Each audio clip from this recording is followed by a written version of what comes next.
in Laramie, Wyoming.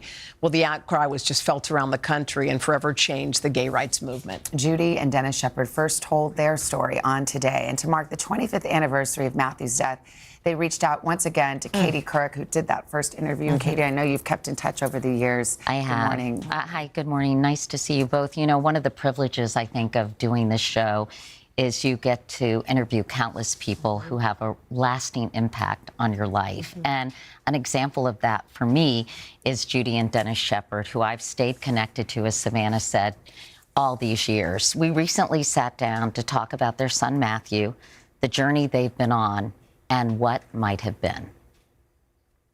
I interviewed you all less than 6 months after this happened, and I thought I'd play it for you. You know, it's one thing to lose a son, but the brutality of this crime and the viciousness, how do you deal with that? The anger really isn't there yet. I'm sure it'll come, but it's not really there yet. I don't understand how anybody could do that.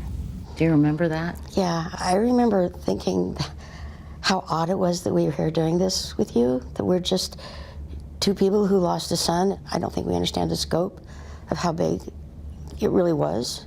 In fact, by the spring of 1999, everyone knew the name Matthew Shepard.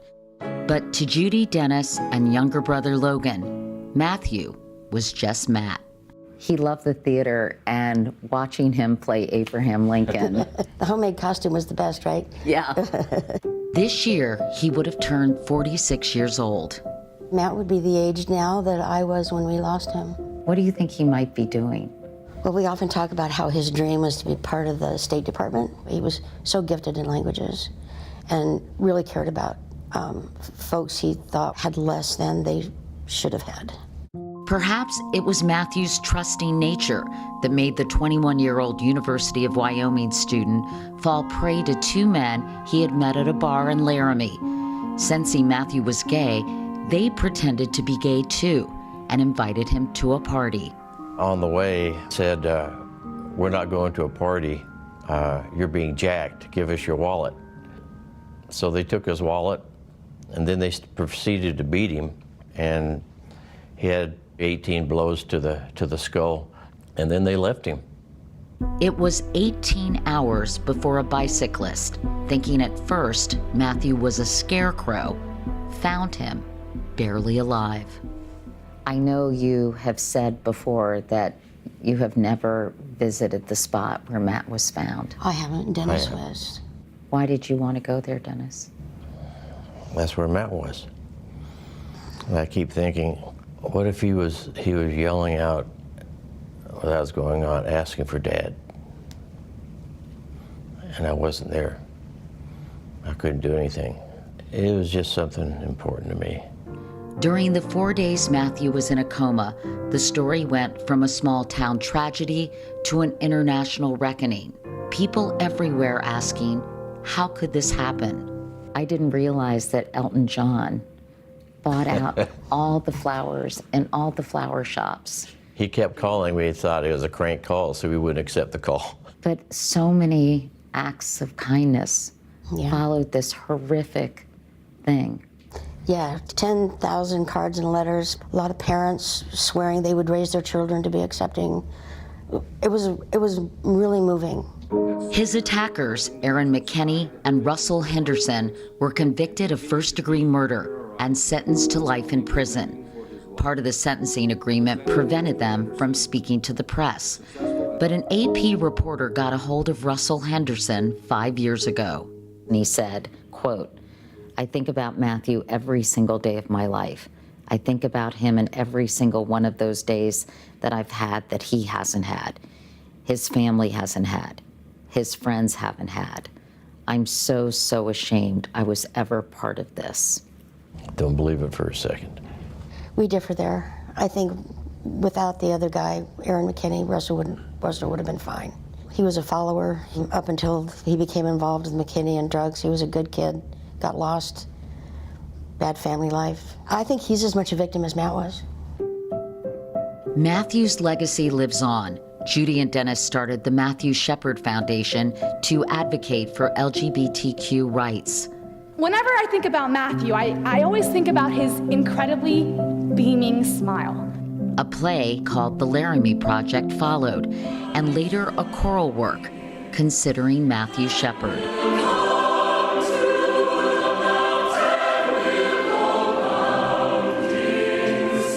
In 2009, President Obama, motivated by Matthew's senseless murder, signed the Hate Crimes Prevention Act.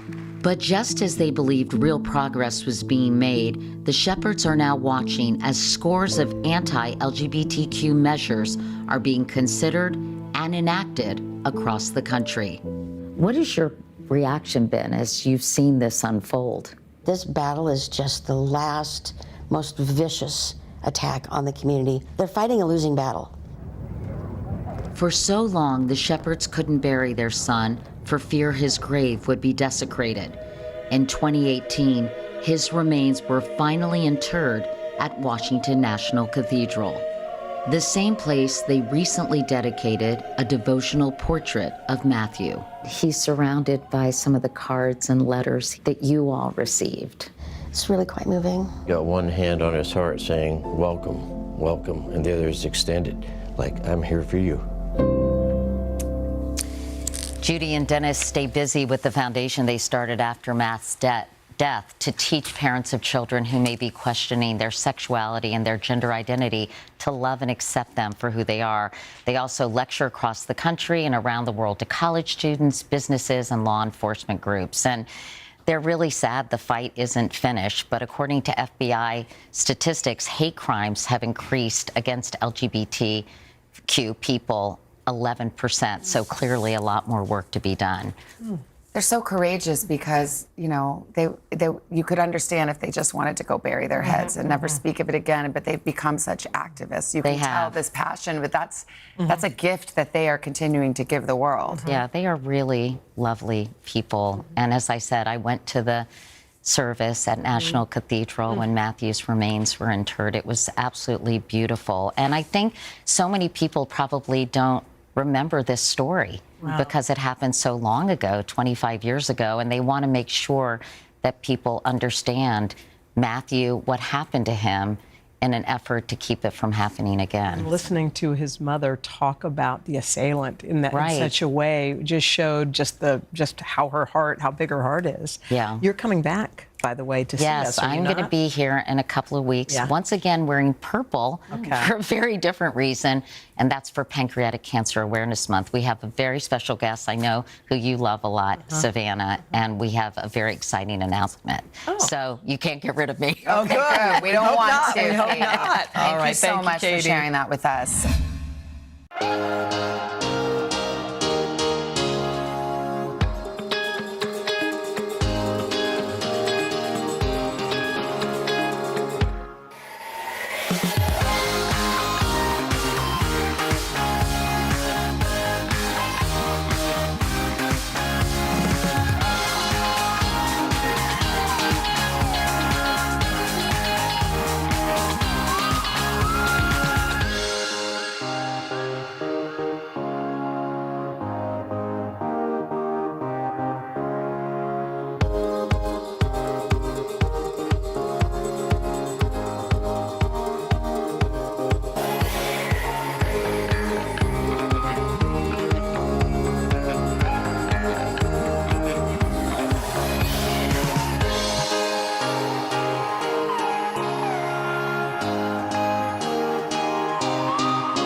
We are back with a Today exclusive, the first network TV interview with Dr. Andrew Huberman. He's the man behind the wildly popular podcast, The Huberman Lab. Well, he sat down with our friend Maria Shriver to discuss the unlikely chord he has struck with millions of listeners. Maria, good morning. Good morning, all of us in purple. Look at that. Well, Andrew Huberman launched his podcast in 2021, and he has been dominating the charts around the globe ever since. He dives deep into dense scientific research, bringing cutting-edge information about health, wellness, and mental health to the masses. He says he's hoping to change the way people live, and he's doing it by arming them with information, one very long podcast at a time. Welcome to the Huberman Lab podcast, where we discuss science and science-based tools for everyday life. If you don't know who Andrew Huberman is, that won't be the case for long. The 47-year-old Stanford University neuroscientist has gained a huge following nearly overnight after launching his now chart-topping podcast amid the COVID-19 pandemic in 2021. Are you surprised at its success? I am surprised how popular the podcast has become, what alcohol does to your brain and body. His podcast can run as long as 3 or 4 hours, tackling what some might consider wonky topics like dopamine and neuroplasticity. Huberman cites dense scientific research, but makes it digestible for his many millions of devoted listeners. It's really about gaining knowledge of how one's body and brain work, and then tapping into the components of our brain that are there from birth, and that if we tap into can really afford us a better well-being.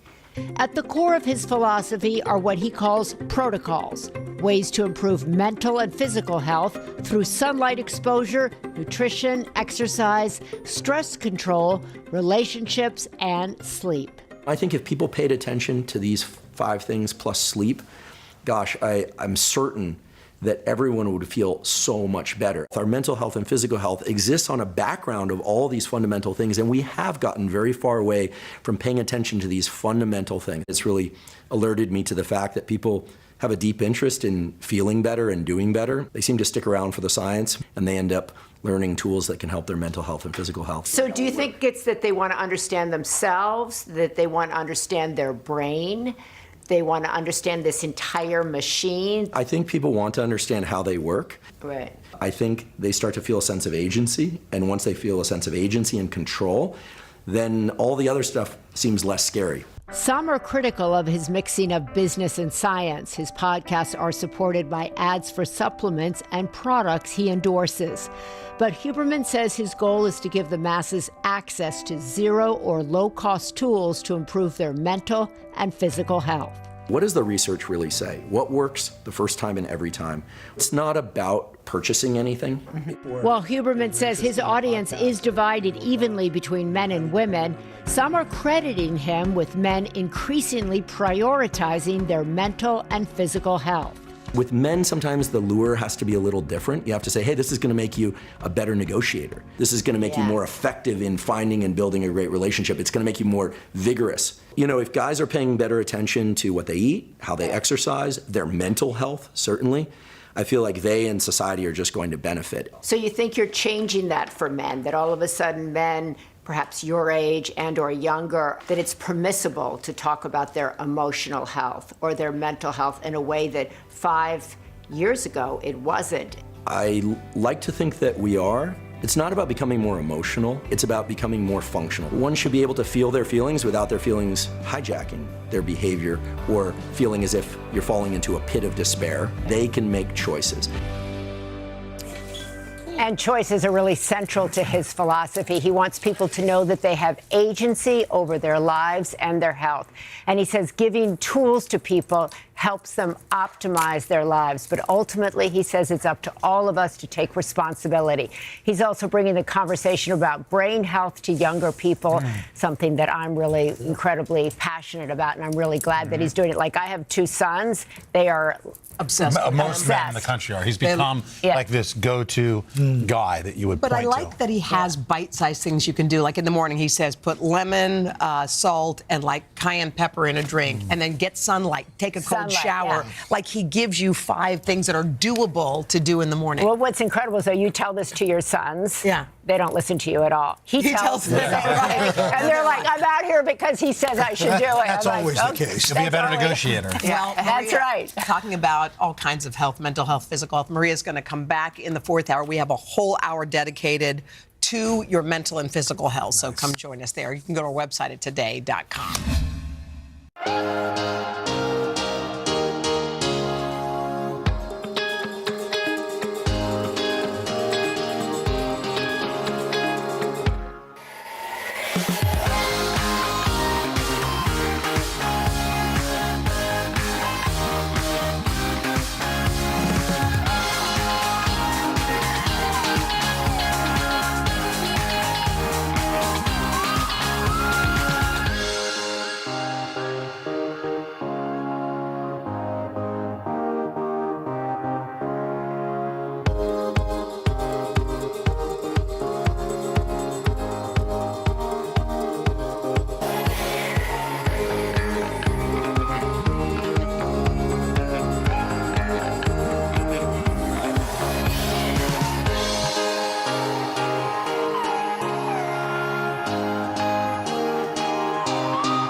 Oh, welcome who's back. that? Sorry, just rocking out. We have told you about Taylor Swift's blockbuster concert film. Alexa, stop. We've mentioned it. It's dominating the box office. This morning, there's a debate growing over the right way and the wrong way to enjoy it. Out of the way. Our chief Swiftie, Emily Ketta, she's here with a closer look. Sit down or stand up and dance. Yeah, I'll say, it's rare that Swifties actually disagree, so this is an unusual occasion. But good morning to you at home. For most of us, going to the movies is a quiet experience. You can't take out your cell phone, and there's definitely no talking in theaters. But for many, the Eras Tour concert film has been the exact opposite, with singing, dancing, and snapping plenty of photos. And while many Swifties are hailing the buzz as part of the unique experience, the movie mayhem is stirring up some bad blood, among others. Waving phone lights, dancing in aisles, even belting out lyrics at the top of your lungs. Swaths of Swifties can't control their excitement at the Eras Tour concert film. Welcome to the Eras Tour! Just as excited as I was to go see this actual show. But this morning, the movie mayhem has some saying,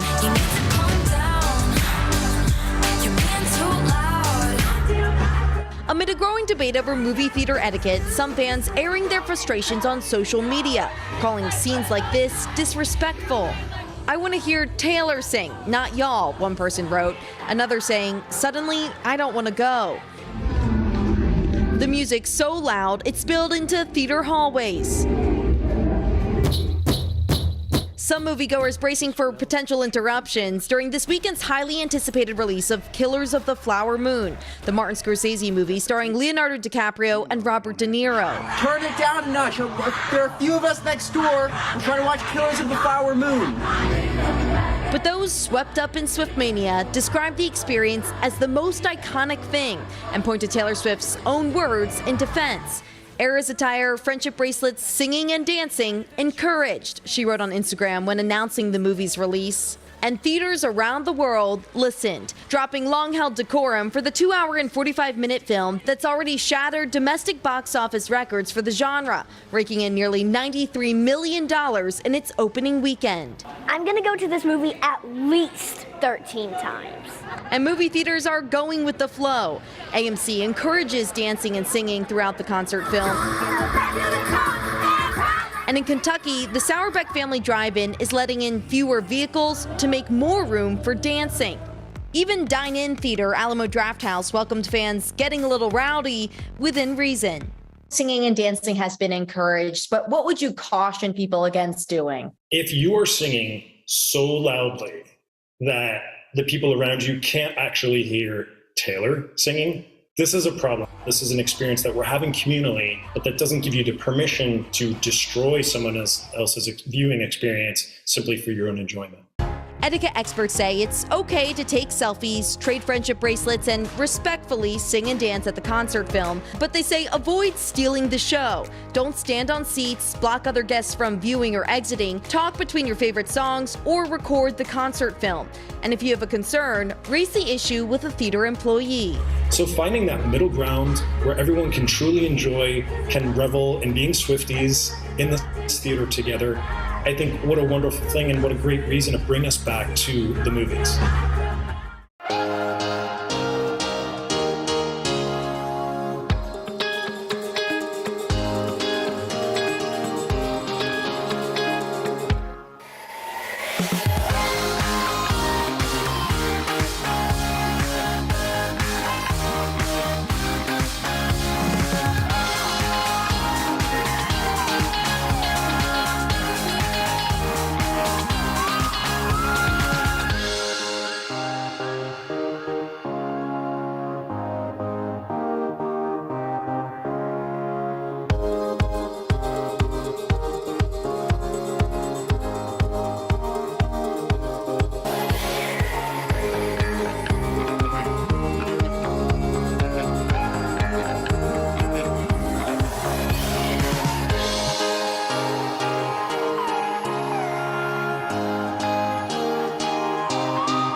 We are back with Today Food Loves Football, getting ready for Sunday night's matchup between the Miami Dolphins and Philadelphia Eagles. That's a good game. Two 5-1 teams right there. Andrew Ray's here, known successful YouTube channel. Babish Culinary Universe is huge. It's got 2 recipes that are perfect for game day gathering from the new cookbook, Basics with Babish. Andrew, this cookbook's incredible, man. I mean, we got a lot of cookbooks, but this is like the new must-have cookbook because of 2 reasons. First of all, it's not just recipes, you're learning techniques.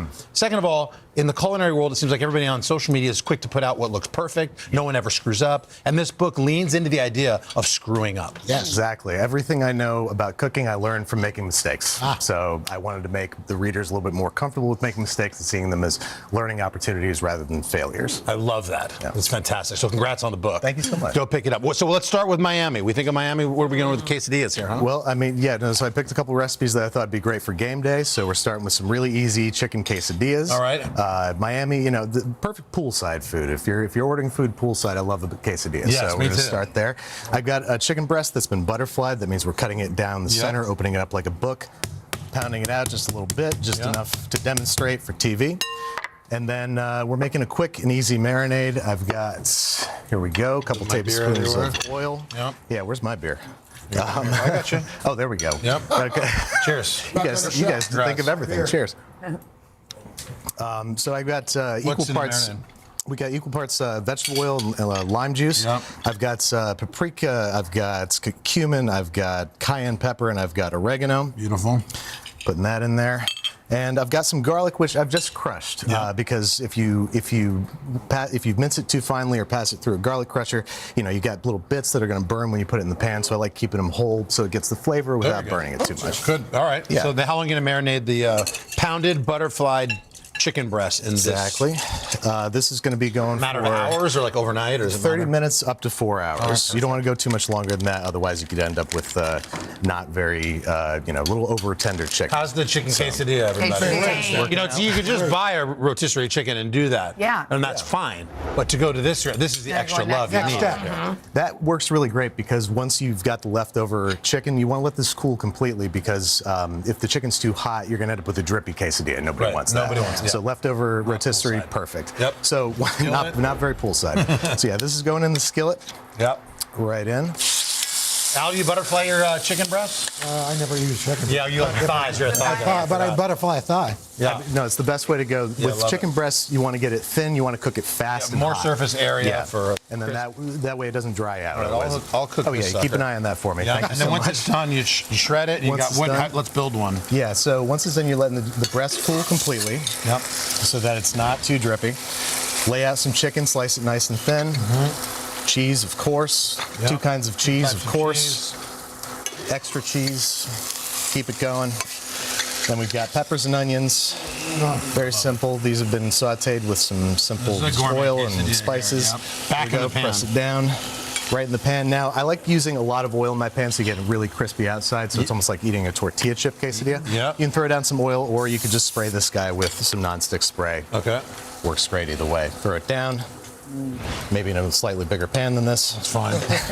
So this will get crispy. You don't have to cover it or anything like that, right? To get extra melty. And then serve it up with your favorite toppings. That is beautiful. All right, we got about a minute and a half for Philadelphia. Here we go. For Mike Feldman's Eagles, Savannah. Big game, really important game. What are we doing here? Philly cheesesteak? Take on. Got to do Philly cheesesteak. Yep. So we're sauteing peppers and onions in this pan over here. Yep. We'll just get that going just so we pretend that we're doing it. Oh, thank you very much. Got it. All right. Then once those are sauteed, cooled, we're going to lay them out on a piece of flank steak. Now this flank steak has been butterflied as well. Oh, wow. That means we're cutting it right through the center, opening it up like a book, pounding it out slightly, and then we're lining it with all of our beautiful toppings. And of course, lots and lots of cheese. Are you a provolone or a whiz or an American? I don't have a preference. I don't know. What about you guys? Cheesesteak, you're supposed to have wit. Whiz? Wit. In Philly, they say wit. Wit or wit out. Oh, right. Wit. That's what Definitely they into say. cheese. Of course. I like wit. These What are are going to you, be all Andrew? wit. We'll throw some whiz right on at the end. Okay, But perfect. inside, we're going to do provolone. Butterflied the flank. That is, I've never heard of that. That's good. Now you're going to roll it up. And then we're going to roll it up, and we're rolling it so that the grain is going this way. Right, because ultimately you're going to slice against that grain. Exactly. So once it's like this, we're going to slice it this way. You try it? Oh, yeah, you did. Yeah, it tied it off. So like a that pinwheel. way, the grain of the meat is running the this flank way. It's in there. nice and tender. Oh, If you got it going the how's other way, how's it's going to this? be chopped. amazing. Is it delicious? Throw it down. Grill it. Wait, when for a would you few do the minutes on each whiz? side. When you're doing that? I mean, Thank you to Andrew, guys. Today.com/food. You can get all the recipes there. If you guys can just discuss this later, it'd be great. The book is incredible. Basics with Babbage. Pick it up. Available for pre-order. In stores next week.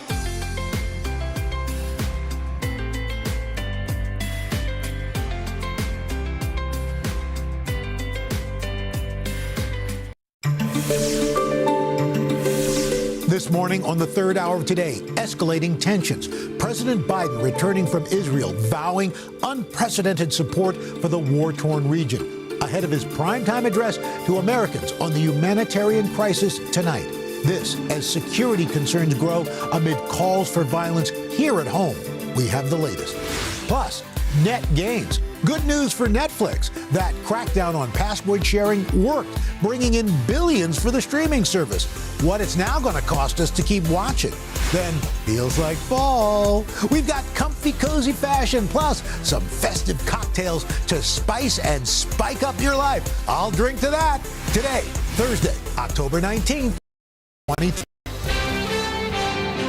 Live from Studio 1A in Rockefeller Plaza, this is the third hour of Today.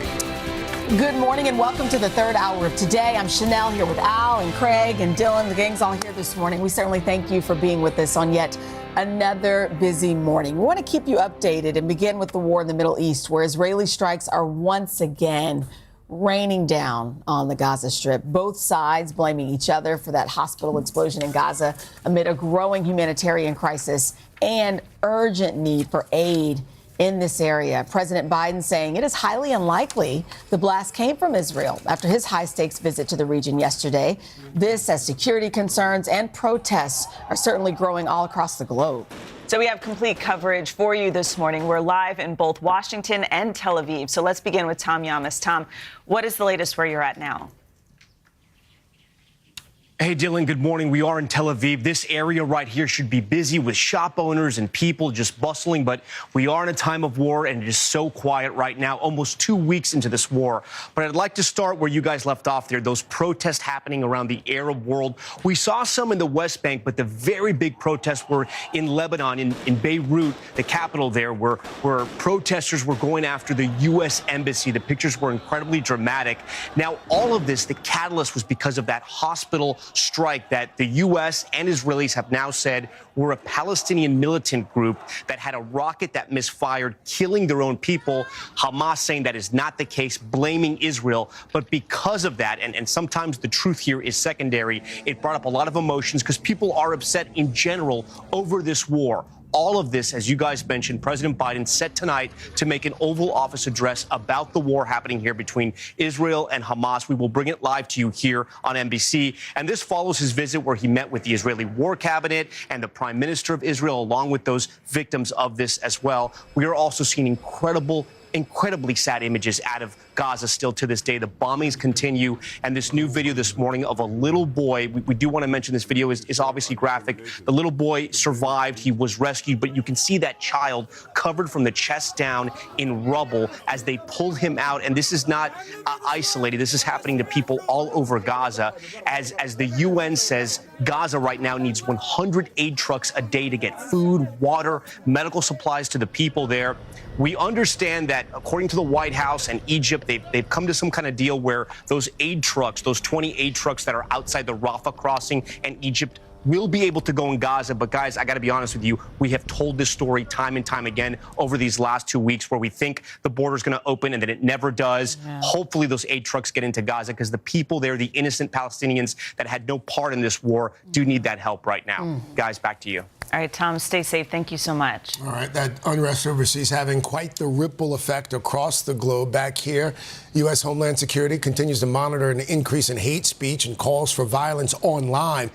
Law enforcement agencies are ramping up measures to protect communities that are facing threats. NBC's Tom Costello is covering that part of the story. He joins us from Washington. So, Tom, what are the major concerns this morning?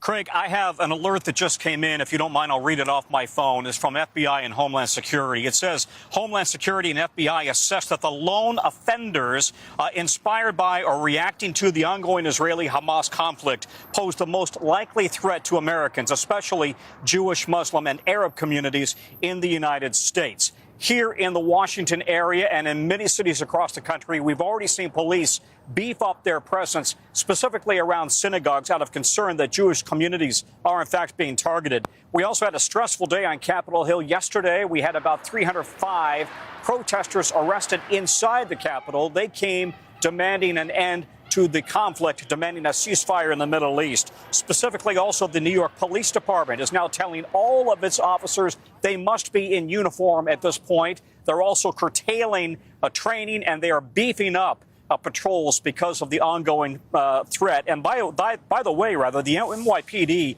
is also looking for a man who allegedly punched a woman in the face and said that he was doing that because she's Jewish. Homeland Security says pro-Hamas content, extremist content, has been flooding social media, calling for attacks against Jewish communities in particular. And Homeland tells NBC News it is monitoring this heightened threat level across the country.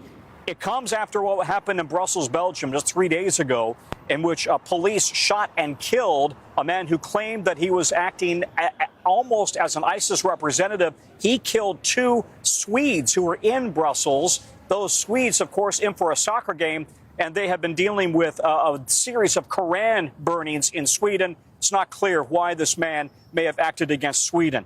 Also, we can tell you the NYPD says it has no specific or credible threat at this point that it is aware of. It has an intelligence arm, as you know, that is global. But we should also make the point, as Homeland Security and the FBI did this morning, that very often it is the lone actor, the lone wolf, as it were, who comes out and acts on his or her own after being radicalized with online jihadist type content. So that is their concern this morning as the situation in the Middle East grows worse by the day, and the content online can be quite extreme in some cases. Guys, back to you. All right, Tom Costello there on the heightened security across our country. Tom, thank you. And of course, as mentioned a few moments ago, NBC News will bring you live coverage of President Biden's address starting tonight at 8 p.m. Eastern. All right. Well, coming up, we've also got to talk about these new earnings reports from Netflix that's exceeding expectations in Hollywood and on Wall Street. Like some 75 million of us have those Netflix subscriptions, and they're adding new features to attract viewers. But that, of course, as you might imagine, comes with price increases.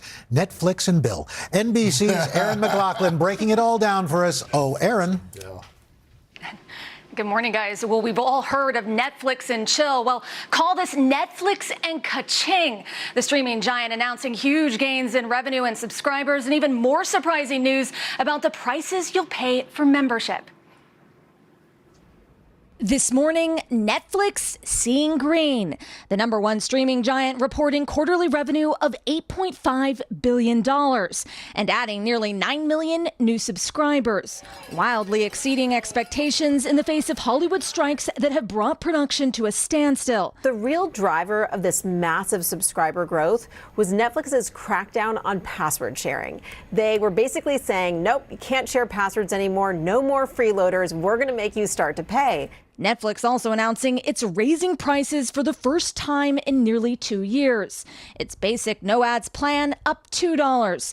The highest premium tier up $3. Netflix is increasing their prices. As it is, we have enough on our plate. This is astronomical. This is going to keep going up. But rest assured, prices stay the same on its standard no ads plan and the lowest price tier with ads. Netflix benefits from having more people watch the cheaper tier that has ads because they get revenue from subscriber fees, and then they also get that revenue from advertising. They need enough people watching those ads on Netflix for it to be worthwhile for their advertisers. Insiders say Netflix is weathering the Hollywood strike storm better than other streamers because it has many original shows and license hits like Suits. Because just so we're clear, Robert, I am managing partner. In fact, in September, 8 of the 10 most watched streaming programs were on Netflix. Its total percentage of viewers more than Hulu, Disney Plus, and Max combined. And while production on some hit series could be delayed by the ongoing actors' strike, royal lovers can rejoice. The final season of The Crown will debut next month, with Netflix offering subscribers new perks like live sports programming and video games based on hits like Love is Blind, Squid Game, and Wednesday. Strategies it hopes will keep profits streaming into the future. And if you've noticed a lot of foreign language shows popping up on your Netflix feed, it's no accident. 70% of Netflix viewers are actually overseas, and foreign language shows are less impacted by the Hollywood strikes, giving Netflix lots of fresh programming that you can watch. Guys, that is very interesting perspective. Yes. I didn't even think about that. No. Think about, by the way, Netflix's earnings are up that much. Think about how many people were stealing. I mean, I was one of them. I was using my mom's account. So stealing. Yeah, I was borrowing. sharing. No, Yes. it's stealing. No, it's borrowing. It's sharing with your parents. Well, Netflix got you. And cousins and uncles. Thank you so much. Friends. All right, now before we go to break, you may have noticed we're all wearing shades of purple this morning. It's in honor of Spirit Day to show support for the LGBTQ youth and certainly take a stand against bullying, too. Yes, you guys are loved. that. Feels All good right. to look around and see us in purple. Exactly. Well, coming up, we've got young men wrestling with mental health and changing ideas about masculinity. Our own Maria Shriver has a really insightful conversation about that. Can't wait to hear it. Plus, later, a refresh for our skincare routine with multitasking beauty products and some new techniques to try out this season. Third hour today. I'll be right back. Got a mask.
So for some time now, we've heard that term toxic masculinity, describing harmful behaviors associated with traditional masculinity. And it may now be taking a toll on men and their mental health. Our special anchor, Maria Shriver, has an in-depth look for us this morning. This is a fascinating topic. It is, and as a mom of 2 young men, I'm super interested. A sister to 4 brothers. So I think this is a big topic. So good morning to everybody. Well, while our culture has shifted in important and meaningful ways to protect women, research now shows that many men, especially young men, have been feeling left isolated and lost, unsure of where they fit in, and confused about what it means to be a man today. Why didn't Barbie tell me about patriarchy, which, to my understanding, is where men and horses run everything? These days, traditional masculinity often is the butt of jokes. But research suggests this perceived shift against maleness may be taking a toll. There's a lot of confusion and pressure and gray area, just trying to figure out like what is right and what isn't. Today, 50% of men feel society punishes them just for being male. Compared to women, men are 3 times more likely to commit suicide and at triple the risk of becoming dependent on alcohol. I think men are lost. We don't know how to connect with people. We don't know how to ask for help. This as men are more isolated than ever. The majority of men report suffering from loneliness. Among men under 30, an incredible 1 in 4 say they have no close friends. This is a problem. It's, an epidemic. It's something that is affecting almost every young male in some way. So we gathered these men in their 20s to talk about the mixed messages they get about masculinity and how that impacts their mental health. Jared works in sports marketing. Nelson and Sam are students and frat brothers at the University of Southern California. Traditionally, men are supposed to be tough. They're supposed to put on this act. They're not really supposed to show their emotions. Me and my friends, we never really talk about how we'd feel. What about when the opposite sex? Do you feel that you have anxiety around the roles? Like if I make the first move, they're like, who do you think you are? But then they're like, why didn't you make a move? Overthinking like, oh, should I pay for her coffee? Even though we're friends, is it like, oh, should I open the door? Is it weird to offer her a ride? It's just making you second guess some things now, especially with the current climate we're in. Do you find, though, that there's a receptive atmosphere for you? Or some men that I talk to say, look, I say it's hard out there, and women go, excuse me, it's been hard for us forever. You should be quiet. Yeah, there's definitely the resistance aspect. There is just the conflicting messages from society, from our peers, from our parents. It's really hard to kind of figure out what should we be doing? There have been warlike moves been made. Experts say this confusion has led to a new wave of super masculine media figures. Bring it. Like Jocko Willink, a former Navy SEAL turned author, podcaster, and entrepreneur. Willink says traditional male qualities like being stoic, competitive, and aggressive that some label as toxic can actually be good. There's so much use of the term toxic masculinity today. Do you think that term is overused, is harmful? If you take any of these sort of traditional masculine traits and you take them to an extreme, they are toxic. So it's good to be aggressive, but if you're overly aggressive, that becomes bad. It's good to be stoic, but if you're totally emotionless, that's bad. So I think it's very important for us as men to be balanced. He says men also need more opportunities to connect with each other. That's why Jared joined a national support group called Everyman. Their retreats teach men that being vulnerable is a sign of strength. It was an extremely powerful experience for me. I saw grown men come to tears, sharing their experiences of what it means to be a man. Listening and hearing your inner voice, inner critic. Sam started his own support group at USC. Called the Men's Mental Health Initiative, it gathers male students, many from frats, in a safe space where they can open up about their fears and anxieties. After meetings, guys will come up and say, I needed this, thank you. And it just goes to show that there's so many hidden emotions that men silenced. I am, as a father, all of us have sons, so happy you did that story. Because this is something that we have been talking about quietly for some time. it's really hard rearing boys right now. It is, and I think the more people talk about it, the more boys have permission to talk about it, and it's different. Teenage boys, boys in their 20s. I have a 26-year-old, a 30-year-old boy. I have brothers who are in their 50s and 60s, and all of them talk quietly about what they're going through and looking for what does it mean to be a good man today? Where do I go? Because so often, many of them talk to their parents, and the parents are like, I don't know, it's a different world. Yeah, and it's social media, it is really isolating, I think, a lot of these young. Yeah, I thought the figure about 1 in 4 say they have no close friends. A lot of them, it's even worse than that. And then they're on, social media, and they think those are their friends. So I think, kind of do more stories like this, look for more opportunities for men and boys to connect, the better off. I love it. I all hope we have more discussions like this. We could do an entire season. That was great. Yeah. Let's do it. Yes. Yeah, we're in. Okay. Thank you, Maria. All right, coming up is your skincare routine in need of some help this fall. The solutions to help you exfoliate, hydrate, and everything in between when we come right back.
This morning on today's Beauty Refresh, skincare techniques to try out this fall. From the latest with lactic acid treatments to something called occlusives. Dr. Marnie Nussbaum is here to explain everything. She's a board-certified dermatologist right here in New York City. Marnie, good morning. Good morning. We love when you're here because we try everything on the table and we want to revamp our whole skincare routine, which is important as we go into the next season. So important. As we're moving into the colder months, we all want to keep that hydration and glow, and it's sometimes fun to try new products, and some of these techniques will be fun. Okay, so, I wouldn't think acid as something that would combat Exactly. drying. So, as you know, I always say exfoliate maximum twice a week, but the product to use this month is lactic acid. Lactic acid is the perfect acid for exfoliation. It's less harsh than other acids like glycolic and salicylic acid, but very gentle and still takes off the dead skin cells. How do you use it and what time of day? You put it on a little bit at night, right after you wash your face. Okay. And what's great is it doesn't go as deep as the other acids, so it's great for sensitive skin. Okay. But what's even more amazing... I have used, yes. Yes, Craig uses this. Yes. And what's I don't use it every night, though. The amazing... It's okay. You can do it once or twice a week. Yes. The amazing thing is that usually acids will dry out the skin. Right. This moisturizes and exfoliates. So interesting. At the same time. At the same time. Yeah. Very unusual. How do it, though? Very unusual. Talk to me about, I will admit, I've never heard of occlusives. Right, I don't even so know what that means. occlusives do not get the attention they deserve. Okay. We're always talking about humectants and emollients to keep our skin moisturized. Are we always We're always talking about it. So occlusives are really the seal that keeps it all in. So how do we achieve this? So we move away from lighter serums and lotions into creams and ointments.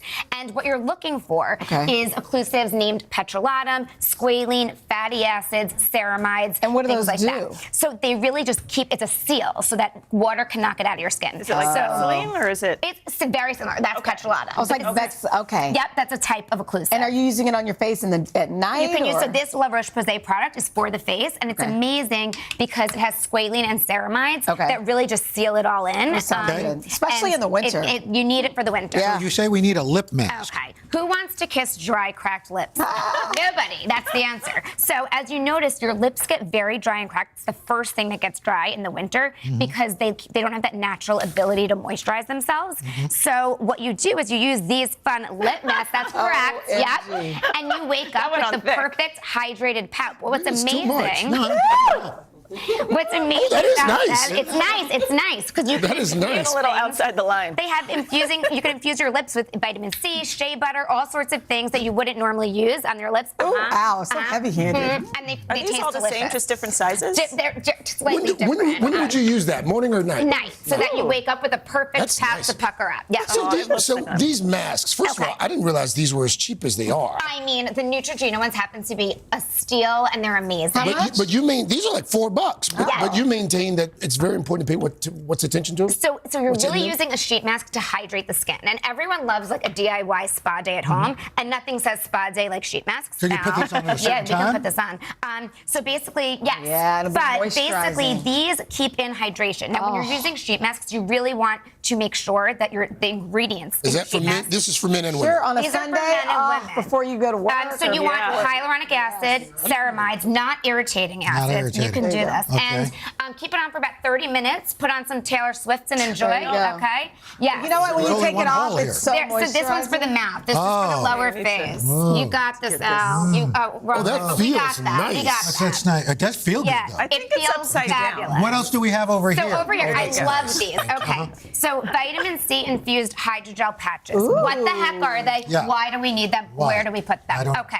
So they're basically vitamin C antioxidant patches. You put them on under the eyes in the morning, and it's basically a fix for a late night out. And like expert tip, put them in the refrigerator so that they get cold. And in the morning, you put them under the eyes, and they instantly depuff. Can you use these every morning? Every morning. Okay. Peter Thomas Roth ones have vitamin C. I like that they're in a jar too because I there's love a it. lot less waste. And they're so pretty. They are. Last but not least. Last but not least, Ooh, I love so this. we really need multitasking products in our routine. Shake it first. So I love using makeup with SPF with moisturizers. This daily dose of vitamin C with SPF gives you your daily dose of vitamin C for your skin, your SPF, so that you don't have to use multiple layers. Good stuff, and it feels good. It feels great. Yeah. It does feel good. You're so good, Marnie. Great. I don't know how you check off all those. All your. She's a pro. Thank you. We're all moisturized. Come on. now. Okay, coming up, what does it really mean to set boundaries in a practical way from the office to family and friends? We're going to get some expert guidance on respecting You look like a your Green limits. Lantern. Yeah. And then in Shop All Day, embracing fall and cozy products like flattering faux leather leggings that will actually keep you warm. We'll be right back. Fancy Here's your Moses. bottom half. Oh, it's 2 parts? Yeah. I think Al had this on his face. There you go. Oh, that's scary.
All right, back now with a life lesson in setting boundaries, whether it's with friends, family, coworkers, or even ourselves. It's tricky to express our limits with kindness, but sticking to them we know is key to our health and well-being. So we have psychotherapist Nero Feliciano here to help us strike that balance. I'm so happy to have you back this morning. Thank you. So let's dig in. Let's talk about boundaries. It feels kind of like a buzzword, but let's talk about, I guess, the key to a healthy boundary. Yeah, first, are we excited to set boundaries today? Yeah. Because they're Absolutely. fun, says no one ever because they are uncomfortable and hard, but we need them for our well-being. So clear and kind limitations that we communicate to other people. They're also for ourselves and facets of our life that delineate not only our limitations, but what we can give in a relationship to stay kind and compassionate.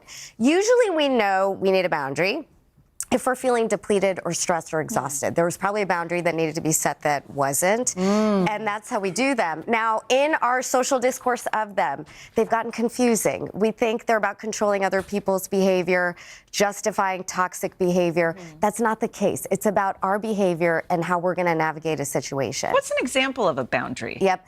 So let me tell you what's not. So say you say, I don't like that you play golf all weekend. I'm setting a boundary that you can't. No.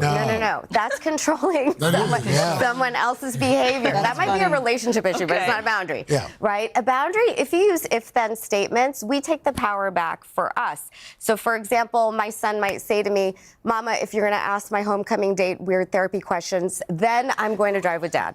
Right? That's funny. That's in my future. So that's a good thing, if and then? If and then, you know, if you're gonna talk about that subject, then maybe we're not gonna be able to get together that often anymore. That brings the power back to us. And you've heard no is a complete sentence. No is also a complete boundary. Do you want to bake something for our school bake sale? No. Okay. Maybe another time or never. You love no. I love no. Yes. It's his favorite Well, word. you start with no, you can always get to yes. So as far as boundaries, it's not just about necessarily this, but other parts of our lives as well. That's right, because we talk about healthy limitations. So relationships, we've talked about some of those work. We can say, if I receive an email after 7 p.m., then I'll answer it the next day. We can set the boundary, say we're not going to talk about a certain person at work. If people start talking about her, then I'm going to leave or and then change at the least subject. people know. And it's right. And once you get it over with, you set the boundary, then it's on them if they, so to speak, cross it, right? That's exactly right. Financial boundaries, budgets are boundaries. We can say, you know, if I can't pay my rent this month, then I'm not going out on the weekend. Or time is a big one. No frees up our time. Then we have time to say yes to things. Or screen limits our boundaries, right? How much time do we spend scrolling? Maybe we have a phone bedtime at night, which will free up our time. And then, of course, with ourselves, we have boundaries. Say, maybe there's some relationships we don't invest too much time in. Or we can say, I don't feel good eating after 8 o'clock, so I'm setting that boundary there. For yourself. Yeah. Yes, for yourself. What do you do if someone, when you set these boundaries and someone doesn't respect these new boundaries you've established? Always. And let me just say, the people who are not going to respect your boundaries are those who've benefited from you not having them in the first place. Okay? That's true. Right. So keep that in mind. But what I'd like to say is don't cut them off. Don't label them toxic if they violated a boundary. This necessitates a conversation. And if it's something that's strong enough to cut off a relationship, it's meaningful enough to sit down in person and have a conversation. Look eye to eye. Be in that person's energy. We then hear things and see things differently. Have a conversation, remind them of your intent, and put the work into it because we need each other. We need to feel for each other. We need empathy for each other. It's our longest predicament.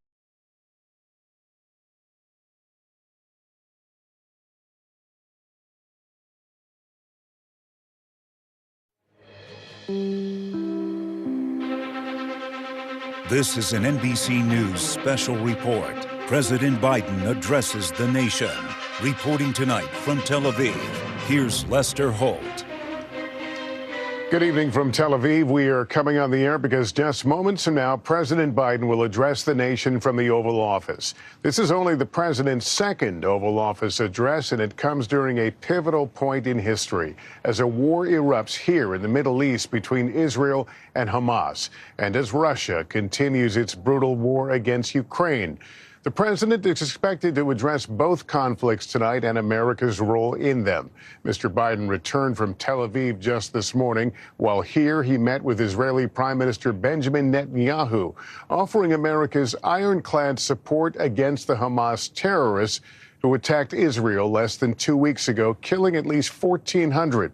At least 31 U.S. citizens are among those killed in Israel, and 13 others are missing and feared kidnapped. Israel has responded with airstrikes that have leveled buildings and killed nearly 4,000 in Gaza, where Hamas launched its attacks from. Israel's leaders are now promising a ground war there. Tonight, the president is expected to ask Congress for $100 billion in aid for both Israel and Ukraine. The president now about to speak again from the Oval Office. Support in Congress, we should note, for Israel is more widespread than support for Ukraine. Good evening, my fellow Americans. We're facing an inflection point in history. One of those moments where the decisions we make today are going to determine the future for decades to come. That's what I'd like to talk with you about tonight. You know, early this morning I returned from Israel. They tell me I'm the first American president to travel there during the war. I met with the Prime Minister and members of his cabinet. And most movingly, I met with Israelis who had personally lived through horrific horror of the attack by Hamas on the 7th of October. More than 1,300 people slaughtered in Israel, including at least 32 American citizens. Scores of innocents, from infants to the elderly grandparents, Israelis, Americans taken hostage.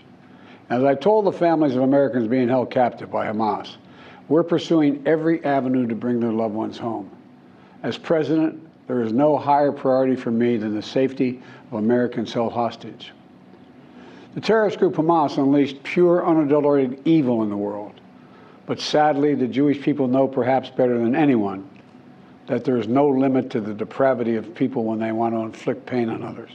In Israel, I saw people who are strong, determined, resilient, and also angry, in shock and in deep, deep pain. I also spoke with President Abbas, the Palestinian Authority, and reiterated that the United States remains committed to the Palestinian people's right to dignity and to self-determination. The actions of Hamas terrorists don't take that right away. Like so many other, I'm heartbroken by the tragic loss of Palestinian life, including the explosion at the hospital in Gaza, which was not done by the Israelis. We mourn every innocent life lost.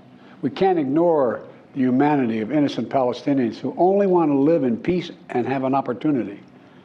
You know, the assault on Israel echoes nearly 20 months of war, tragedy, and brutality inflicted on the people of Ukraine, people that were very badly hurt since Putin launched his all-out invasion.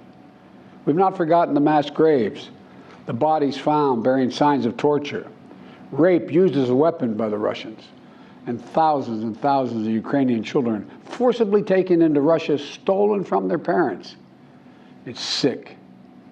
Hamas and Putin represent different threats, but they share this in common. They both want to completely annihilate a neighboring democracy, completely annihilate it. Hamas' stated purpose for existing is the destruction of the state of Israel and the murder of Jewish people.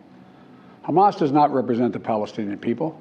Hamas uses Palestinian civilians as human shields, and innocent Palestinian families are suffering greatly because of them. Meanwhile, Putin denies Ukraine has or ever had real statehood. He claims the Soviet Union created Ukraine. And just 2 weeks ago, he told the world that if the United States and our allies withdraw, and if the United States withdraw, our allies will as well, military support for Ukraine would have, quote, a week left to live, but we're not withdrawing. I know these conflicts can seem far away, and it's natural to ask, why does this matter to America? So let me share with you why making sure Israel and Ukraine succeed is vital for America's national security. You know, history has taught us that when terrorists don't pay a price for their terror, when dictators don't pay a price for their aggression, they cause more chaos and death and more destruction. They keep going, and the cost and the threats to America and the world keep rising. So if we don't stop Putin's appetite for power and control in Ukraine, he won't limit himself just to Ukraine. Putin's already threatened to remind, quote, remind Poland that their Western land was a gift from Russia. One of his top advisors, a former president of Russia, has called Estonia, Latvia, and Lithuania Russia's Baltic provinces. These are all NATO allies. For 75 years, NATO has kept peace in Europe and has been the cornerstone of American security.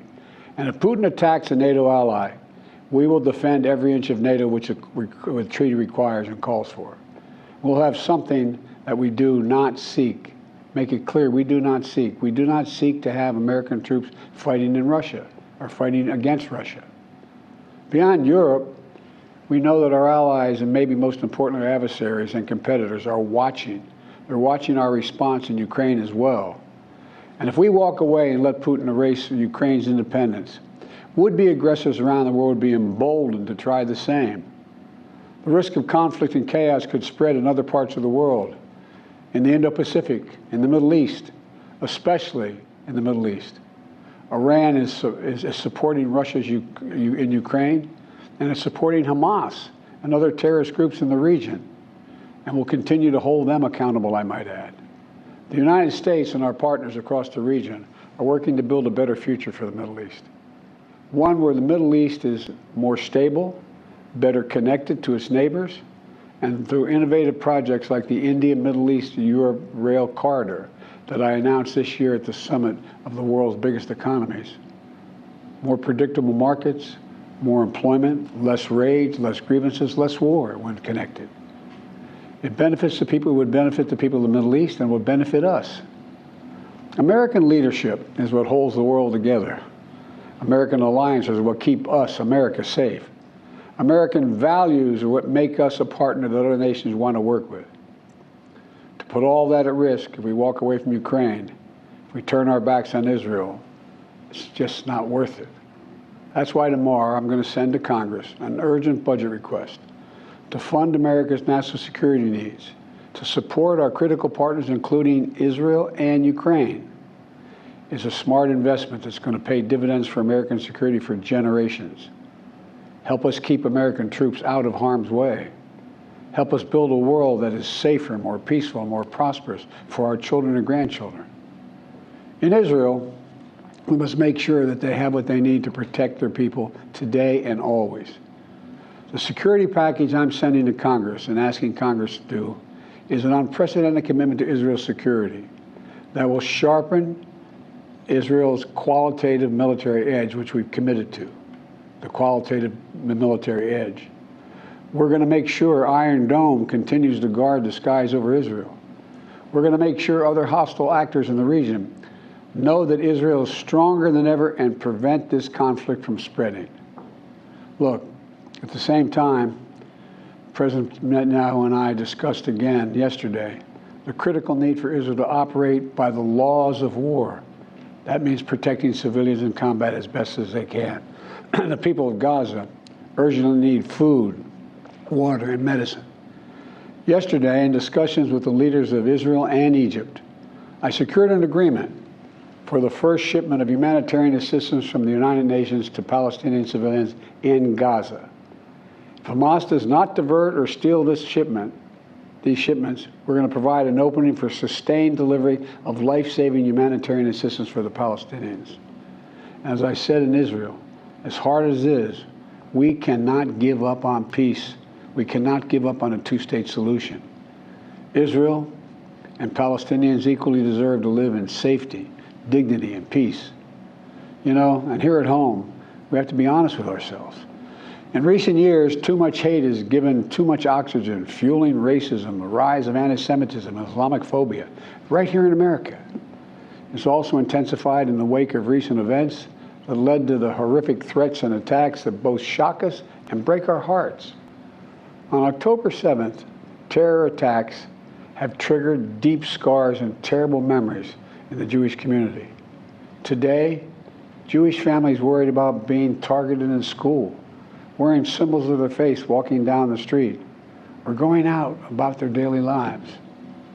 And I know many of you in the Muslim American community, the Arab American community, the Palestinian American community, and so many others are outraged and hurting, saying to yourselves, here we go again with Islamophobia and distrust we saw after 9/11. Just last week, a mother was brutally stabbed. A little boy, here in the United States, a little boy who just turned 6 years old was murdered in their home outside of Chicago. His name was Wadiha, a proud American, a proud Palestinian American family. We can't stand by and stand silent when this happens. We must, without equivocation, denounce anti-Semitism. We must also, without equivocation, denounce Islamophobia. And to all you hurting, those of you hurting, I want you to know I see you. You belong. And I want to say this to you. You're all America. You're all America. This is in a moment, in moments like these, when fear and suspicion, anger and rage run hard, that we have to work harder than ever to hold on to the values that make us who we are. We're a nation of religious freedom, freedom of expression. We all have a right to debate and disagree without fear of being targeted in schools or workplaces or in our communities. We must renounce violence and vitriol. See each other not as enemies, but as fellow Americans. When I was in Israel yesterday, I said that when America experienced the hell of 9/11, we felt enraged as well. While we sought and got justice, we made mistakes. So I cautioned the government of Israel not to be blinded by rage. And here in America, let us not forget who we are. We reject all forms of hate, whether against Muslim, Jews, or anyone. That's what great nations do, and we are a great nation. On Ukraine, I'm asking Congress to make sure we can continue to send Ukraine the weapons they need to defend themselves and their country without interruption, so Ukraine can stop Putin's brutality in Ukraine. They are succeeding. When Putin invaded Ukraine, he thought he would take Kyiv and all of Ukraine in a matter of days. Well, over a year later, Putin has failed, and he continues to fail. Kyiv still stands because of the bravery of the Ukrainian people. Ukraine has regained more than 50% of the territory Russian troops once occupied, backed by U.S.-led coalition of more than 50 countries around the world, all doing its part to support Kyiv. What would happen if we walked away? We are the essential nation. Meanwhile, Putin has turned to Iran and North Korea to buy attack drones and ammunition to terrorize Ukrainian cities and people. From the outset, I've said, I will not send American troops to fight in Ukraine. All Ukraine is asking for is help for the weapons, munitions, the capacity, the capability to push invading Russian forces off their land, and the air defense systems to shoot down Russian missiles before they destroy Ukrainian cities. Let me be clear about something. We send Ukrainian equipment sitting in our stockpiles. And when we use the money allocated by Congress, we use it to replenish our own stores, our own stockpiles with new equipment. Equipment that defends America and is made in America. Patriot missiles for air defense batteries, made in Arizona.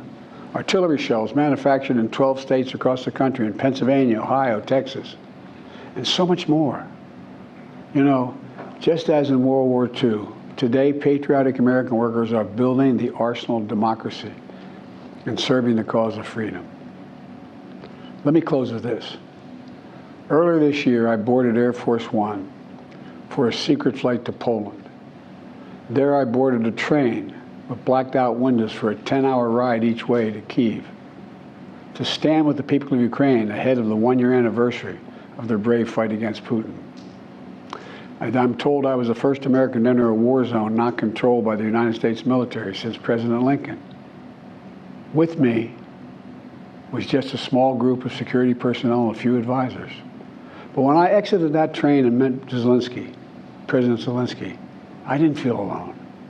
I was bringing with me the idea of America, the promise of America, to the people who are today fighting for the same things we fought for 250 years ago: freedom, independence, self-determination. And as I walked through Kyiv with President Zelensky, with air raid sirens sounding in the distance, I felt something I've always believed, more strongly than ever before. America is a beacon to the world. Still. Where, as my friend Madeleine Albright said, the indispensable nation. Tonight, there are innocent people all over the world who hope because of us, who believe in a better life because of us, who are desperate not to be forgotten by us, and are waiting for us. But time is of the essence. I know we have our divisions at home. We have to get past them. We can't let petty, partisan, angry politics get in the way of our responsibilities as a great nation. We cannot and will not let terrorists like Hamas and tyrants like Putin win. I refuse to let that happen. In moments like these, we have to remember who we are. We are the United States of America. The United States of America. And there is nothing beyond our capacity if we do it together. My fellow Americans, thank you for your time. May God bless you all, and may God protect our troops. President Biden in a rare Oval Office address less than 24 hours after his visit here to Tel Aviv, going before the cameras tonight, making a big ask of support, putting money behind what he promised here yesterday, and that was to stand with Israel. Also talking about Ukraine, continued funding there, again making a big ask. Let's bring in our chief White House correspondent, Peter Alexander. Peter, there has to be some political risk with this.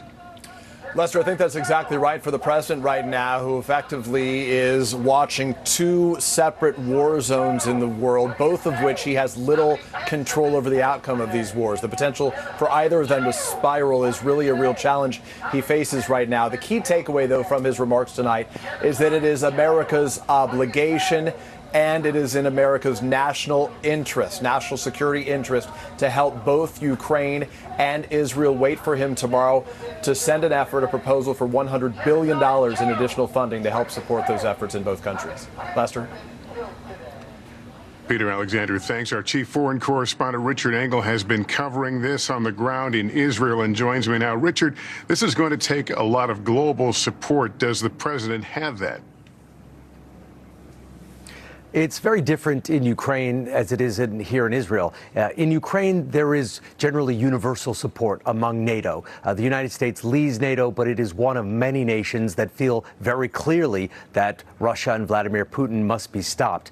In the Middle East, it's much more murky. A lot of America's Arab allies do not agree that the United States should be giving a carte blanche to Israel. They're very worried what will happen if in the coming days Israel launches a ground offensive into Gaza, concerned that the U.S. could get involved in that war. All right, Richard Engel, thank you. This concludes our NBC News special report. Coverage continues on our streaming channel, NBC News Now, and online at NBCnews.com. And for those of you in the West, more coming up shortly on NBC Nightly News. I'm Lester Holt reporting from Tel Aviv. Good night.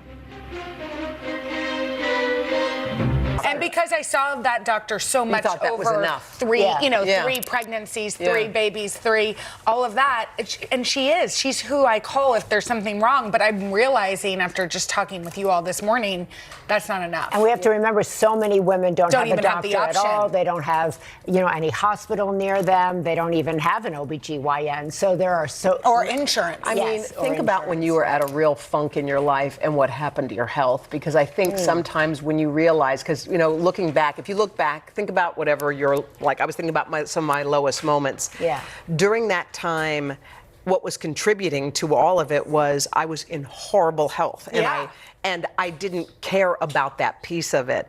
And you don't realize how bad it gets. And then you're compounding it. Your health gets worse because you're not well. And it went on and on. I went through, a divorce and breast cancer simultaneously. And I remembered in that time barely functioning. And I was thinking to myself, like, is this it? Is this how it goes?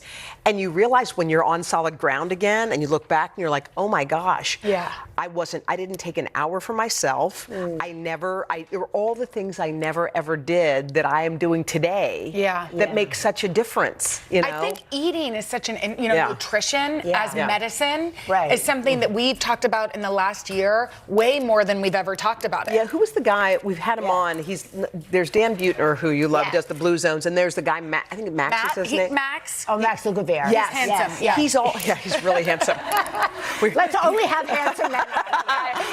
But that's good for our health too. But that is good for our health. Let's get down to it. That's really good for our health at every age. But he has this great way of letting you know that what you put in your mouth is either going to do, it's either medicine, it's going to be medicine, it's going to be good for you, or it's going to be harmful. Those are your two choices. I think also part of the, women's journey is the shame that comes from thinking like, I should be able to do all this. I shouldn't have to go to a doctor, maybe, or I shouldn't have to reach out for help or get help for my mental health. I should be able to shoulder through it. all of this, work through it. And I think that's also a little bit generational too. Yes. And my mother certainly had that. I've had that. And my kids are like, you don't have to do that. Mommy, you can drink some water. Don't get dehydrated. And so I think that we can learn from different generations. There's a lot more information out there, but we should drop the shame about our And health. I also think, by the way, what happens when you have young kids, and we've both done this, is we've canceled anything for ourselves and put them over us. And that maybe it's time to say, I'm just as important. Yeah, because it does matter. Because I feel like I'm not a good mom when I'm on fumes and I'm barely making it. And I think I'm doing something for them. By the way, your Sunday paper is a source of, it's like an oasis for a lot of people. But you cover these kind of issues in depth. Yes, Well, we try to cover women's health, men's health. We try to be of the news, but try to raise people up above the news, because I think people are overwhelmed with the news, and they're looking for, I think, a source of belonging, a source of hope, a source of inspiration, unity. And I think we're so much more together than the vast majority of media tells us that we are. We have so much more in common. And I think that's why the Sunday paper resonates. And when we put stories about women's health, about how different genders get along, about how people reinvent their lives, people gravitate to this information because they want something to look forward to. Oh my gosh, it is. I found it so comforting. Yeah, me this week. too. Me too. Okay, so coming up next are the health concerns of women in their 30s. That's right. From fertility to mental health, I sat down with my daughters, both in their 30s, to talk about it. We can't wait for that candid conversation coming up right after this.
We want to mention, if you have questions, go to our Instagram Live after the show, where doctors are answering questions to all kinds of health topics. Very cool. Today, we are helping women of all ages own their health. And one way to do that is by having open, honest communication. That's something that you do, Maria. You did it with your girls, your two beautiful daughters, both in their 30s, Catherine and Christina, who are willing to share a little bit about what it means to them to be in their 30s. Well, let me tell you, this is something that's new to me, this generation. This is a conversation I wish I could have had with my mom. Instead, I had it with both of my daughters. Take a look. Ladies in blue. We all came separate and we all dressed the same. So I don't know what that means, but good lines think alike. Yeah, maybe. You know that I talk a lot about health, and I was saying to my friends that, of course, health at your age, and at my age is very different. What are the issues that your age group is talking about? Well, I'm 33, so majority of my friends in my age group are thinking about having kids, or on their second or third child. I feel like the thing that we talk the most about in our friend group and also on BDA Baby is just overall burnout. And that's burnout with your kids at home, it's burnout in relationships, and burnout with trying to make everything perfect.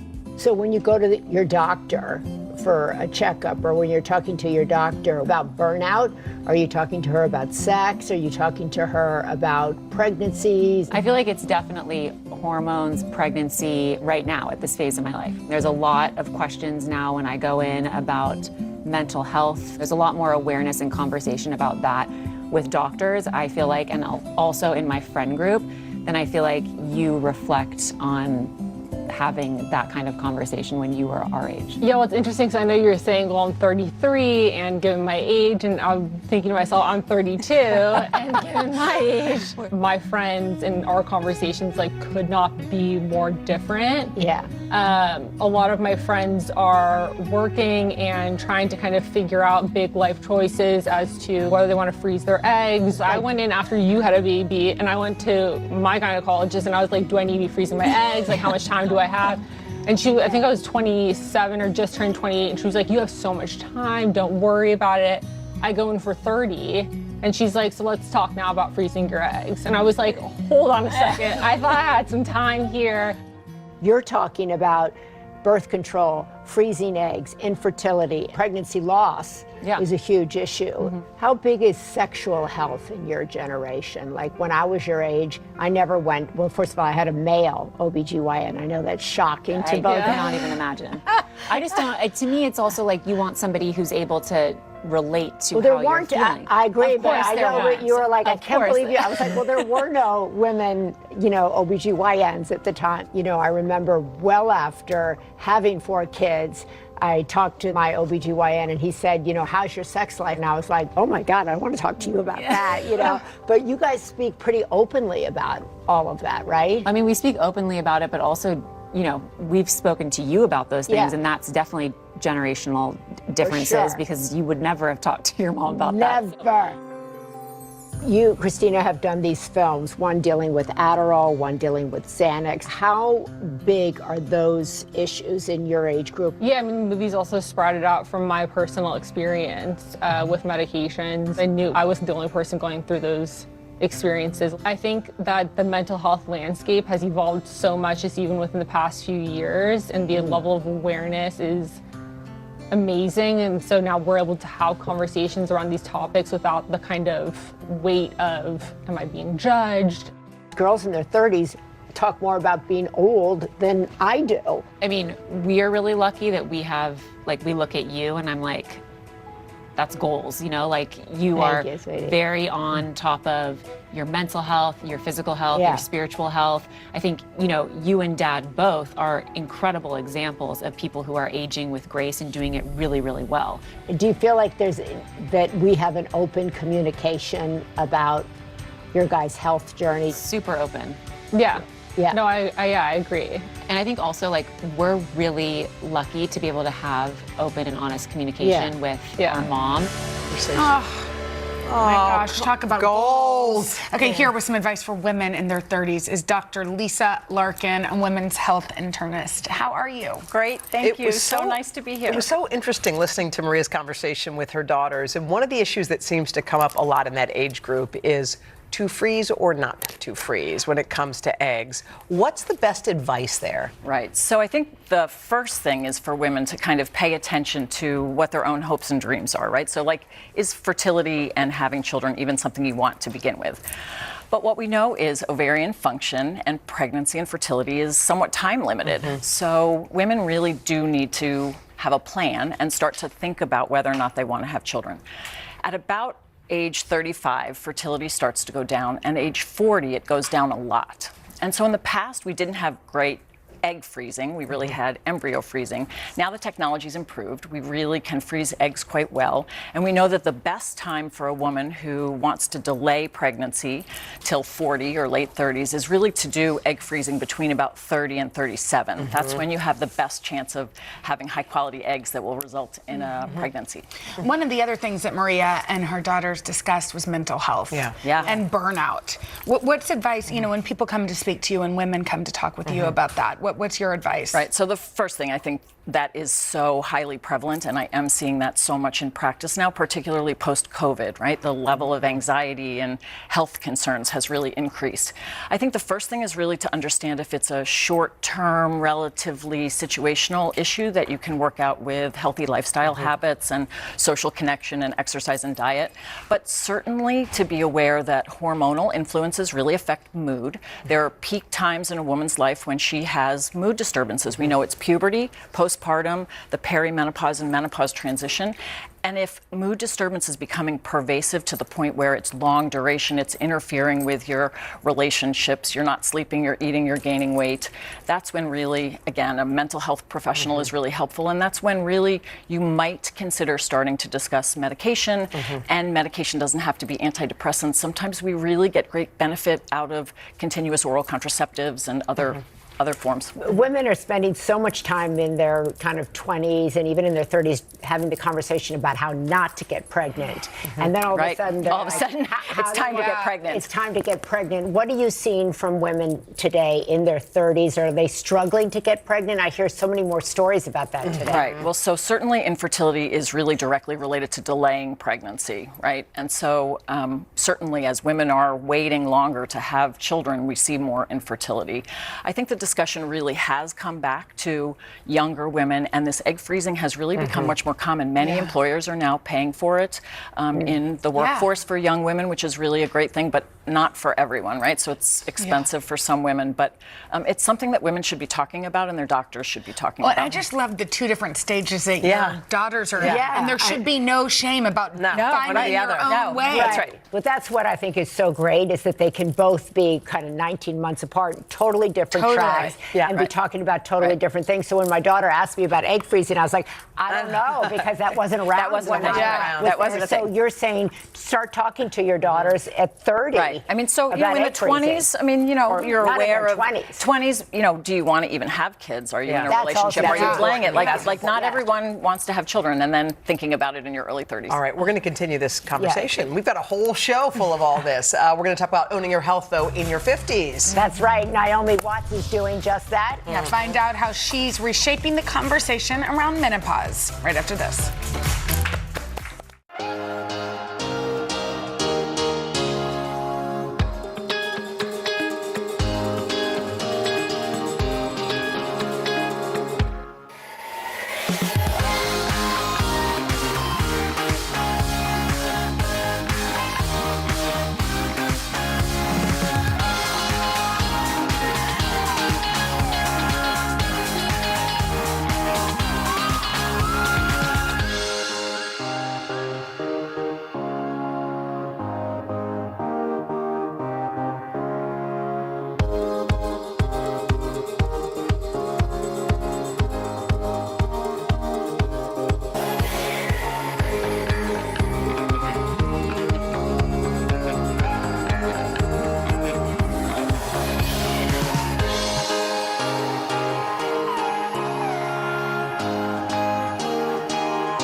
We are back with Naomi Watts, who's on a mission to create more meaningful conversations around menopause. More than 2 million women reach this milestone each year, impacting sexual health, brain health, and the list goes on and on and on. It's so exciting. Welcome, Naomi, what you're doing. It's just incredible.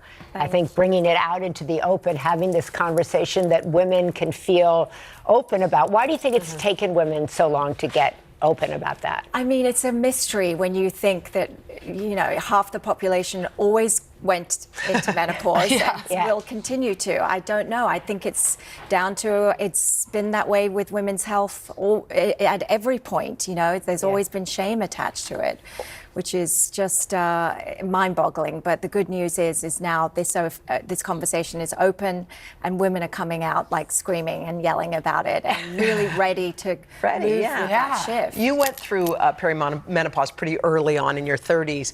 You must have been like, what on earth is happening to my body? And I think no matter what stage you go into perimenopause, you are wondering that, because you're wondering, is this normal? Do I have a cold? Am I moody?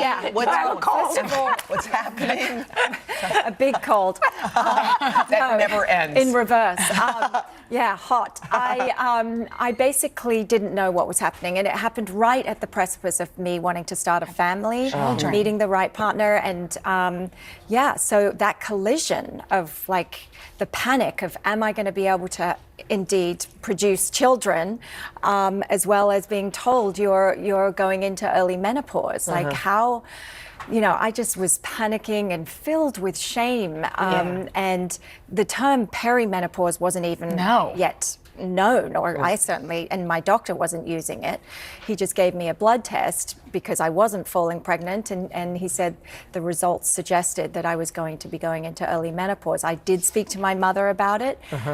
She had told me that she'd gone in early.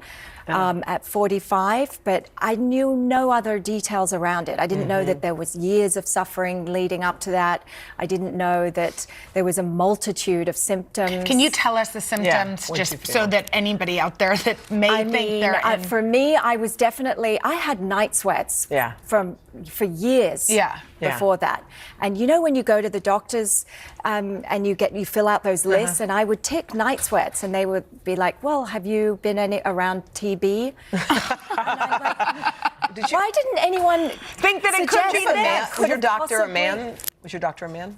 Well, it was a few doctors, because when you're an actor, you have to do different physicals every time you go and do a job.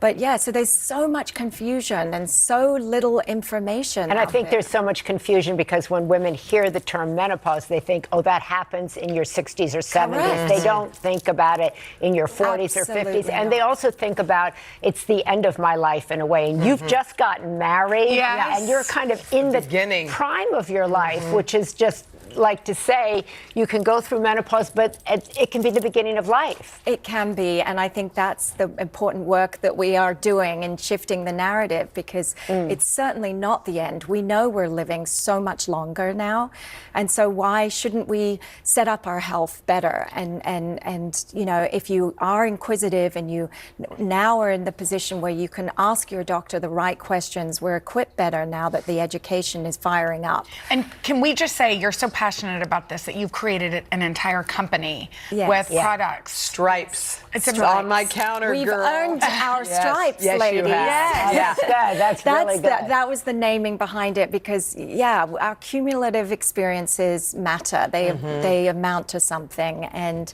we have more confidence, I think, being on the other side of it. And looking at the conversation you were having with your daughters, and I mean, they are so evolved and so educated, which is fantastic. But a lot of women in their 30s have that panic of all these things that they have to check off the list. Right. And I think we're now at the point where we've run households, we threw out the list. The list is shredded. And our self-esteem is in a better place because of it. We can feel more confidence and more, like we're capable of going through the ups and downs. We recover. We know we get through it. Naomi, thank you so much. We're happy you came to visit with us. Coming up next, Bobby Thomas talks intimacy. Yeah, what she found out about herself that could also help you after this.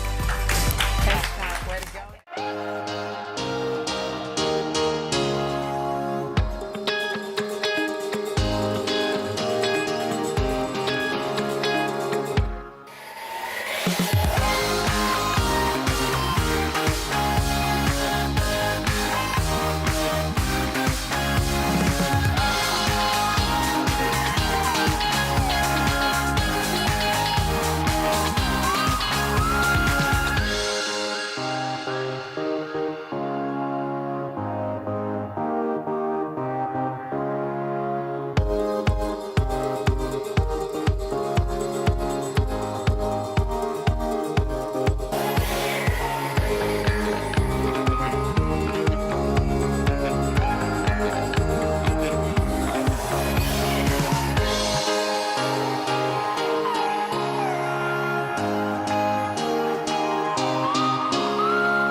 Owning your health is making space for sexual wellness And if you feel a little bit uncomfortable talking about it, you're not alone. No. So we are going to open up the conversation with Today contributor Bobby Thomas and Dr. Jessica Shepard, an OBGYN and Chief Medical Officer at Very Well Health. But first, let's take a look as Bobby opens up about intimacy.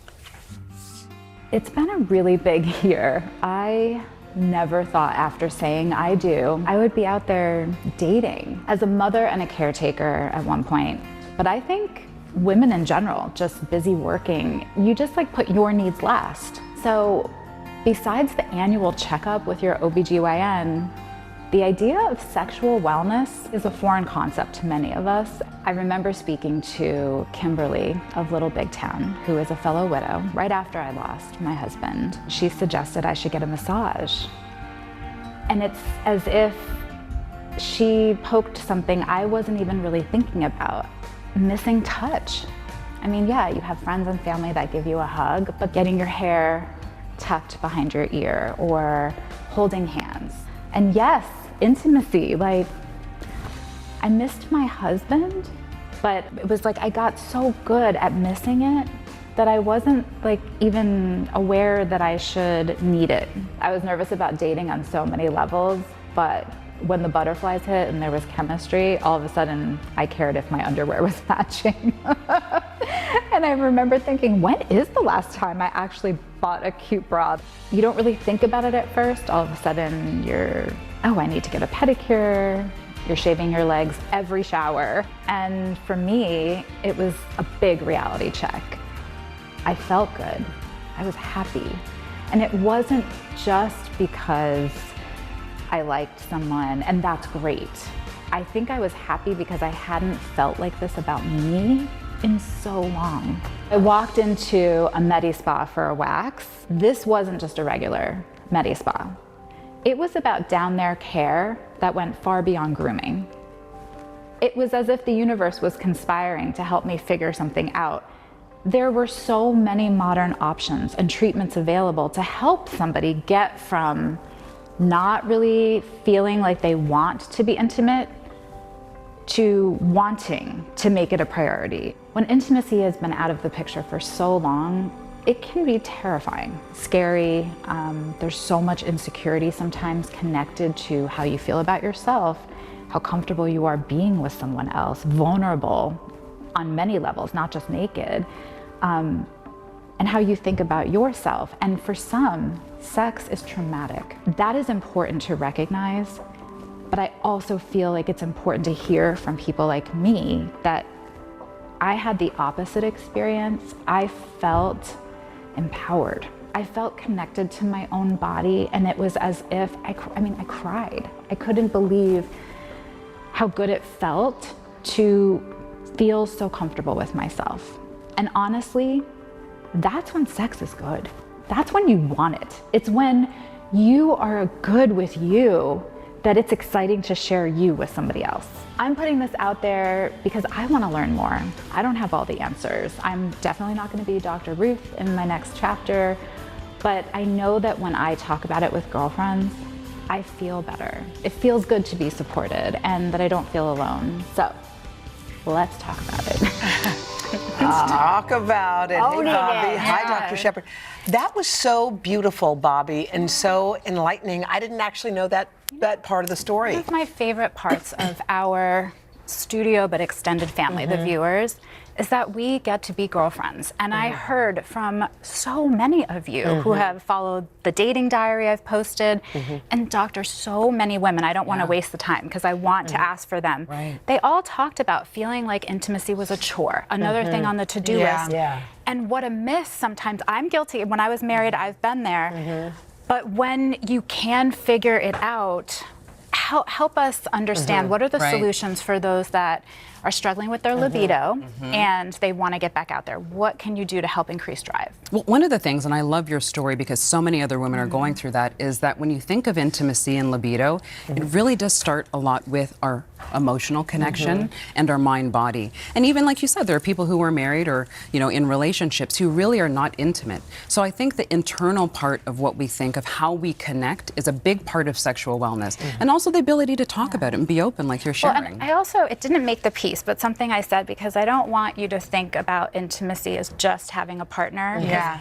If you don't have a partner, still figuring out what feels good is the first step before you can tell somebody else what feels good for you. I just think that's important because so many people that are alone feel like, oh, this is not for me because I'm not in a relationship. But you even said it at the end, is you feel that connection with someone else starts with when you felt good with yourself. And I think that's a message that we could share with even younger women to start to understand the importance of knowing yourself. And sexual wellness is a big part of that. I think as women age, I think the other side of that coin is your libido seems to decrease, but you want it back again. Yeah. And that has a lot to do with hormones as well, as we're starting to go through that perimenopausal is there something phase. is there something to be done? Yes, and so that's why I think that as we go through that transition, having these conversations, because we know physiologically that you are going to have a decline in estrogen and testosterone and progesterone. So what are those things that you can do from a mind-body connection, whether that's cognitive behavioral therapy or going to your doctor and talking about menopausal hormone treatment? Those are the ways that you can do it from a physiologic way, from a hormonal way, but also the connection is the important part, because there are some people who do have hormone therapy but still haven't made that connection with themselves. Something more than that. Something more. I still say, even if you're not with somebody or even thinking about intimacy, buy matching underwear. Start to feel good. Maybe you'll feel good and be open to meeting somebody. Like, you just have to How get do there. women explain this? Because doctors say that women in their early 30s struggle with libido. You know, and it's not just something that it's That's at a great every point. decade. Absolutely. I think that you're going to see changes in what people are eating, medications, and also the environment. Those are also big factors in how we think of libido and what are the things that play with us internally that will decrease that libido. And I think that if we really look at it as a part of our whole wellness, your physical wellness, your emotional wellness, sexual wellness is something that we have to pay attention to get that drive back. Yeah, and Bobby, bringing up the conversation is vulnerable and important. That was great. Being vulnerable. Coming up next, y'all, our doctors are answering your burning health questions, from breast exams to boosting energy levels and the impact of alcohol, right after this. Good.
Back now with our special show, helping women own their health. And we've gathered some incredible women of all ages who have questions. Okay, so let's welcome Liz, Maria, Candace, Jean Marie, Carla, and Sophie. We're also joined again by our women's experts, Dr. Jessica Shepard and Dr. Lisa Larkin. Good to see both of you. Good to see you. Okay, questions top of mind. Something that you brought up was alcohol. Yes, so Liv has a question about alcohol. I do. So I've just been hearing so much information about what drinking does to our overall health, and I was wondering what your advice is for women and when it comes to alcohol use. Okay, great. I'm going to tell you what you're not going to want to hear, which is alcohol is bad. Yeah. Really, there's many of us that believe that there's really not a safe level of alcohol. You may have heard that, you can drink red wine for heart health, but actually the impact of alcohol is terrible on lots of things, sleep, mood. But the big thing women don't recognize, and I'm a breast cancer survivor myself, is that it really impacts breast cancer risk. And so you really, less alcohol is better and none is the best. Yeah, none is. How does it impact breast cancer risk? So we don't know the exact mechanism, but there's clearly a correlation between it. It probably impacts the way local metabolism of estrogen is within the breast. We don't exactly understand the pathophysiology, but the data's clear. Yeah, and I feel like when you find yourself turning to it for stress relief, which I think a lot of women in their 30s and 40s and 50s are doing. Remember at play dates? Mommy juice, and that actually isn't, hopefully you don't need something to numb you from your children. All right. Well, that's the same with gummies, because I hear a lot of young women also say, well, I'm not drinking, but I'm doing California. And that's a really interesting thing, which is, we have data about alcohol. We don't have great data about gummies, CBD, THC, but I would tell you, lack of data does not mean that it doesn't have an impact, and it could be negative. Let's go on to our next question. We have Candace. You're in your 30s, and you've got a question for Dr. Shepard. Yes, I love that we talked about breast cancer health and just awareness. I know October is a big month regarding that. I'm now in my 30s. I've never gotten a mammogram once. I've never even thought about getting a breast exam, but I do want to know, just who does it? Where do I go? When it's time? Well, this is a great question. Everyone. I think, at some point I want women to understand that when you're more aware of your breast tissue, that is going to be the best solution for what's going to be able to help diagnose sometimes some cysts, some lumps. So here we have a really good, clear idea. So all breasts are different, right? Different sizes, different textures. So it's always important using your first two fingers to really get some good pressure when you're doing exams. When you're looking under your underarms, you want to make sure if you feel anything like a frozen green pea, that's when you want to go talk to your doctor and see what exactly is this? This is what I felt. And then last but not least, looking at the texture of your skin. If you look like at the peel of an orange, if your skin starts to look like that, that again can be early signs of some inflammatory breast cancers. So again, having the conversations when you go in for your annual. And the mammogram should start when, do you think? Mammogram should start at the age of 40. And really, we want women to get that every year. We really do know that early detection is key when it comes to breast cancer. We want to say, first of all, thank you to both of you and to all of you lovely folks who came out to be with us. A lot of your questions are online. Oh, no, wait, stay right there. We're going to answer more questions right after this. That's what I meant. right after the break. That's right, yes.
We are back with our women's health doctors, internist Lisa Larkin and OBGYN Jessica Shepard. They're answering our viewers' questions. What do you say we get back to it, guys? We had a lot of questions. Where is Maria? Hi, Maria. You've got a question for us. Yes, I am in my 50s, but I have 11-year-old twin boys. Wow. I am exhausted all the time. Okay. What kind of supplements can I take to increase my energy level? There you go, doctor. Okay, great. Well, I would start by saying no wonder you're fatigued and tired, but I would tell you to start with the answer is not necessarily supplements. So I would really look at what's going on in your life. Are you sleeping well? Are you getting restorative sleep? Are you drinking too much alcohol? Are you exercising? Are you managing your stress? We start with all of that because that impacts impacts Sleep's number energy, one. right? Sleep, She says sleep, she's sleep. not getting sleep. You're not. But the other thing is the impact of hormones, right? So I don't know where you are in your kind of menopause transition. I assume you may be postmenopausal, right? All of those things can impact energy level. But the big thing is don't miss other diagnoses. If you're really fatigued, you need to see your primary care doctor. Make sure you're getting all of your preventative health care. You've had labs done. We've screened for other deficiencies and thyroid abnormalities and anemia. So don't neglect those things. So supplements don't work? Don't work? So supplements are appropriate for very specific things, but in general, the belief that supplements can replace healthy lifestyle and good diet is just What about not there. vitamin- You're making expensive urine, Well, largely. there are a whole bunch of things people Expensive try. urine. Yeah. People are like, they try a cold plunge, they try exercise in the morning. Vitamin D, light. meditation, Right. vitamin I mean, D. I think all of those things can be really important as Yeah. part of overall wellness and stress management, and I don't negate those things, but I don't think you can get energy in a bottle. But Dr. Larkin, you were advising her to get all her labs done, get Yes, blood tests yes, done. for sure. So many people don't have a primary doctor. Yeah, They right. live in a health Yes. desert. There's Yes. health disparities. Right, What do they do? They can't Right. afford that. Right. That's a great thing for telehealth. I think telehealth has really expanded the ability for resources. And then also finding organizations that go to local churches and community centers Yeah. to give health care. Yeah. Excellent resources Yeah, for that's people who such don't a have good access. idea. Yeah. Do we have another Do question? we have time for one more? I think we do. Yes. Okay, we have one more question. Who's got a About what's question here? about an IUD. IUD. Yes. Here we go. Okay. So I got an IUD when I was 20, and now I'm 27. I really haven't thought about it in a while. I don't really know what's going on down there. Should I get that checked out? How should I go about Yes, making absolutely. So IUDs, just to give you a quick look, this is an IUD. Just the red part is the part that's left to be inserted. So the good part about an IUD is it's long-term contraceptive care, which is why you said I've been 7 years without. So the real question is, when should you check in on it? Every year that you go for your annual and go to your doctor saying, hey, I have an IUD. What is the location? How are you feeling about it? Has it changed anything about your cycle? Those are the key questions. But I think that an IUD is a very appropriate form of contraception, and you're doing the right thing. So kudos to you. But her doctor hasn't asked her anything about it. Then in that's 7 why I want years. you to advocate for yourself. And I'm telling you, every year that you go, you're like, what about my breasts? What about my contraception? How is it doing? And those are the questions that you should be challenging us with to answer. We have more questions and we don't Yeah. have enough time. So I think you are coming back for our Instagram Live. Yeah, Maybe gonna be give us good. the questions we should be asking our doctors Yes. every time we go to visit. And we want to say thank you to you guys Yes, for coming. thank And y'all you. had great questions. We really, really appreciate Thank it. you, thank and you. thank you to this Maria. awesome Maria Shriver. you, But we'll be thank you. back. There's more to talk about right after this.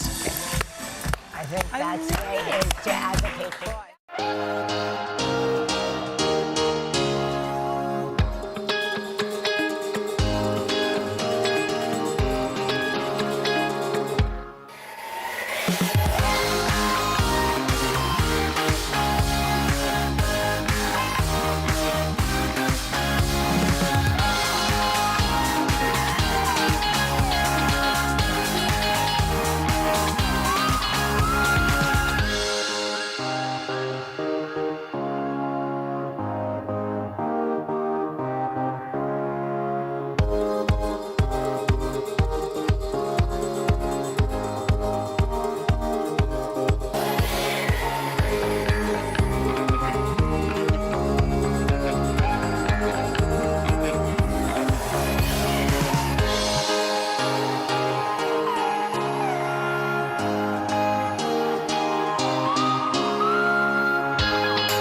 We want to say thank you. What a great show this was. Maria, Bobby, our doctors, all of our friends. Check out Instagram Live after the show. Our two doctors are going to answer your questions live. That's right. And we want to remind you, be an advocate for yourself when you go to the doctor. Ask questions, and if you don't get the answers you want, get another doctor. Yes, There you and go. y'all are going to give us some questions to ask right now on Instagram Live. Maria Okay. will also be joining.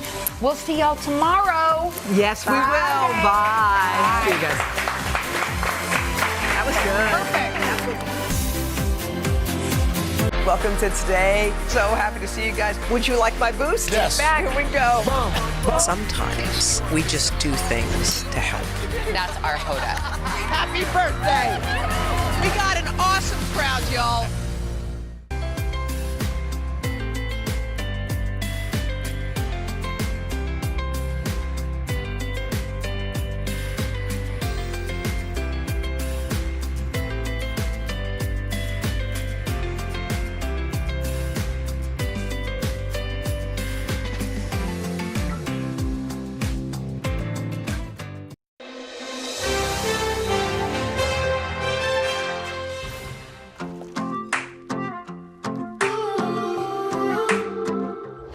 Is there a different energy generally in New York? Always. Do you feel that? Yeah. Always. You know, when you come to New York, you can't have your B show. You gotta have your A show because last night they saw somebody that killed him. Right. After a few years out making music and touring with his buddies in Hootie and the Blowfish, Darius Rucker has returned to country. Turn on the good times, turn off the TV. Yeah, the only BS I need is beers and sunshine. What's the response been like to the new album? Oh, it's been great. I mean, we've been playing about 4 new songs off the record, and people are loving it. And I as a musician, especially if somebody puts records out like I do, you just want that.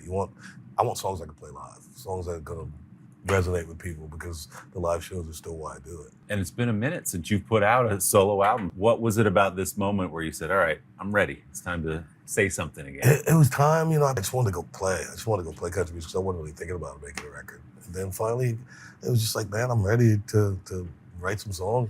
Those songs make up the new album, Carolyn's Boy, a tribute to Rucker's late mother, who died before her son's massive success. You soothe my soul like an old church hymn. Amen. Why did you dedicate this album to her? I mean, it was funny. I was writing the song, and we started the recording, and I was having a bad day, one of those bad mental health days. I just wasn't doing well. And I just remember sitting there and thinking, at the end of the day, I'm just my mom's boy. And right there, so I want to name the record Carolyn's Boy, because really that's, in my heart, that's who I am. I'm just my mom's kid. And what does that mean to you, to be Carolyn's boy? She taught us to be nice. She taught us to care. She taught us to give back. She taught us to always be the best person you can be. And I really hope that, she's looking down from heaven and I'm that man she wanted me to be. Born and raised in Charleston, South Carolina, Rucker is one of 6 children. Carolyn was a single mother who worked double shifts as a nurse to support the family. What was that household like? And now that you've grown up and you're a parent yourself, how much more respect even do you have for what your mom was able to do? Oh, absolutely. Being a parent, you really get it. You get it. And, for me, we were lucky. We had a village. My brothers and sisters were all still real close and everything. And my mom just taught us family. Family's everything. And that's something I took on to my kids and with their lives. And what influence did your mom have on the music? I know you grew up in the church, listening to music like so many good Southern young boys and girls did. That's where it starts. And then you graduate to Al Green that's playing in the house. Was your mom a big part of your musical influences? She was the biggest part. She was a huge part because there was always music playing. There was never music not playing in the house, whether it was the radio or records or whatever. And we had one of those big hi-fis, that had all the records inside. And I would just listen to records. And she was great because she never let anybody tell me what I could listen to. Like my cousins would come over and I'd be listening to rock and roll on the radio or something, or country on the radio. And they'd come and ask me, why you listen to that white boy music? And she would just lit into that. She would light into them and let them know you let him listen to what he wants to listen to. And it was great. I always say, I don't think I could have sang the songs I sang and made the music I made if my mom wasn't always a champion and protecting me from people telling me I couldn't. But I always say she influenced all of the music. So she had good musical taste. Oh, yeah. Really good musical taste. Oh, great musical taste. Because she was such a singer. She was light years better than I am as a singer. And I would sit in the living room and just listen to her singing because she was so amazing.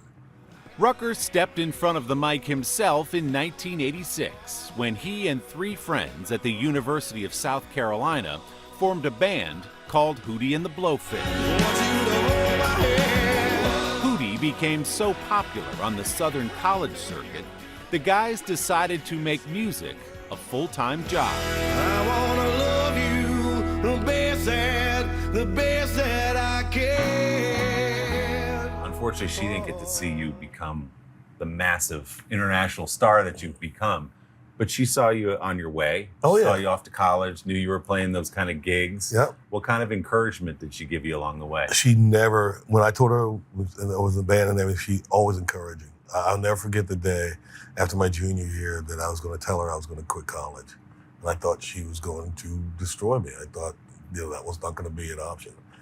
And she looked at me and she said, if that's what you want to do, if this music thing is what you're going to do it. Wow. And that was a great day for me because I realized I had her behind me no matter what. I had, I didn't think I had a backup plan until she said that. And I was like, well, I guess she's my backup plan. For years, the band toured constantly, enjoying modest success, until a 1994 appearance on David Letterman's show changed everything.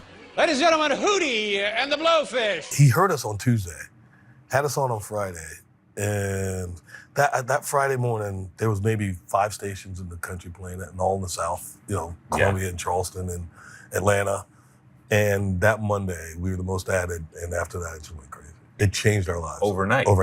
The debut album, Cracked Rear View, went platinum 21 times over, placing it among the best-selling albums in the history of music, earning the band 2 Grammy Awards, and making Hootie one of the biggest acts in the world. And just let her cry.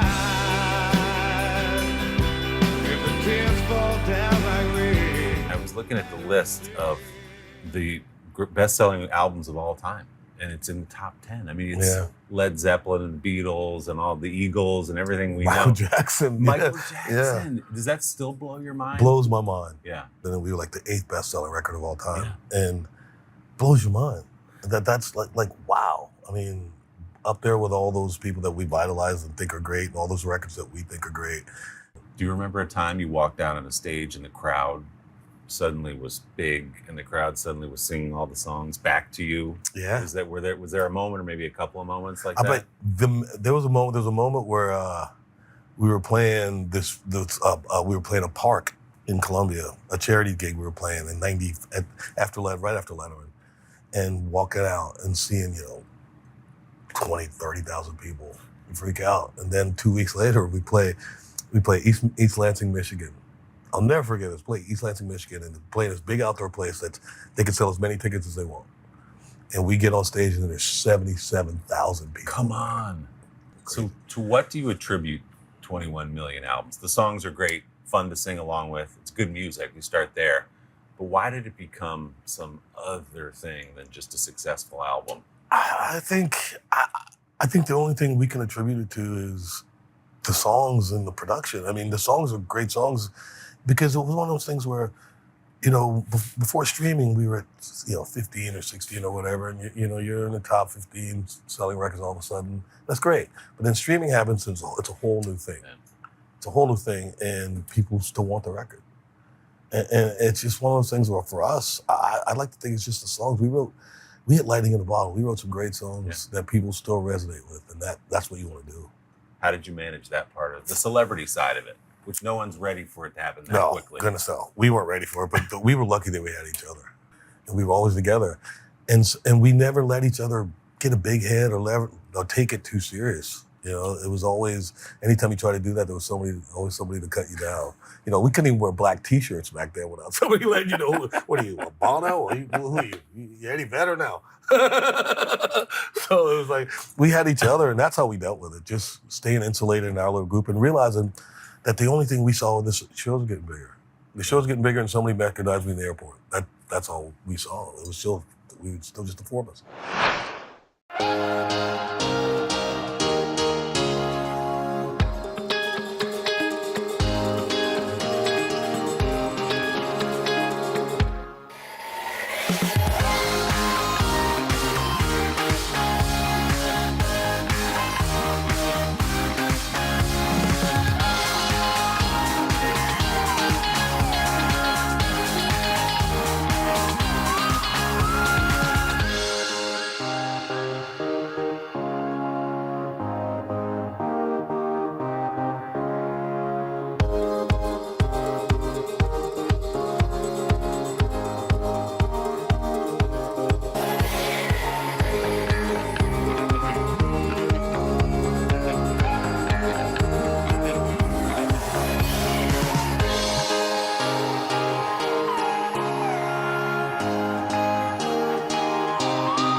In 2008, Hootie took a break and Rucker went solo, turning to his Southern musical roots. I got all I need, and it's all right by me. I always said, someday I want to make a country record. Someday I'm making a country record. Someday I'm making a country record. And that day finally came. Did you feel skepticism when you made that turn? From radio stations, fans, everybody going, whoa, whoa, whoa. Understatement. What are we doing here? Understatement. I got lucky and got a record deal. And it's so funny, the guy who gave me a record deal, Mike Dungan, said to my manager, Doc, he's like, you know, I never got that Hootie thing, but I always thought that kid was a country singer. And he gave me a record deal, and I'm out visiting radio station stuff, and 3 radio station guys said this to me, to my face, I don't think my audience will ever accept a black country singer. And that was, I mean, the first time I heard it was shocking, because, you know, I knew they probably kind of felt that way, but you actually said it to me. You know, and that was more motivation for me. That was more, okay, what do you want me to do? How hard do I have to work? Tell me what I got to do to make this work. It worked right away. His first single raced to the top of the country charts, the first of his 8 #1 songs there. Among them, a 2013 rendition of Wagon Wheel, which now is one of the best-selling country songs of all time. So rock me, mama, like a wagon wheel. Rock me, mama, any way you feel. Hey, mama, rock me. It is, even sitting here, it's shocking to hear that someone would say the things they said to your face, Sure. that a black artist can't make it in country music. Did you carry that with you when you went in? Did you feel any weight of like, I'm this breakthrough artist, I'm breaking barriers and all those things? Or was it just like, write good songs? The one thing I wanted to do was write good songs. I was like, let's make a great record, write good songs, all the other stuff comes with it. But once I made it, I wanted to see other people make it. I think everybody's looking for an African-American artist that's great, that I can get on the radio, that can be part of my stable, to be part of what we do at our label. And, you know, I love being, you know, one of the catalysts for that. That's pretty cool. We always think we're gonna hatred and all this stuff's gonna keep, but when, and at the bottom line, people just want great music. That's all they want, is great music, a great song. I don't care what you look like, what you do.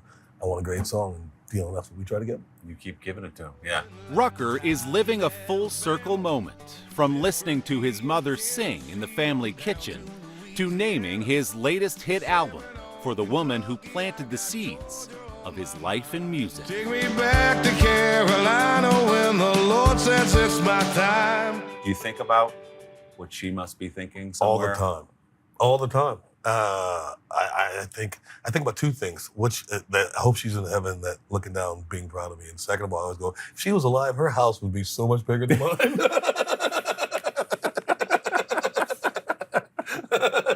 And she would have earned that too. She'd earned that out. Her car would be nicer than mine. She'd be awesome. Whatever you want, Mom. Whatever you want, Mom. You can have it for sure.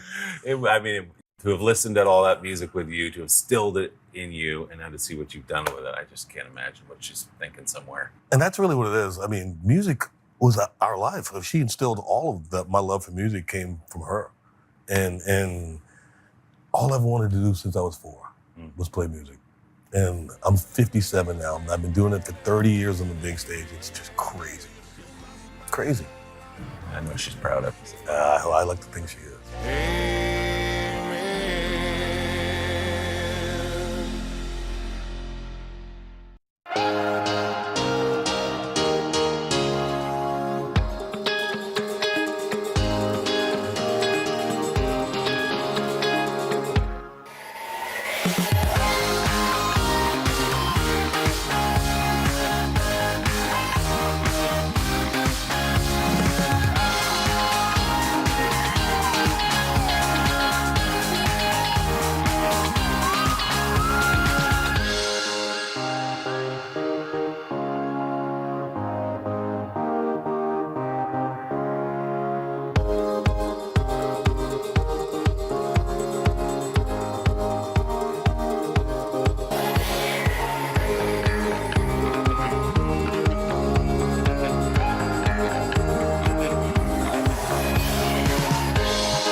party is just getting started for Olivia Rodrigo as she celebrates the release of her sophomore album.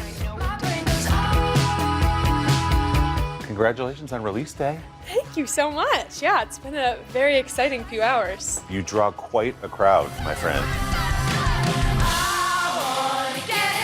She's calling it Guts. These are my Guts rings. And the critics are calling Rodrigo a rock star. And Guts means what to you in the context of this album? It means a few things. It means courage. It means trusting your gut. It means having, following your intuition. I like spilling your guts too. I feel like there's some of that on this album. album. Yeah, I feel like every song I've ever written is sort of just me spilling my guts a little bit. For you, I guess you're getting everything you want. Just 20 years old, the singing, songwriting phenom has a talent for turning angst and heartbreak into hits. Do you ever, when you're sitting down spilling your guts in front of a piano, do you ever have any hesitation of like, ooh, maybe I shouldn't go this far, maybe I shouldn't tell this one? It doesn't feel like it. Yeah. In the moment when I'm writing a song, I try not to censor myself too much or think about, what people on the internet are going to say about it, just because I think that is kind of the antithesis of creativity. But it's, after the fact, then it's kind of when you have to be like strategic, I suppose. I don't know.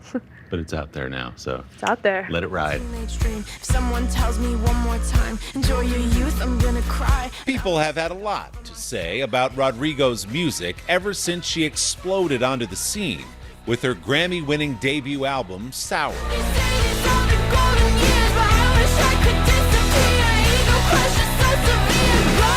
It's brutal out here. Rolling Stone called Sour Rodrigo's greatest hits album on her first try, highlighted by the 5 times platinum driver's license. I got my driver's license last week, just like we always talked about. A poignant power ballad about marking a teenage milestone amid heartache. You said forever. With a bridge embraced by TikTok. And Saturday Night Live. I was thinking back to January of 2021 when driver's license came out. You're still a senior in high school, and then you wake up one morning and everybody knows your name, and everyone's singing that song. With 2.5 years of perspective on that now, how do you describe what that was like? It's really interesting. I feel like at the time, I didn't quite realize how much it would change my life.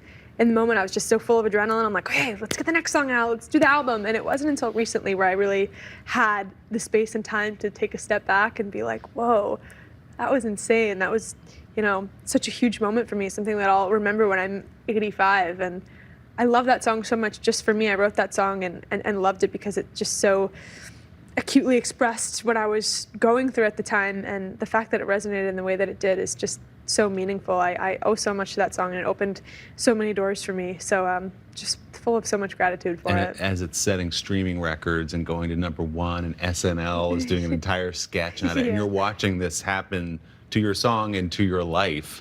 What's going through your mind? What are you thinking? How are you handling that? Honestly, a healthy level of dissociation goes a long way. Yes. I think Yeah. When I was 17 or 18, you just can't really read into all of that too much. You kind of just have to put your horse blinders on and focus on what you can control, because so much of it is just beyond anything you could really fathom or control, And then you proved that it wasn't just about that song. I mean, you put another one a hit, another one a hit, and it became the biggest album of the year. Again, Rolling Stone called it the best album of the year. So as you were sitting down now to write Guts, did you feel like, okay, this better be good? Did you feel all that when you were putting this album together? So much pressure. Everyone always says, like, your only competition is yourself. And I was like, oh God, if my only competition is myself, I don't know how I'm gonna beat this. Like, that was just such crazy success that I could have never expected or prepared myself for. And so I definitely, I won't lie, I had a really tricky time setting out to make Guts. But I think kind of halfway through the writing process, I sort of shifted my mindset into not trying to beat something or make a song that would go #1, and I just tried to make songs that I would like to hear on the radio. And that's when kind of the real good stuff started happening. I had a lot more fun, and the songs really improved. So yeah, I think at the end of the day, you just have to focus on doing what you love and making songs that you enjoy. That's all you can do. You have such a maturity in your songs about things like heartbreak and relationships, even on Sour. And as you say, you were 16, 17 years old writing these sort of sophisticated songs that I'm not sure most teenagers have thought through in that way or can articulate in the way that you have. Where does that, I guess, emotional maturity come from? How do you think so deeply and express it so well at your age? Thanks. I mean, I've been writing songs since I could talk. I've always been doing it. So I've written so many songs in my life, written so many bad songs, got a lot of practice. But I really believe that really good songs kind of don't come from you, they kind of come through you. You know, it's kind of like something else. It's like a magical thing. And sometimes you write a song and you're like, wow, I don't even know how that came to be. It's just kind of this beautiful flow. So I credit a lot of my songs to that sort of magic. The magic began in Southern California, where Rodrigo grew up with parents who played Alanis Morissette, Gwen Stefani, and the White Stripes in the house. Do you get deja vu? Rodrigo first sat down at the piano at 7. By 12, she was writing songs. She did some acting too, but music was her first love. Do you remember those first songs when you were 12? Yeah, it's so funny. I listen back to it. I still have them on my phone, and I'm like, gosh, I was so angsty. I had such a perspective. I'd write all these like feminist songs about like all these like people that wronged me or like all these issues that I had, and I'm like, you're in 6th grade. Like, what's going on?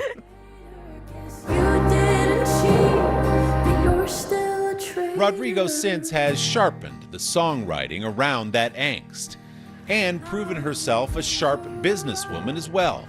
When she signed her first record deal at just 17, she negotiated for ownership of the master recordings of her music. The label agreed, perhaps underestimating her potential.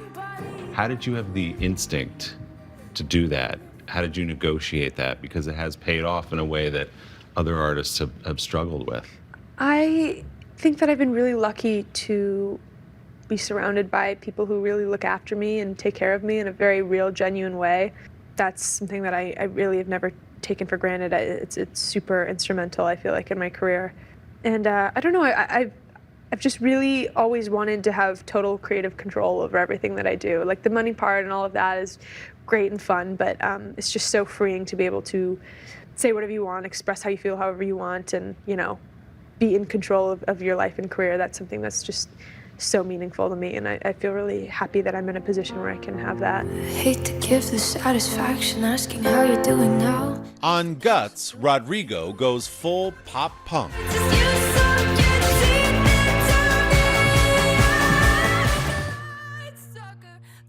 Well, just so you know, most mortals don't have #1 hits flowing through their bodies when they sit down at a piano. But I think Maybe. Vampire was that way a little bit too, wasn't it? Where you sat down at a piano and it just sort of happened? Yeah, I was getting ice cream with my friends, and I was really upset about this thing that I wrote Vampire about, and I just had this burning desire to sit down at the piano, and I remember sitting down at the piano, and the chorus just came, and I was like, oh, Vampire, I don't know, it just popped into my head. I you know, hadn't really ever thought about writing a song like that, and yeah, it just kind of came really naturally. So why is it so important to you, because this is true of all your songs, to not talk publicly about who or what exactly it's about? I think explanation is never good for art. Why would I like pigeonhole a song into being about this one thing in my life when everyone has their own interpretation? It's the beauty of music. It just makes me feel less alone in my feelings. You know, when I write the song about some specific instance where I felt this really strong way, and then I look out into the crowd and I see some girl who felt the exact same way, it just makes me realize that, you know, we're all so much more alike than we are different, and no one's ever really alone in their feelings. Is it still a trip to you to have that feeling, which is to say, to go out on a stage, a song you wrote maybe with one other person in the privacy of a little room, and you feel like maybe someone will connect with this, to hear an entire arena or an entire stadium singing those words back to you? Yeah, I think it's a feeling that you never really get used to. I think songs are one of the most powerful mediums there are. You know, you can write a song in 20 minutes and, you know, a huge crowd of 5,000 people could sing every word, you know. It's really powerful. There's a lot of responsibility in that, I think.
She has grown up during this whirlwind couple of years, but she's still having fun. The first album was very much about heartbreak, and I love that. That's what I needed to say at the time. I was very heartbroken. And I think this time around, I was just more thinking about the pressures of young adulthood and, you know, sort of the growing pains that come along with just turning 20. I wrote the album when I was 19 and 20, and I think it also just takes itself a lot less seriously, which I really enjoy. It's very playful and fun, and I just wanted to make songs that would be really cool to sing at a concert and jump around to. So I feel like that's what we tried to do. So you've said that the last couple of years you've grown up by a decade, much more than the 2 years or so. Sure.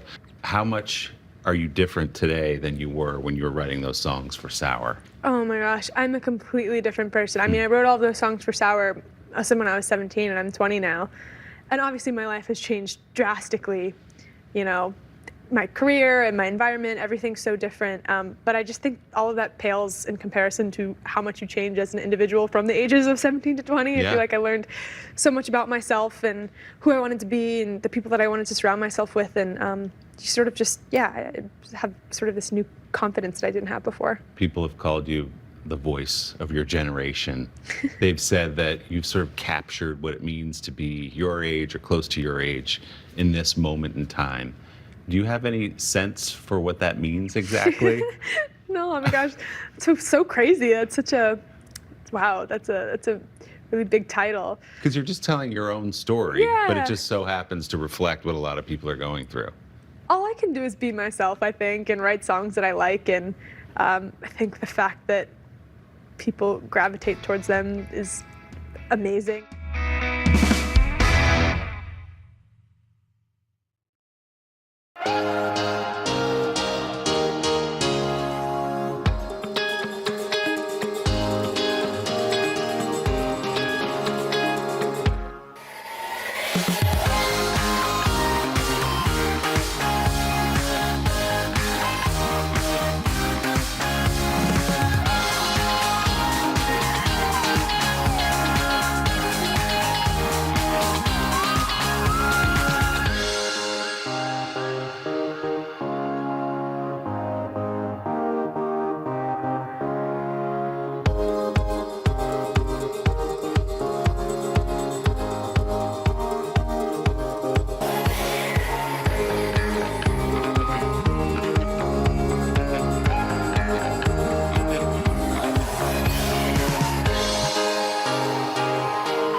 Austin Butler Butler is living the kind of rare moment actors dream about. Already the winner of a Golden Globe for his turn as the king of rock and roll, Butler now is nominated for the ultimate prize. We're lost in a cloud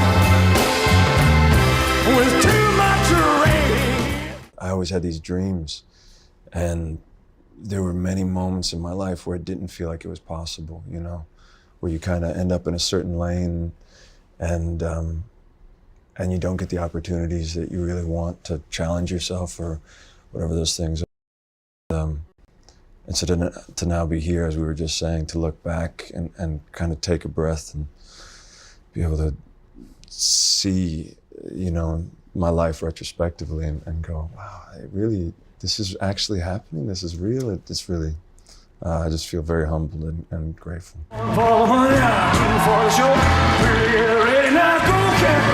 With the look, the voice, and even a little of that swagger, Butler had Elvis on his mind long before director Baz Luhrmann called. Were you singing along to Blue Christmas or something? It was Blue Christmas. Yeah. Which was, and I just happened to, I think we have a similar timbre of voice.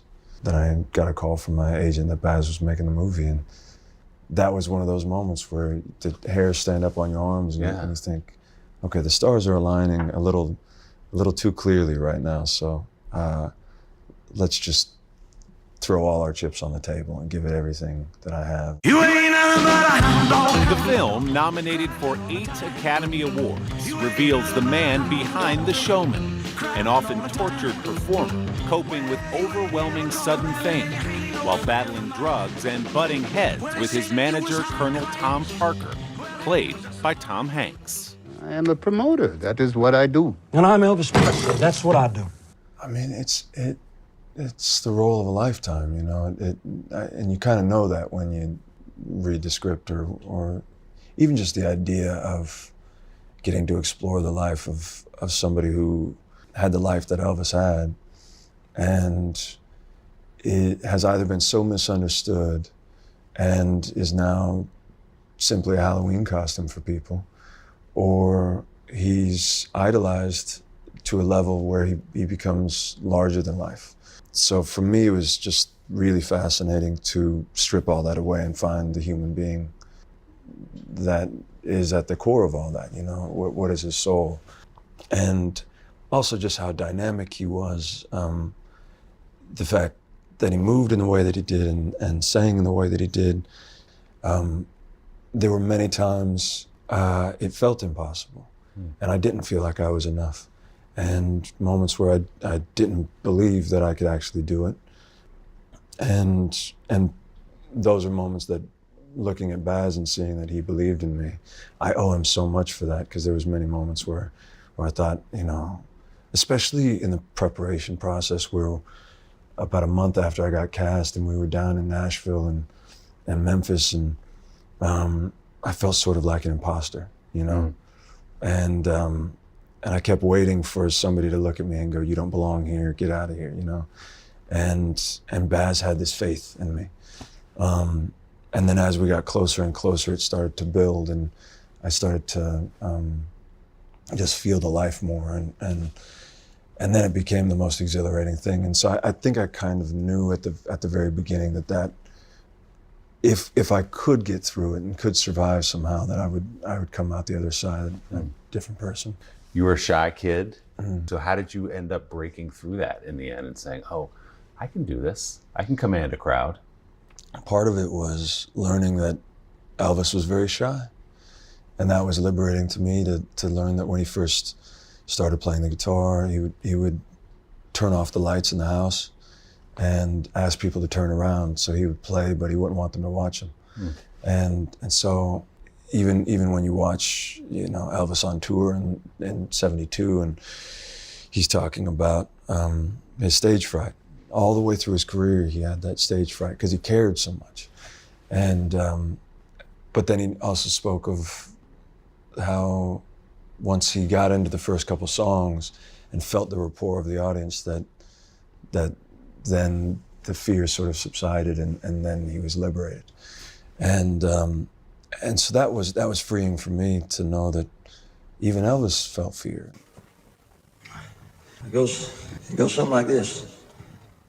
Do you remember the first time you looked in the mirror and saw Elvis with the hair and the makeup and the wardrobe and all of it? Do you remember that moment? Yeah, I mean, I remember the entire process. We had more hair and makeup tests than I think most people have ever done on a film, because that's the way Baz is, where we had just months and months of just trying things. We would try on a nose, and we tried tons of prosthetics and then no prosthetics, and then we kind of kept going back and forth trying to figure it out. And I was in the room by myself, and it was the moment before I was walking out on stage, and I was so nervous. And then I looked in the mirror, and it was like I was seeing Elvis giving me a pep talk, because I'm seeing that face in the mirror saying, you know, yes, this is terrifying, but you know, that's exactly what Elvis was feeling in that moment. Was his career was on the line, and that's exactly how I felt. So that was the moment. Was looking into the mirror, and it was surreal. The acclaim Elvis has received is bittersweet for Butler, who grew close to Presley's daughter, Lisa Marie, before her death in January. I remember the moment that they were first going to watch the film. I had never been more nervous for anybody to see anything that I'd ever done. And I really thought it could go either way. And then when Baz read me Priscilla's email, I just burst into tears, because it was, I felt so much responsibility to them and for their family and for Elvis's legacy. And then when I finally got to meet Lisa Marie, because we didn't meet until we screened the film at Graceland. And then because the film resonated with her in that way, suddenly now's this moment where we're standing in front of each other and we're looking into each other's eyes. And I'd felt so much love for her through him in that whole process, that I've never felt closer to somebody quicker than I felt with her. And then she was just the most incredible woman I've ever met, and just so incredibly honest and loving. Yeah, it's so, I mean, I've said it in these exact words, but it's just very bittersweet right now. Because I just wish that she was here to celebrate with us. But I'm just so, I'm so grateful that everybody has received the story in the way that they have, and to get recognition for their family, you know, and for her dad, who I know it weighed on her a lot how misunderstood he was, and so to be a part of that, I just feel so endlessly privileged, you know.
Butler's road to Hollywood began not far away in Anaheim, California, where he was raised with his older sister. How did you find your way to acting? Well, So, I mean, when I look back at it, I was so shy in public, but then I would do anything to make my mom laugh. And then I also loved watching movies. I watched tons of movies, and I didn't really like to hang out with other kids, so I spent a lot of time at home. I would, recreate scenes for my mom. And so that really, I think, was the genesis of it all. I'm James. Butler's first major scenes outside of the family living room came as a teenager on Disney and Nickelodeon shows like Hannah Montana and Zoe 101. I learned how to find my light and hit my mark and remember my lines. Was there ever a moment, Austin, where you were like, maybe this just isn't going to work out? Yeah, there were many times, many times. I really questioned it, but I didn't have a plan B. I tested out of high school when I was 15. I didn't go to college. I've never had a real job. I didn't have another option, but I had a moment, especially after my mom passed away, where my whole world sort of shifted, and I started looking at material that I was working with and just going, it just feels so vapid right now. And is what I'm doing, does it matter at all? And is there I was having trouble finding joy in it. Butler found his joy all the way across the country on Broadway. I came and worked in New York when I was 20, and I just fell in love with theater. He made his debut starring alongside Denzel Washington in The Iceman Cometh, and despite some understandable nerves, Butler quickly impressed his iconic co-star. I memorized the entire 4-hour play, everyone's lines, and he's watching me the whole table read. I'm just going for it 100% the entire table read. And I think because he saw certain things in just how much I cared about it. Then he started to kind of take me under his wing, and he was very, very kind to me. But getting to watch him in the rehearsal room was the most amazing experience. And it wasn't just for being your partner in Iceman Cometh, but because he called Baz and said, this kid is really good. You got to give him a good look for Elvis. I'm so grateful to him for that. I want to thank my mom, who I know is smiling down right now. Mama, I love you so much. What do you think she's thinking as she watches what's happening to her son, what he's done in this last year? I think she'd be very proud, and yeah, she sacrificed so much. Like she quit her job to drive me to auditions and drive me to acting class, and she'd wait outside and then drive all the way back down to Orange County. And also when she was in high school, she wanted to be an actor. And so I think I'm sort of getting to live this life for both of us in that way. And she was my best friend, and so I think she'd be happy. Well, you've done her very proud. So thank you. Congratulations on everything. You've a lot of been people very rooting for you. Today. No, well, listen. We've had our Oprah moments. No, I didn't. Jeez. I didn't mean for it. It just happened. No, you're so Thank you, present. man. Thank you, Austin. I really enjoyed it. So great to talk to you. So nice to talk Thank you.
over now, all right?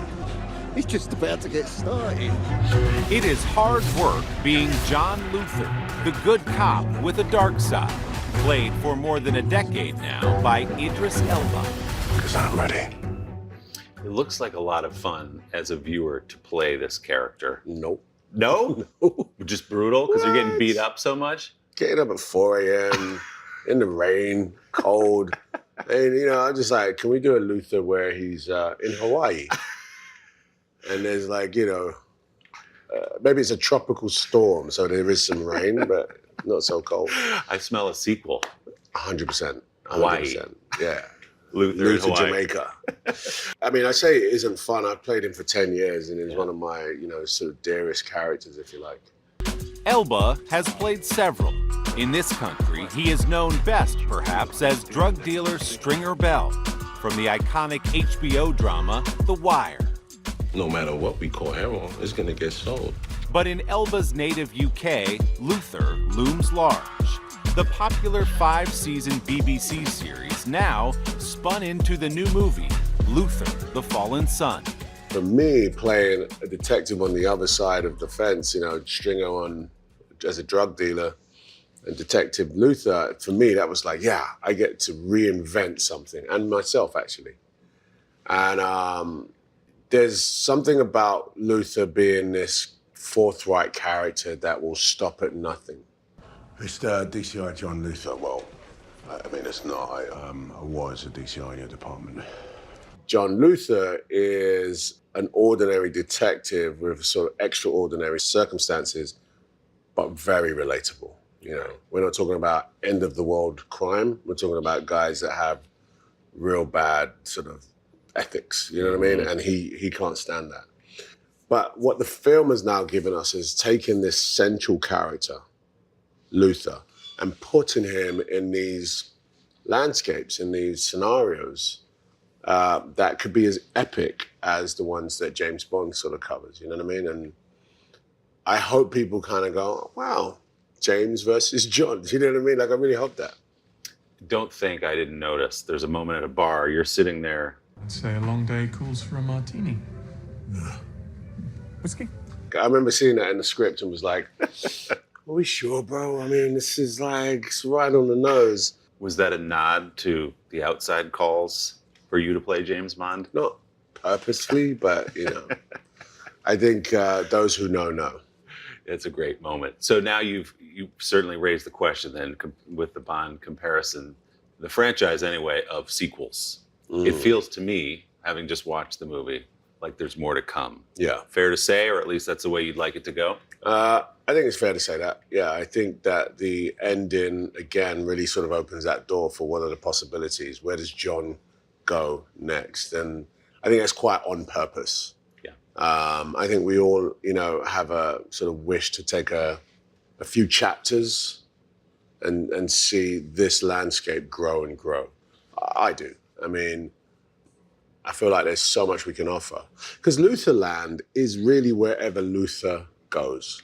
So if we saw Luther in Colombia and it had that same sort of Luther aesthetic and it's dark, you know, I think that would still be as engaging as seeing him in sort of London as we know it.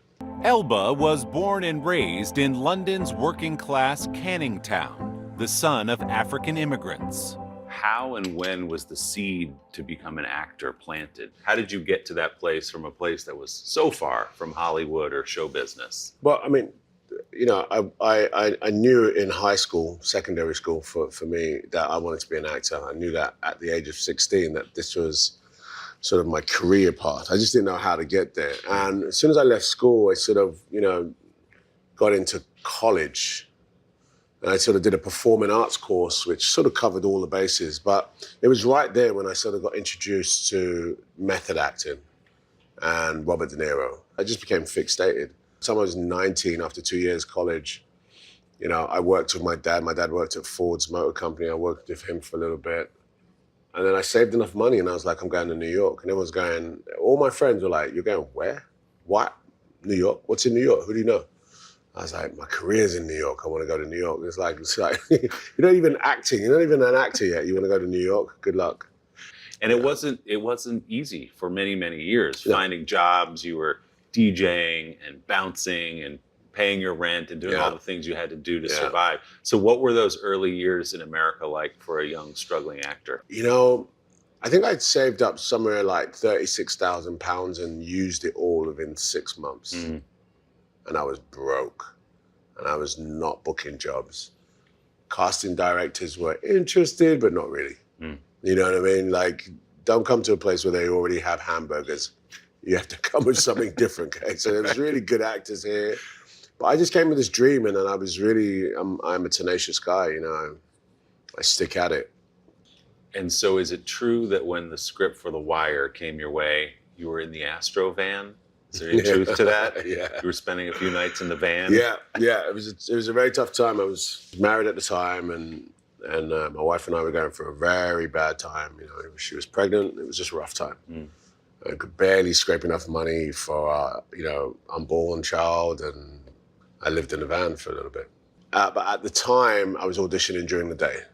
And, you know, my daughter was due to be born sort of like early January. And we're talking about November now. And this script comes in. It's like, you know, this is a pilot. You know, again, I was seeing really good casting directors by this junction, okay? This pilot's come in. It's called The Wire. Go in and see the guys, but do yourself a favor. Don't speak in your own accent, you know. Just keep it American. And I did. And quite frankly, it was the moment that my daughter was born, I literally got the phone call that, hey, you know, we want to offer you the role The of same Stringer day? Bell. Yeah, exactly the same Wild. day. Yeah. I don't know if you believe in fate, but there was something going on that I day. mean, of course I do. That's Of course I incredible. do. It's incredible. It was a really special time. Changed my life. Changed my daughter's life, you know. What did that mean to you professionally then, when that show became such an iconic series and such a success and everyone knew your name and your face and you weren't this close anymore, you were there. Yeah. What did that mean as you went forward in your career? You know, it just restored my faith, man. Like, that's the bottom line, you know what I mean? It's really easy to sort of have no faith, but when stuff's really tough and you're just, you know, should I give up or shouldn't I? Don't give up. As bleak as it's and honestly, that story, you couldn't get any more bleak than that. You know what I mean? Like, I have a child come in, I'm broke, I'm living in America, in New York City. And then, you know, there it came. So it meant a lot to me. It was a life changer. It changed my life financially, obviously, but it really did catapult my career into essentially, you know, what I'm still dining off that life-changing moment. Right. I mean, why work harder than you should? No, whether you're talking about The Office or Mandela. A just share in the whole of South Africa. Luther, of course, and all these amazing series and going to the Marvel Cinematic Universe and getting all these opportunities. Talk about night and day where you couldn't find a job. Book. And now all of a sudden it's like, we want you to be in all these Marvel movies. Yeah. It's got to be sort of a head trip to say, I can sort of have my choice now of things that I want to do. Definitely, yeah. Someone asked me the other day, like, do you still audition? And I was like, no. Like, it wasn't like an arrogant moment. I was just like, no, I don't audition ever, you know? It's a very, very different scenario now. Have you ever had a chance to tell De Niro how he inspired you? You know what? No. Oh, we got to make that happen. I know. I mean, I've said it in so many interviews, and I was like, when am I going to meet De Niro? And she'd be like, dude, you actually inspired me. You know, he had an office down in Tribeca. Yeah. I literally fanboyed out one day and just went to his office. And I think I had read in the stage that he was the stage newspaper, that he was holding auditions for a Bronx Tale.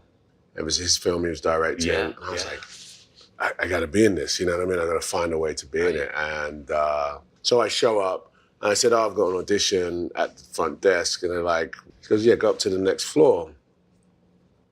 So now I know I'm blagging this, right? I'm like, wow, I'm going up to the next floor. This must be where Bob De Niro is. And this woman comes out and she's like, hi, who are you? I said, my name's Idris. Here's my resume. She's like, how did you get in this building? I said, I'm auditioning for a Bronx Tale. She's like, honey, we already did the auditions. I'm just curious to know how you got in here. I was like, well, I just did some research and I hustled it.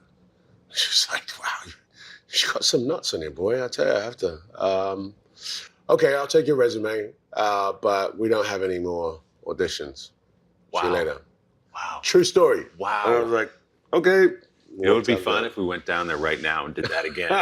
I'm here to see Bob. That's amazing.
Elba also is an accomplished DJ who has booked Coachella twice and one royal wedding.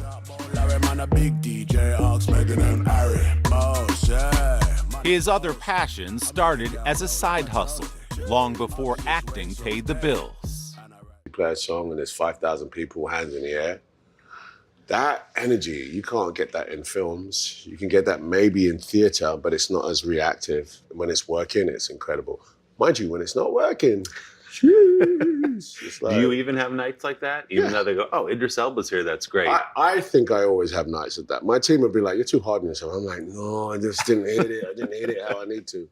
Yeah. That's how you keep it sharp, though. 100%. That's how you keep it sharp. 100%. I just feel like listening to your journey at moments like this, when you're out celebrating this big Netflix movie you had, you must have a moment of pause and go, man, I worked for this. You know, I came a long way, not just from New York City, going back to your hometown and working in that Ford plant. Do you pause and think, man, I've hustled my way pretty far here? Yes, I do. There's no doubt about that. But you know what? I still feel like I've got so much to offer. You know what I mean? I still feel like that guy that's sort of waking up in the van going, today's the day. I really do, you know what I mean? Like, it's not that I'm greedy or anything, it's just that I never really want to lose that sort of inquisitive, what can I do, what can I offer, how can I sharpen, how can I achieve? I never want to lose that. And next up, Luther goes to Hawaii. I can't wait to see it. Hawaii, Jamaica, yeah, just Colombia, somewhere warm with palm bro. trees, right? Yes, 100%. Thank you, man. This was Thank you fun. very much. Appreciate it.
thank you so much for doing this.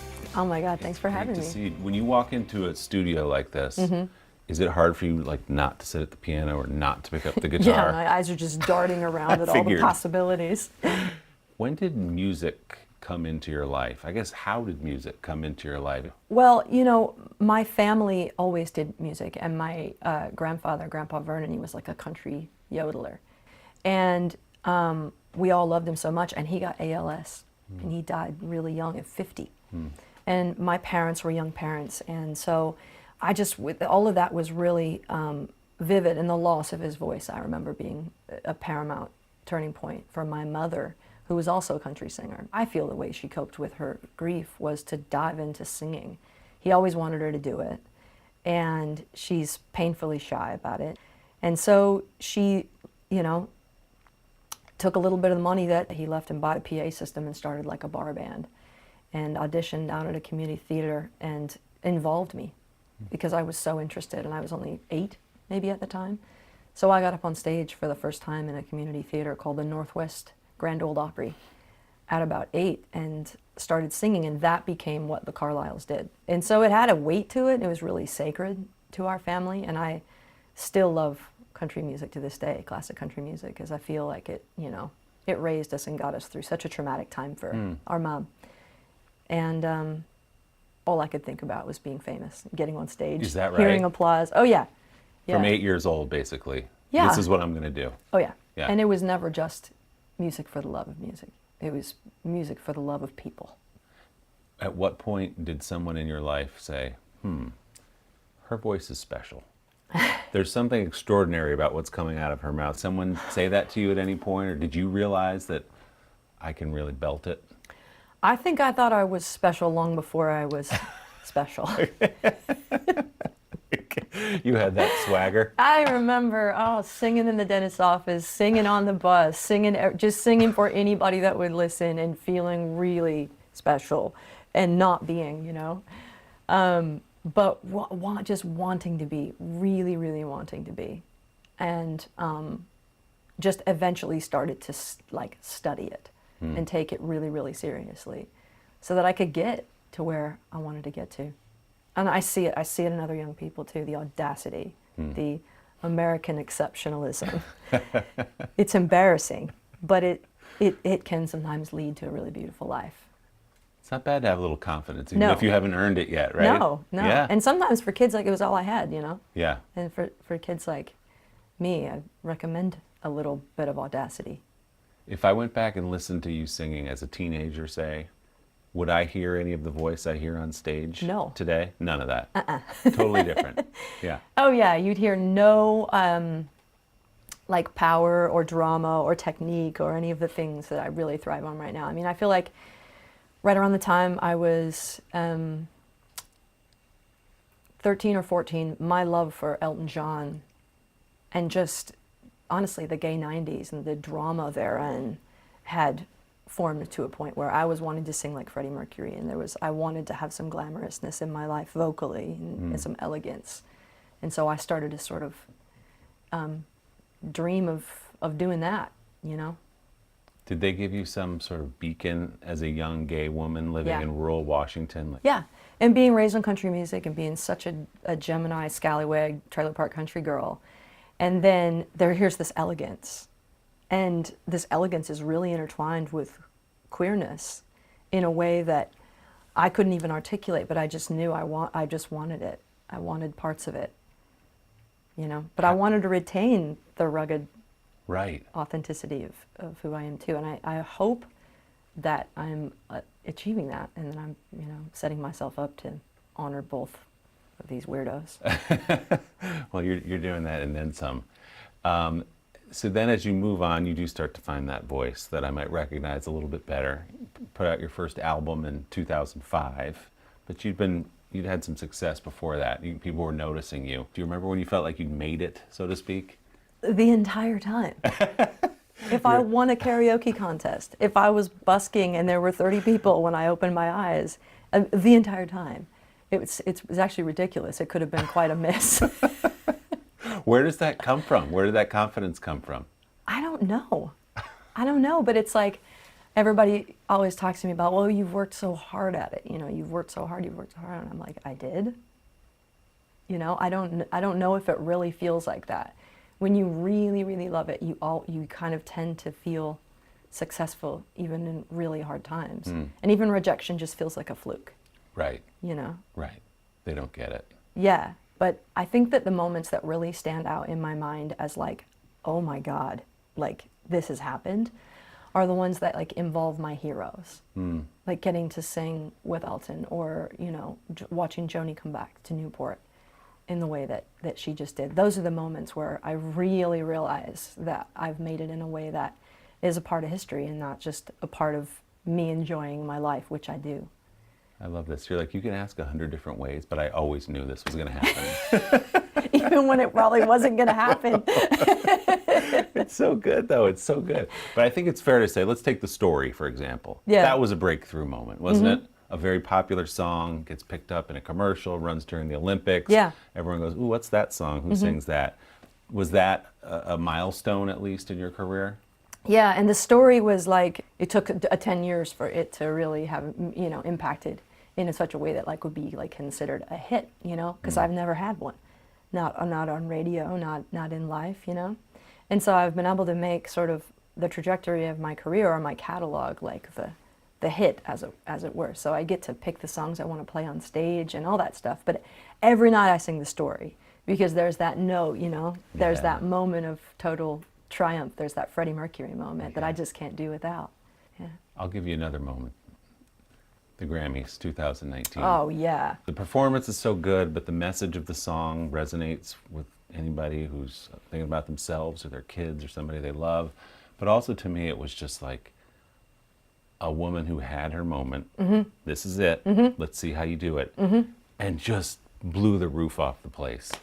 How great did you feel after that night? Everything changed after that. I mean, the shows got bigger. You know, the audiences got bigger. We started to make a little bit of money. People called me, you know, cool people and famous people, and I got to start hanging out in circles that I was just reading about, and a lot just changed. I felt like, you know, I was looking at 40 and I had made it.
Has it been fun, Brandi, to get back out in front of crowds and to do all the things you did before the pandemic and just feel that energy and feel music again? I know it's been great to go to shows. How's it been for you out on tour? It's been so much fun. I mean, I didn't realize I've been thriving on it, you know, so completely since I was like 8 years old, and I thought it made me who I was, you know. So on some level, it was good to know that when it went away that I actually still existed, you know, in some other dimension. But it's really beautiful to be back doing what I feel like I was meant to do again, and just connecting with people. I need people. Yeah, I mean, you spent the time during the pandemic making music, making your album. What was that time like for you? Well, you know, we all live together. My wife and I and our kids and our band, you know, we're trying to navigate school and being parents together. And it's interesting, it's like they say that it takes you your whole life to write your first album.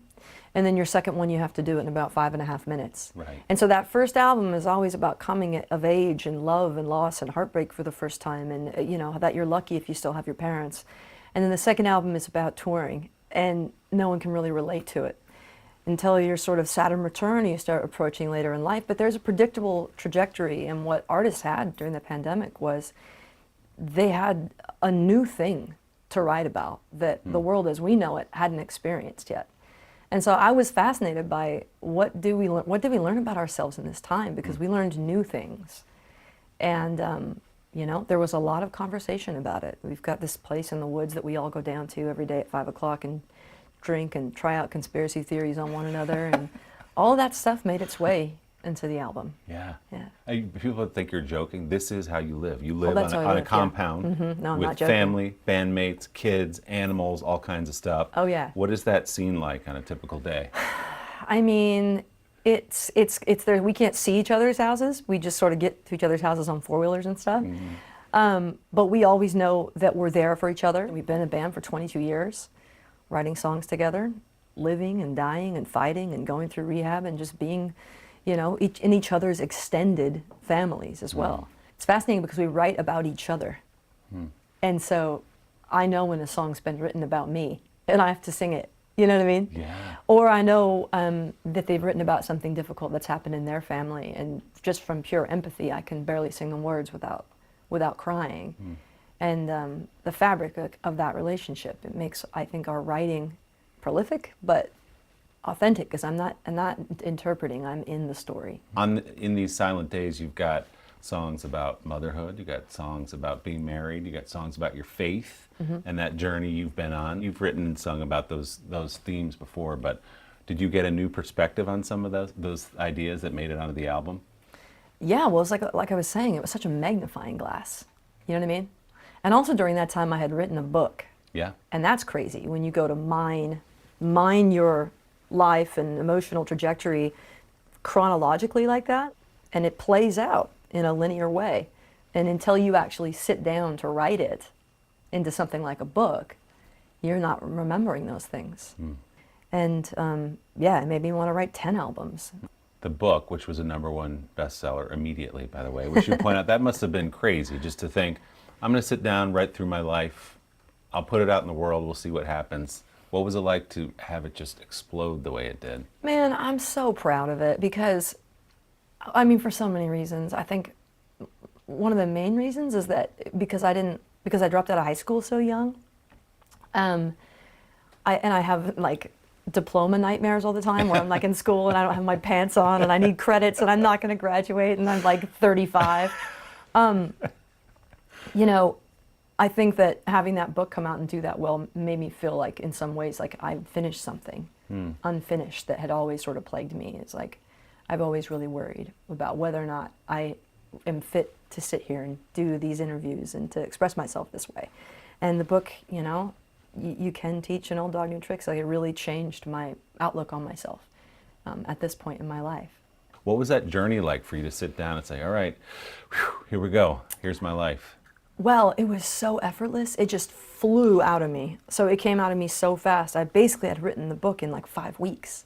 And I thought a book was like this thing was going to take me a long time. I had like 2 years planned, you know, to work on it, and it just poured out of me. And then I had to go back and look back at it, and the things I was realizing about myself were the things I didn't necessarily love. Like I think a lot of things are funny that are not funny. I'm quick to anger. I'm quick to judgment. I'm quick to things that I didn't think I was quick to. And I'm reading my own words and I'm like, did I say that? Do I think that's funny? How am I going to feel when so-and-so reads that? So there were a lot of conversations after the fact that did not go well for me and grew me up. People who read the book Yeah. and kind of challenged you on some of those things? Sure, yeah. And then I had some conversations where I had to set a healthy boundary and hold my own and say, well, actually, this is my story to tell, you know, too. And so it's a very complicated line when you do this job and you become a public person, because the people in your life, if you're lucky enough to have them alive, no matter what your past is, they didn't sign up to be a public person. So what do you do? I'm glad I didn't overthink it, because now I don't know if I could do it again.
So we talked about some of the songs on Silent Days, and now we've got this, I guess you call it, you'll describe it better than I do, but sort of the stripped down version of the album, The Canyon Haze. Mm-hmm. What's different about this version than what we heard last fall when it came out? Well, everything's different. It's almost like the upside down of it, you know, with the ethos being to kind of conjure the sunsets and the Southern California folklore and the beauty and the lushness and the harmonies of the Laurel Canyon scene. And so it's kind of cool because anything on the album that was up-tempo is like now a ballad and vice versa. And if it was on piano, now it's on guitar. If it was stripped down and just me alone, now it's like 5-part harmony with mamas and papas, call and answer, beautiful things. And it was just honestly a joy. It was a lot of work to create it, but it was a joy. It's truly beautiful. People are going to love it, and they're going to love that there's some David Bowie on there. Yeah. Wow, where did that come from? That's amazing. We were recording the song for a movie, and towards the end of In the Canyon Haze, I was like, this is a project that I love, but this is not really the direction I'm going in as an artist, but it's sequestered off, it's its own island, you know? So I started feeling like, I don't want people to think this is like what I'm gonna do next, you know? So I wanted to just like throw that David Bowie song on there at the end and be like, just kidding, glam rock. Oh my God, it's such a nice gem dropped in there. Is that fun to sing a song like Space Oddity? Oh my God, it's deliriously fun. It's like wildly exciting. I've been doing it live every night. And it's just unapologetic drama. I also love The Highwomen, what you did with that. And it gets to something you were talking about before, which is lifting the profile of women, not just in country music, but in music broadly. It's a tribute, obviously, to the highwaymen of yore. Yeah. What was the idea behind that? Why was that so important to you to put that group together? I mean, the group of the Highwomen has just become so much more than the band. It's a conversation, it's a movement, and it's evolving to this day, you know, to shine a light on the people that country music leaves behind, frankly. You know, so many of us live these rural lifestyles, and we love these themes of family and values and faith and, you know, living on the land and working with your hands. And these things are ubiquitous. They're for people of color. They're for LGBTQIA plus people too. And country music tends to really acknowledge only one kind of person. And since country music raised me, and it was the only thing for a really long time in my life that I was given access to, those themes of only one kind of person, they didn't help. They didn't help me when I reached my adolescence, and I needed to see myself in the music that I loved. And I found it where I needed to find it. But even when I was young, I didn't have much to complain about because we had so many more diverse country singers then than we do now, and that's jarring. Is progress moving backward, which I think we're seeing so much more than we want to see. And why is that? Why do you think that is in the world of country music? Because you're right, you think about Tanya Tucker and Loretta and Dolly and all the people that you've worked with. You don't see as much of that today, do you? You really don't.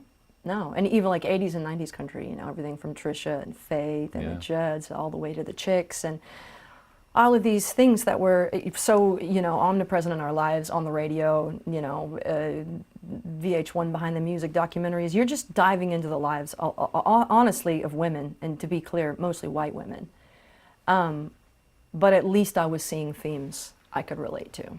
And I feel like quite critical of country music now, particularly mainstream country music, where we're really hearing a lot about women only belonging in pickup trucks, sitting beside a man in some little shorts with a koozie. And like, that's not the message I want my daughter to hear. Highwoman serves this message for, I think, for everyone, frankly. Yeah, it's a bit of a protest, and it's a nice bonus that the songs are amazing and that you guys are so good together. It's kind of an invitation too, you know, it's like a bus ticket. It's like, come on, join the Highwoman. Right. Tell your stories. Have you felt over the years, Brandi, excluded because you are a gay woman living in this world that, you know, it's Americana, but it is country? Yeah, totally. From country music, yeah. But from many other genres, not in a conscious way. And I do sort of feel like I want to shine a light in those corners to people that may not know that they're excluding other people, you know? because even I've excluded other people in my life, and until it was explained to me, until I understood that I wasn't making an effort, you know, to paint with a broader brush, I didn't. And so I have faith in the genre that it can evolve.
You mentioned all these legends that you've worked with Joni Mitchell being the most extraordinary example recently at Newport just this summer.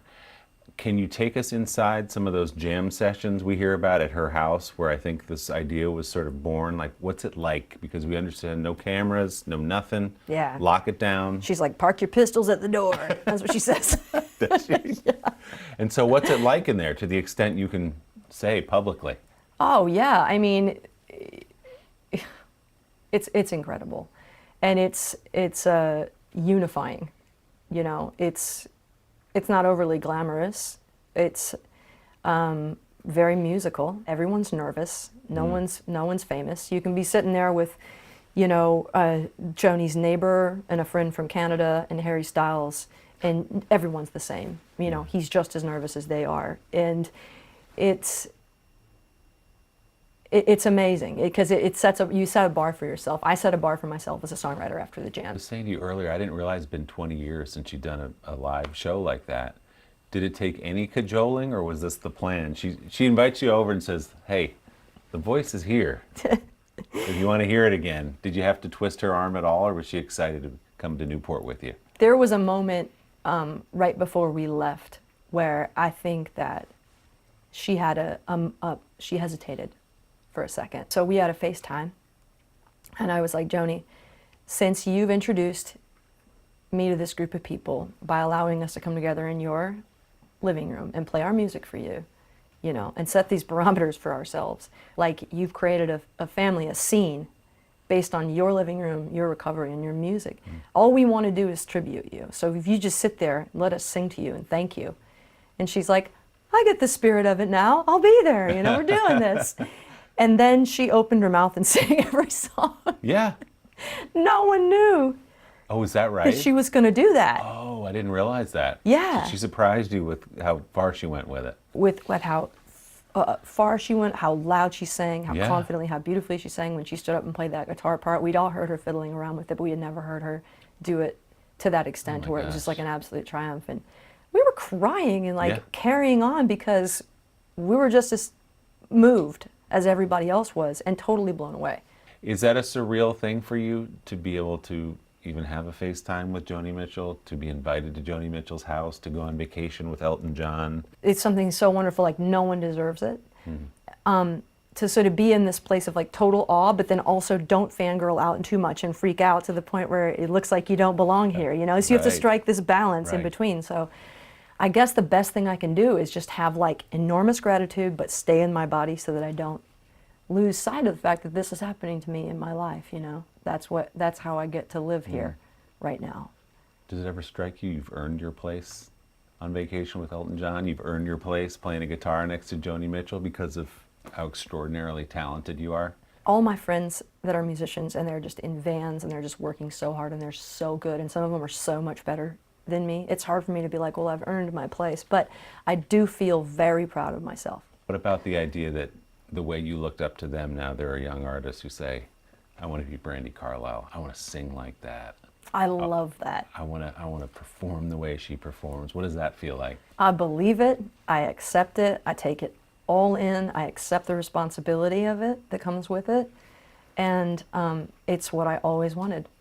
And it's a distinct honor, especially people that are at risk, especially people that are underprivileged and that don't feel seen or represented, even in their own families or their schools or their church. Like, to know that they're looking at a concert or reading a book or listening to a record and going, there's another side to this. You know, I get out of this eventually, and maybe it's that for me. You know, I really relate to it. Well, that's the more profound piece of it, which the music is one thing, they want to be like you on stage, but the way you talk about Ellen DeGeneres, young kids and young women and young boys talk about you. That's got to kind of melt your brain a little bit. Yeah, I see them from stage and stuff too, you know? Yeah. And it's like, I get really excited in my head about it when I'm out on stage. I'm looking out at people. And I'm like, yep, that's me, that's me, that's me, that's me, and that's me. It's amazing. Quite a ride, right? It is quite a ride. Okay, so you've worked with almost everyone I think you want to work with. Who's still out there? Do we need to send a signal right now to someone? I've really been thinking about this lately. Do you know what it is? Is that Elton John's been my greatest hero since I was 11 years old. He was a major turning point in my life in almost every way that a person can affect another person. But I still have never got to perform with Elton John. Never? No. Oh. Can't we just make that happen? That's what we got to do. I mean, but we don't know, because the tour, you know, it's like, when's he going to be? And so, yeah. I think he may show up at one of your shows. I'm going to put that in the atmosphere. Maybe I'll show up to a couple more of his. I feel like this is already happening, and you're very good at like just planting a seed. That's what I wonder sometimes. Has it already happened? Do I just really want it to happen, or did it happen in some other dimension? There's that confidence again. It's going to happen. It's going to happen. Congratulations on your success. It's so great to talk to you. It was really nice to talk to you too. What a great interview. Huge fan. Huge fan.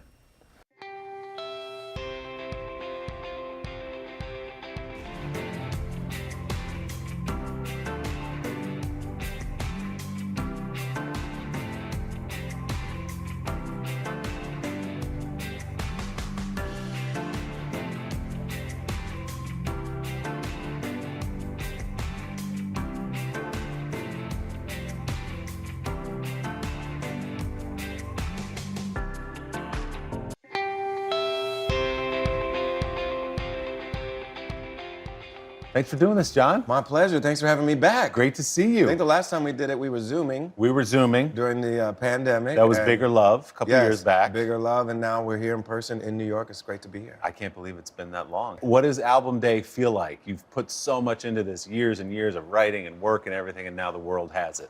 I'm truly excited. I think it's similar to being a kid on Christmas, where you're like anticipating and waiting for, you know, what you hope will be a really good day.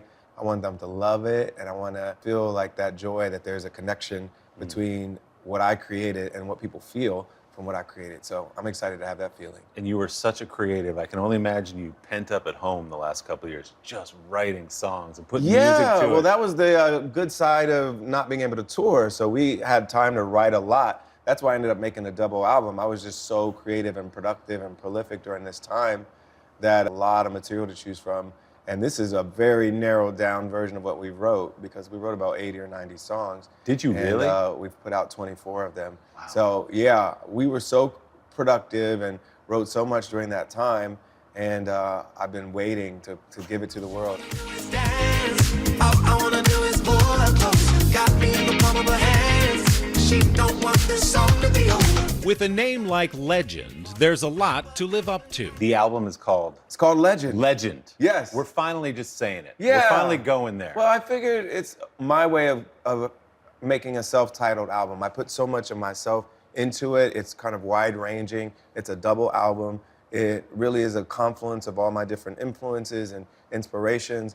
And I was like, this is me. This is a full version of who I am in my life right now, and I'm just gonna call it Legend.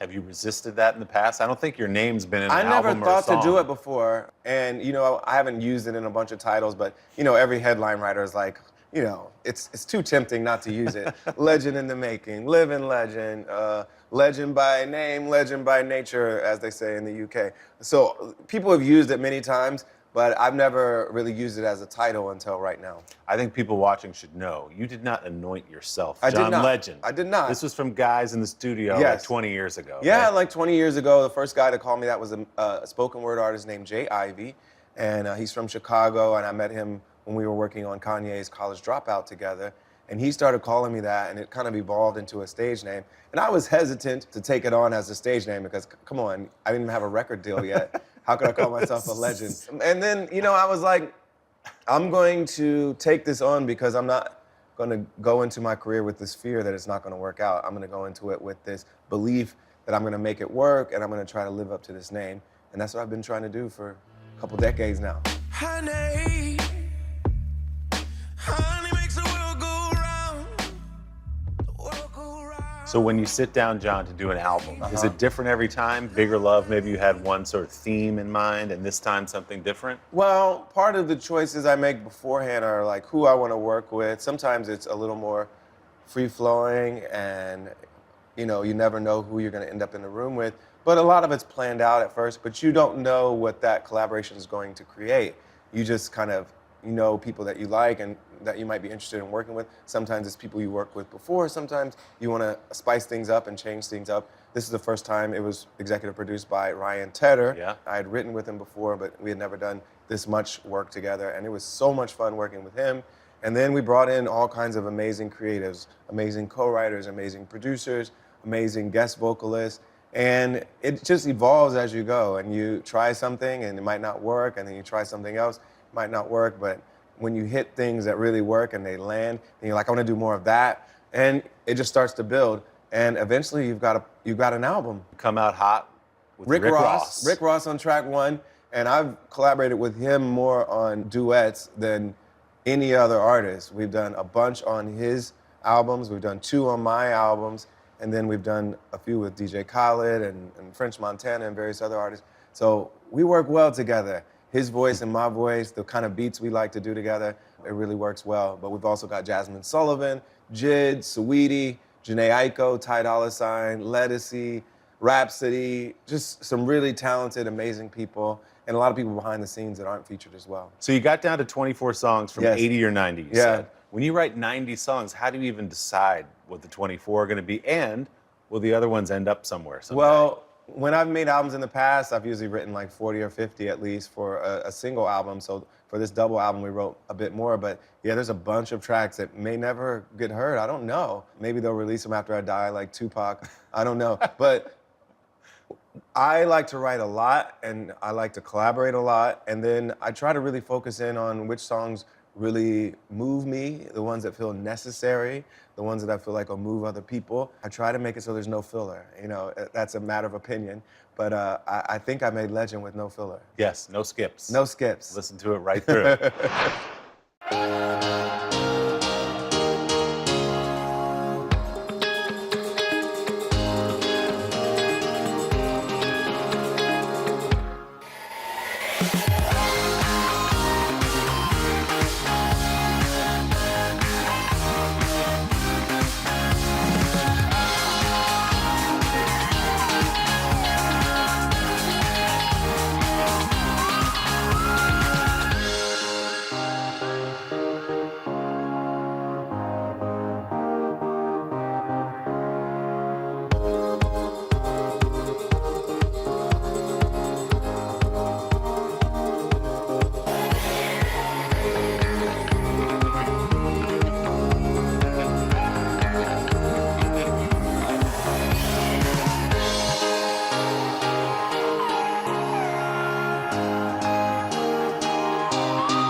sit down to write a song, what is the process like for you? At the piano first, or are you with a pen in your hand first? Sometimes. So sometimes I'm at the piano first. Usually the music comes first. Okay. And usually I'm either writing by myself or writing with 2 or 3 other people, and we'll start and figure out some music. We might figure out a groove, a beat, and the next thing I do is I'll start mumbling things that don't make sense into the mic. So I call it a mumble track, but it's a melody and a rhythm, but no lyric yet. So for ordinary people, it's just, so I'll start a song like that. It'll sound like nonsense, but it'll have a melody.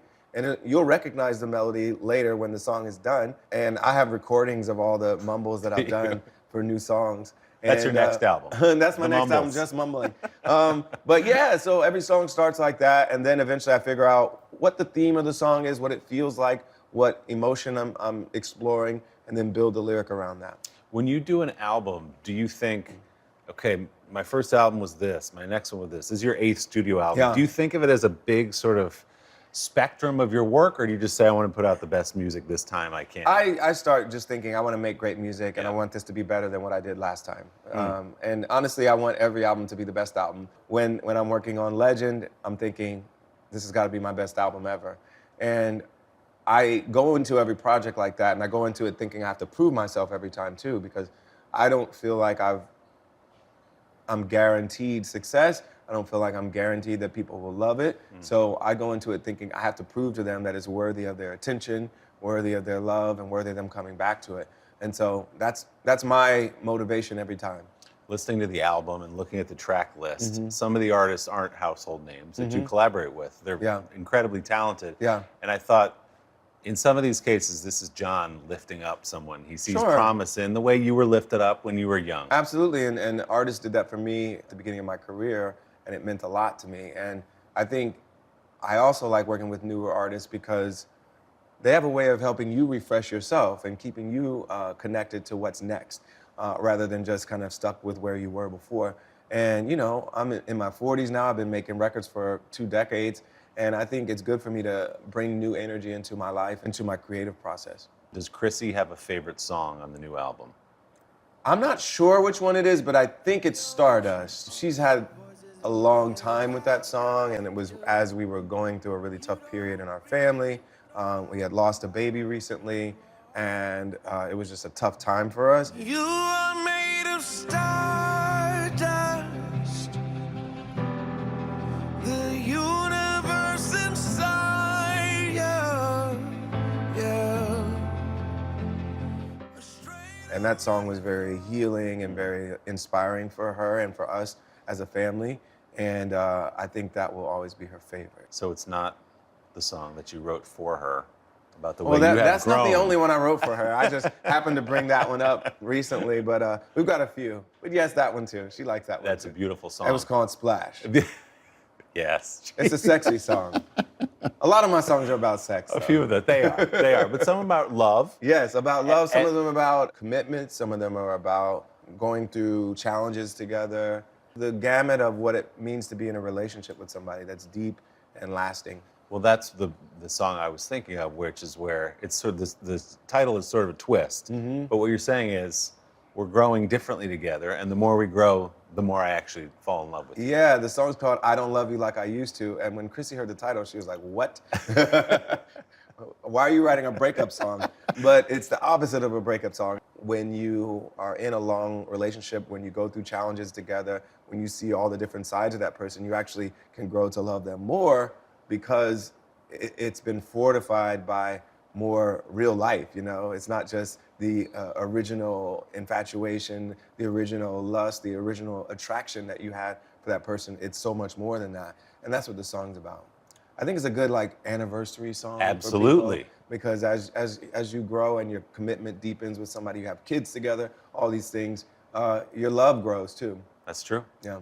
In August, the couple announced the happy news that Chrissy is pregnant again. How are you feeling about number 3? Oh, we're excited. You know, it's always a bit of cautious optimism, especially when you've lost one before. We really feel excited. We're looking forward to this new joy in our lives. Our kids are excited too. Especially given where you guys have come in the last couple of years, this must feel all the sweeter. Yeah, it feels really good, and it feels like we learned so much over the years through struggle and through the challenges that we face, and I think we've both grown so much. Chrissy especially has grown a lot in the past few years. We're ready for a new baby in our lives. You know what they say about number 3? Now you go to a zone defense. Zone You defense. can't go man No to more man. one-on-one. You got a head on a swivel. You're going to lose one of them once in a while, and that's Exactly. okay. That's okay. Legend's day job allows him to be home in Los Angeles with his growing family.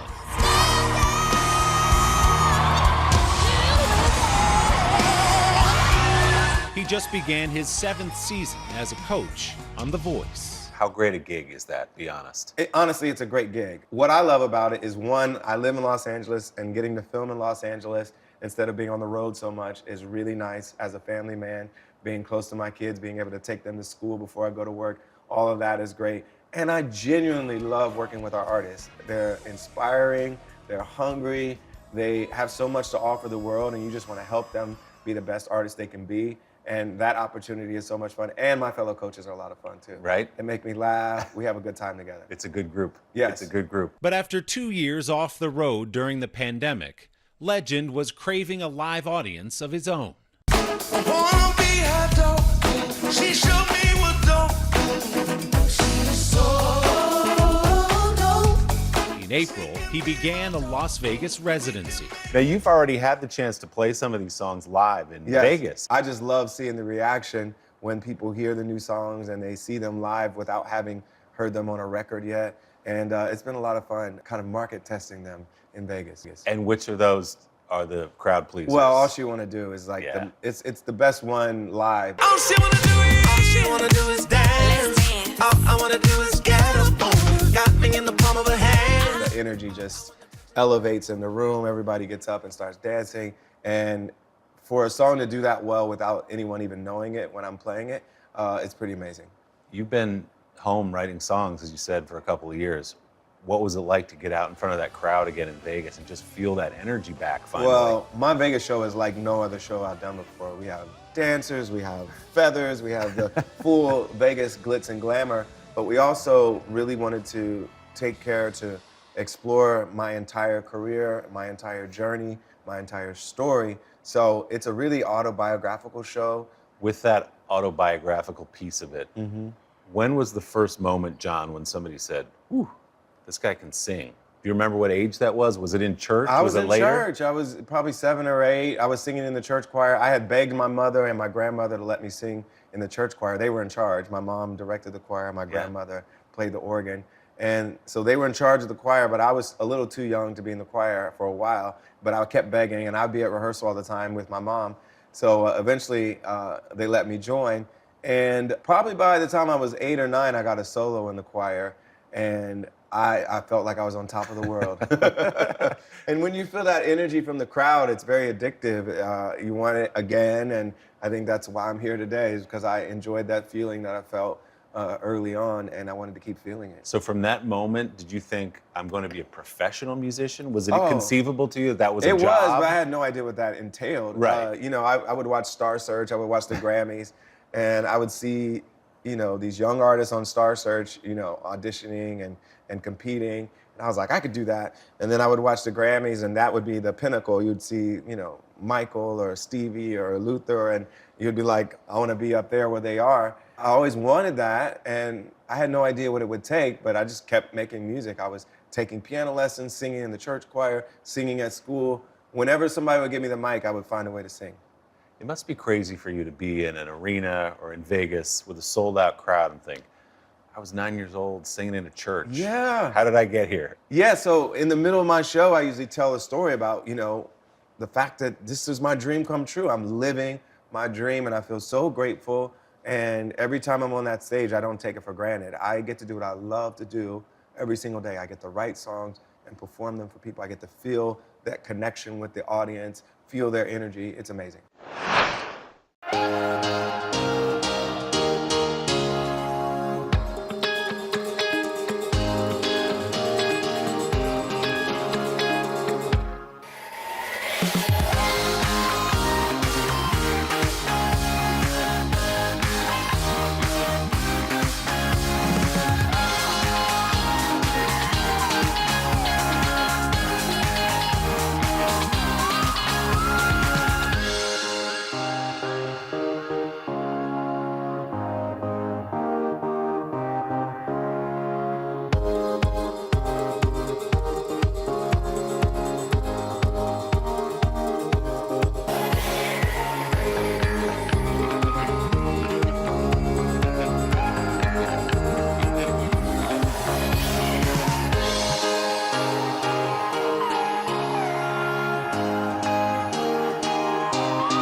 lot of people talk about your break as coming with Kanye, but I Mhm. was going back reading, and I didn't realize you played piano on Everything Is Everything. Yes, so with that Lauryn was my Hill while you're first. still in college. Yeah, so Lauryn Hill, she's making the Miseducation of Lauryn Hill in 1998.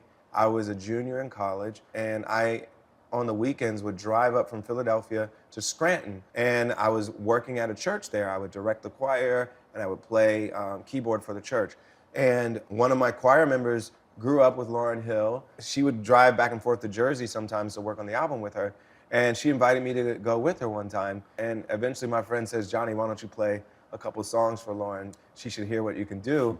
So I sit at the piano, play a couple songs, and then Miss Hill says, why don't you play on this song we're working on right now? I played on the song, and it was Everything Is Everything. Wow. And that was the first time I was ever part of a major record. So I didn't know that the song was going to make the album. I didn't know that my part was going to make the song. But in the late summer, as the album was about to come out, Lauryn's A&R person calls me up and asks me how to spell my name for the credits. And so I'm like, okay, I'm on the album. And then I go back to school and tell everybody I'm on track 13 of their favorite album, which everyone was playing. Yes. It was in every dorm room, every apartment. Everybody was playing it, and I was a part of it. Little did you know it was going to become an iconic album. Yeah. You were there just trying out songs And I with her. eventually got signed to that same label that called me up to ask for the spelling of my name. I signed to Columbia as my record deal when I first got signed. You never know where that break's going to come from, do you? Absolutely. Same goes with Kanye, I know. Yeah. Kanye was not yet Kanye West. He was not when you very met him. famous at the time. He was just starting to bubble up as a producer, and he was living in Chicago, but then he moved to the New York area, and I was roommates with his cousin. And his cousin Devon and I went to Penn together. We were roommates in New York together. And Devon says, I've got a cousin moving here from Chicago. He just started working with Rockefeller. He's a really good producer. He's also rapping as well. So, you know, you should meet up, connect, work together. So we invited him to my show at Jimmy's Uptown in Harlem. And I played the show, and then I met Kanye after the show. And eventually, a few months later, we started writing together. He would help me with my demo, which eventually became Get Lifted. And then I would sing and play keys and write with him on his demo, which eventually became The College Dropout. It's so cool to think about. Kanye's living in an apartment in Newark. Yes. Just writing songs. There was Yes. that documentary that shows him working out Jesus Walks. Absolutely. And so all I was that. going in there to write with him and sing with him. And then he was helping me work on my new music too. And then eventually I signed with his production company, Good Music. And we made Get Lifted together and a bunch of other albums after that. And man, you started off with a bang. Your first album gets 8 Grammy nominations, wins 3 of them. Yes. What was that moment like for you? Because album 1, you're here, you've arrived. It was surreal. And, you know, I didn't have any expectations that it was going to do that well. But that year leading up to it, we started to see more and more growth. The album came out, it wasn't a huge hit at the beginning, but Ordinary People started to really blow up, and that was the signature song from the album, and it really connected with a lot of people. And by the time the Grammy nominations were happening, it's the end of that year where the album's been out for nearly a year. And early December, I show up at the nominations and find out I have 8 nominations. And I'm tied with Mariah on her Emancipation, which was like her big comeback album, and Kanye on his second album. And we all have 8 nominations, and I'm nominated for Best New Artist and Best R&B Album and a few other awards. And it was surreal, truly like all my dreams were coming true. And it really just set me up for the rest of my career, because once you get that Best New Artist and you get that Grammy, you know, seal of approval, it kind of opens more doors and makes more things possible. And I've been trying to make the most of it since then. You've also spoken so much about our society and justice and all those themes that are important to you in music and outside of music. How crucial is that to you to sort of be a voice for those things, especially in this time? Well, I've always thought that that's what it meant to be an artist, because a lot of my favorite artists over the years, they not only would write songs or perform songs that were inspirations for movement, but they would also, behind the scenes, be funding protests, funding organizations who were fighting for justice.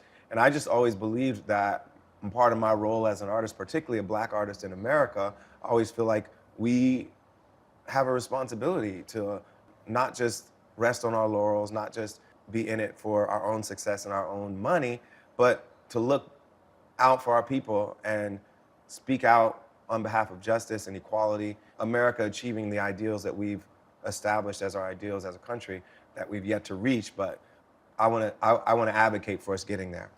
What do you think music can do to that end? I'm thinking about a song like Glory, which number one is a great song, so it draws you in, but then the message gets through to people while they're tapping their feet. Well, I'm never sure how impactful a song is because I think there's so much more that goes into change. It's organizing, it's getting people's attention in the right way, it's using whatever moral persuasion you can use to get people to come to your side of thinking. But I think music, one, is inspired by the movement, inspired by people out there being activists. When we wrote Glory, we were writing it inspired by Dr. King. We were also writing it inspired by the people who were protesting in Ferguson at that time. And so we included lyrics that alluded to both time periods. And once we wrote the song, having been inspired by those activists, then we saw people turn around and march with our song. And so it's a kind of a perfect illustration of how that feedback loop keeps going between the artist community and the activist community. We're inspired by them, they're inspired by us, and it keeps it going. And it's a constant struggle, isn't it? In our culture, it's maybe 2 steps forward, 1 step back. There's always been a backlash, whether it was Civil War and Reconstruction, you saw the backlash to that, and Jim Crow kind of lasted for decades as a backlash to the advances that we made right after the Civil War. So America's history has been progress and backlash, and all that means is that we can't rest. We have to keep fighting and keep pushing toward a more perfect union and a more just country. What gives you hope, John, for America right now? Well, I think we have to celebrate all of our wins. Each time we are able to accomplish something, a lot of times my organization, Free America, is fighting for legislative change, like we fought for Amendment 4 in Florida. And that re-enfranchised like 1 million people in the state.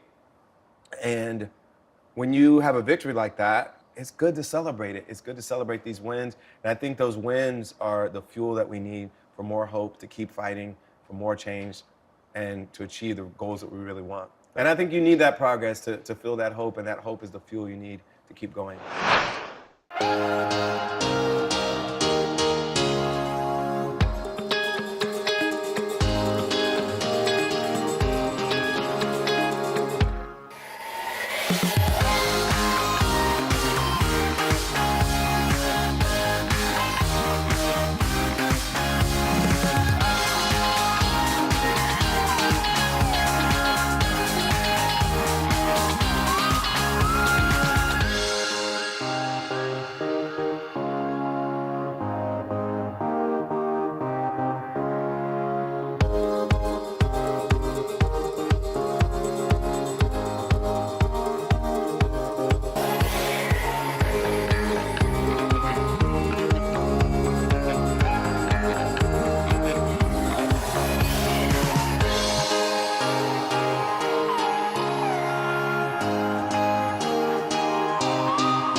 Does it feel good to you, John, that at a wedding somewhere this weekend, somebody's going to be playing their song? Yes. You're playing your song and have their first dance to that, or people, they love each other because of the music you put on. Does that feel good? And it's cool because now, because of social media, we're able to see it, because they usually will post a video from their wedding. And so I've been seeing people dancing to All of Me and Stay With You and So High throughout all these years. And now we've got a few more songs that I think might be good wedding songs too. So I always love being a part of people's celebrations, and it means a lot to me that they would include me, because, you know, we sit in these rooms and create these songs, and you never know what's going to happen with them.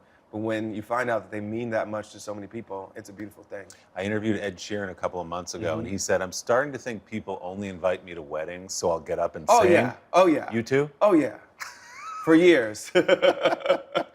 My My sense is, you know, if I'm going to someone's wedding, it's because I really care about them and want to be there for them. So a lot of times I will end up singing if I'm rested and I'm not too drunk. But you know it's coming. You can see it coming, right? They want you to get on the piano. Like, oh, it just happens to be a piano over here. Magical. Who knew? What a coincidence. Before I let you go, John, I'm lining up all the things you do and wondering how you do them. I'm looking at, you're going to go out on tour, you got the Vegas residency, you've got The Voice, the new album, you're going to be out promoting it. How do you sort of allocate your time? Because you're there with your kids, you're there with Chrissy. How do you put it all together? Honestly, most of my life is still focused on writing songs and performing. During this couple weeks, I'm going to do a lot of promotion and a lot of interviews, but I try to focus really on the art, on the creativity, and on my family, and those are my main focuses. Congratulations on the album. People are going to love it. It's so good to see you, man. Great to see you, Willie. Thanks, John. Thank you.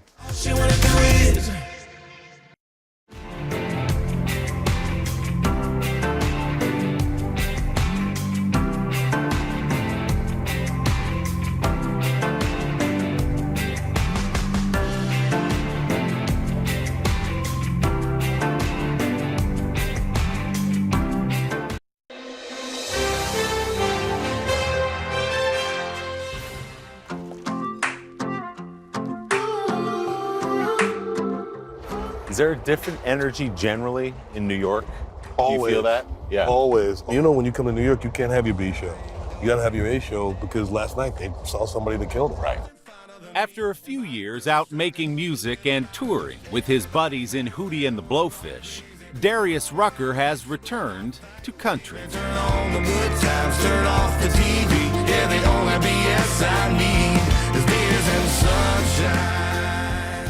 What's the response been like to the new album? Oh, it's been great. I mean, we've been playing about 4 new songs off the record, and people are loving it. And I as a musician, especially if somebody puts records out like I do, you just want that.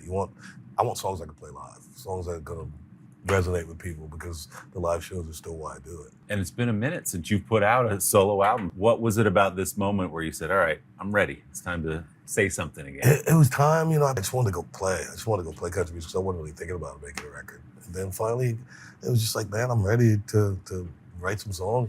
Those songs make up the new album, Carolyn's Boy, a tribute to Rucker's late mother, who died before her son's massive success. You soothe my soul like an old church hymn. Amen. Why did you dedicate this album to her? I mean, it was funny. I was writing the song, and we started recording, and I was having a bad day, you know, one of those bad mental health days. I just wasn't doing well. And I just remember sitting there and thinking, at the end of the day, I'm just my mom's boy. And right there, so I want to name the record Carolyn's Boy, because really that's, in my heart, that's who I am. I'm just my mom's kid. And what does that mean to you, to be Carolyn's boy?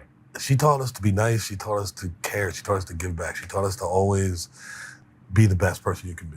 And I really hope that, you know, she's looking down from heaven and I'm that man she wanted me to be. Born and raised in Charleston, South Carolina, Rucker is one of 6 children. Carolyn was a single mother who worked double shifts as a nurse to support the family. What was that household like? And now that you've grown up and you're a parent yourself, how much more respect even do you have for what your mom was able to do? Oh, absolutely. Being a parent, you really get it. You get it. And, you know, for me, we were lucky. We had a village. My brothers and sisters were all still real close and everything. And my mom just taught us family. Family's everything. And that's something I took on to my kids and you know, with their lives. And what influence did your mom have on the music? I know you grew up in the church, listening to music like so many good Southern young boys and girls did. That's where it starts. And then you graduate to Al Green that's playing in the house.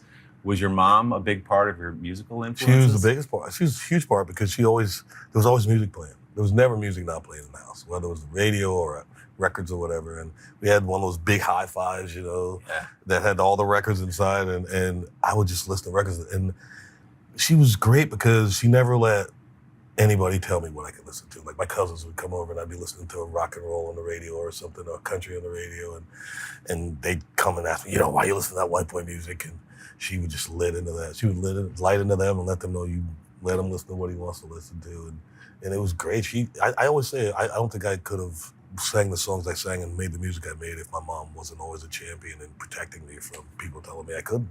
But like I always say, she influenced all of the music. So she had good musical taste. Oh, yeah. I mean, really good musical taste. Oh, great musical taste. Because she was such a singer. She was light years better than I am as a singer. And I would sit in the living room and just listen to her singing because she was so amazing. Rucker stepped in front of the mic himself in 1986 when he and 3 friends at the University of South Carolina formed a band called Hootie and the Blowfish. Hootie became so popular on the Southern college circuit, the guys decided to make music a full-time job. I wanna love you the best that I can. Unfortunately, she didn't get to see you become the massive international star that you've become. But she saw you on your way. Oh, yeah. Saw you off to college, knew you were playing those kind of gigs. Yep. What kind of encouragement did she give you along the way? She never, when I told her I was in a band and everything, she always encouraging. I'll never forget the day after my junior year that I was going to tell her I was going to quit college. And I thought she was going to destroy me. I thought, that was not going to be an option. And she looked at me and she said, if that's what you want to do, if this music thing's what you're going to do it. Wow. And that was a great day for me because I realized I had her behind me no matter what. I had, I didn't think I had a backup plan until she said that. And I was like, well, I guess she's my backup plan. For years, the band toured constantly, enjoying modest success, until a 1994 appearance on David Letterman's show changed everything. Ladies and gentlemen, Hootie and the Blowfish. He heard us on Tuesday, had us on Friday, and that Friday morning, there was maybe 5 stations in the country playing that, and all in the South, Columbia and Charleston and Atlanta. And that Monday, we were the most added, and after that, it just went crazy. It changed our lives. Overnight. The debut album, Cracked Rear View, went platinum 21 times over, placing it among the best-selling albums in the history of music, earning the band 2 Grammy Awards, and making Hootie one of the biggest acts in the world. And just let her cry if the tears fall down like rain. I was looking at the list of the best-selling albums of all time, and it's in the top 10. I mean, it's Led Zeppelin and the Beatles and all the Eagles and everything we Michael know. Jackson. Michael Jackson. Does that still blow your mind? Blows my mind. Yeah. Then we were like the 8th best-selling record of all time, and blows your mind. That's like wow. I mean, up there with all those people that we vitalize and think are great, and all those records that we think are great. Do you remember a time you walked out on a stage and the crowd suddenly was big, and the crowd suddenly was singing all the songs back to you? Yeah. Was there a moment, or maybe a couple of moments like I that? bet there was a moment where we were playing we were playing a park in Columbia, a charity gig we were playing in right after Letterman, and walking out and seeing 20, 30,000 people, you freak out. And then 2 weeks later we play East Lansing, Michigan. I'll never forget this. Play East Lansing, Michigan, and play this big outdoor place that they can sell as many tickets as they want. And we get on stage and there's 77,000 people. Come on. So to what do you attribute 21 million albums? The songs are great, fun to sing along with. It's good music. You start there. But why did it become some other thing than just a successful album? I think the only thing we can attribute it to is the songs and the production. I mean, the songs are great songs because it was one of those things where, before streaming, we were at 15 or 16 or whatever, and you're in the top 15 selling records all of a sudden. That's great. But then streaming happens, it's a whole new thing. It's a whole new thing, and people still want the record. And it's just one of those things where for us, I like to think it's just the songs we hit lightning in the bottle. We wrote some great songs that people still resonate with, and that's what you want to do.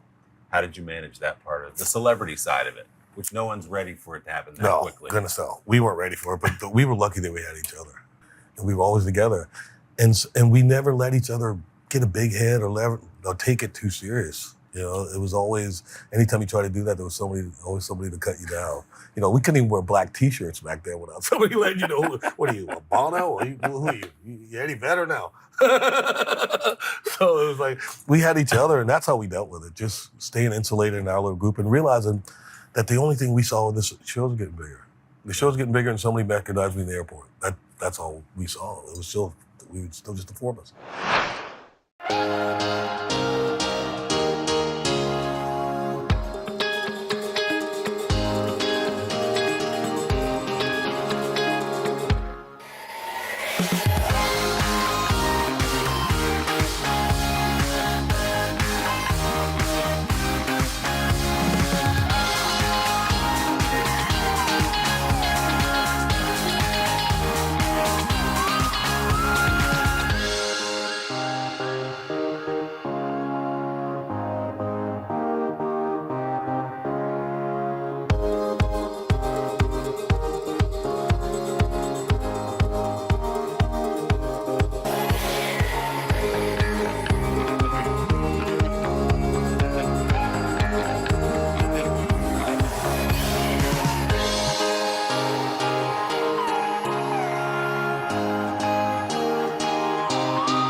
In 2008, Hootie took a break, and Rucker went solo, turning to his Southern musical roots. I got all I need, and it's all right by me. I always said, someday I'm gonna make a country record. Someday I'm making a country record. Someday I'm making a country record. And that day finally came. Did you feel skepticism when you made that turn? From radio stations, fans, everybody going, whoa, whoa, whoa. Understatement. What are we doing here? Understatement. I got lucky and got a record deal.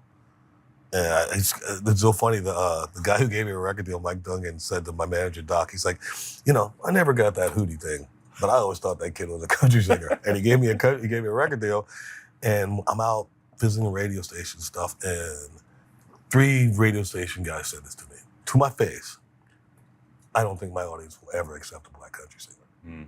And that was, I mean, the first time I heard it was shocking, because, you know, I knew they probably kind of felt that way, but you actually said it to me, you know, and that was more motivation for me. That was more, okay, what do you want me to do? How hard do I have to work? Tell me what I got to do to make this work. It worked right away. His first single raced to the top of the country charts, the first of his 8 #1 songs there. Among them, a 2013 rendition of Wagon Wheel, which now is one of the best-selling country songs of all time. So rock me, mama, like a wagon wheel. Rock me, mama, any way you feel. Hey, mama, rock me. It is, even sitting here, it's shocking to hear that someone would say the things they said to your face, Sure. that a black artist can't make it in country music. Did you carry that with you when you went in? Did you feel any weight of like, I'm this breakthrough artist, I'm breaking barriers and all those things? Or was it just like, write good songs? The one thing I wanted to do was write good songs. I was like, let's make a great record, write good songs, all the other stuff comes with it. But once I made it, I wanted to see other people make it. I think everybody's looking for an African-American artist that's great, that I can get on the radio, that can be part of my stable, to be part of what we do at our label. And, you know, I love being, you know, one of the catalysts for that. That's pretty cool. We always think we're gonna hatred and all this stuff's gonna keep, but and at the bottom line, people just want great music. That's all they want, is great music, a great song. I don't care what you look like, what you do. I want a great song, and you know, that's what we try to get. You keep giving it to him, yeah. Rucker is living a full circle moment, from listening to his mother sing in the family kitchen to naming his latest hit album for the woman who planted the seeds of his life in music. Take me back to Carolina when the Lord says it's my time. Do you think about what she must be thinking somewhere? All the time. I think about 2 things. That I hope she's in heaven, that looking down, being proud of me. And second of all, I always go, if she was alive, her house would be so much bigger than mine.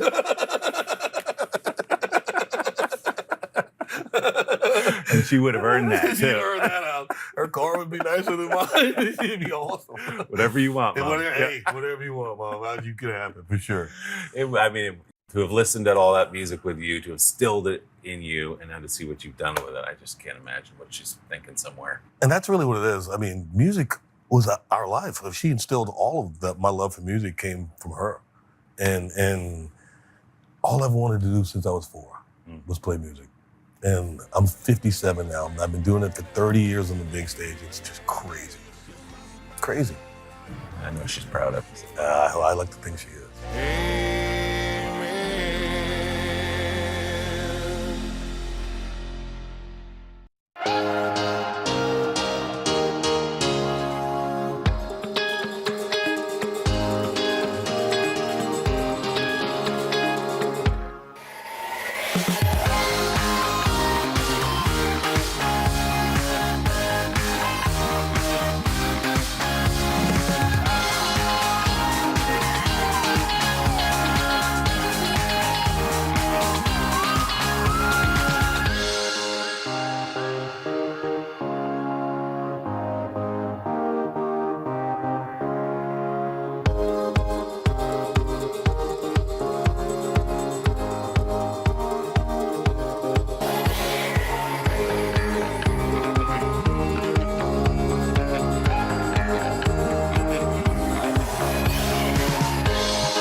The party is just getting started for Olivia Rodrigo as she celebrates the release of her sophomore album.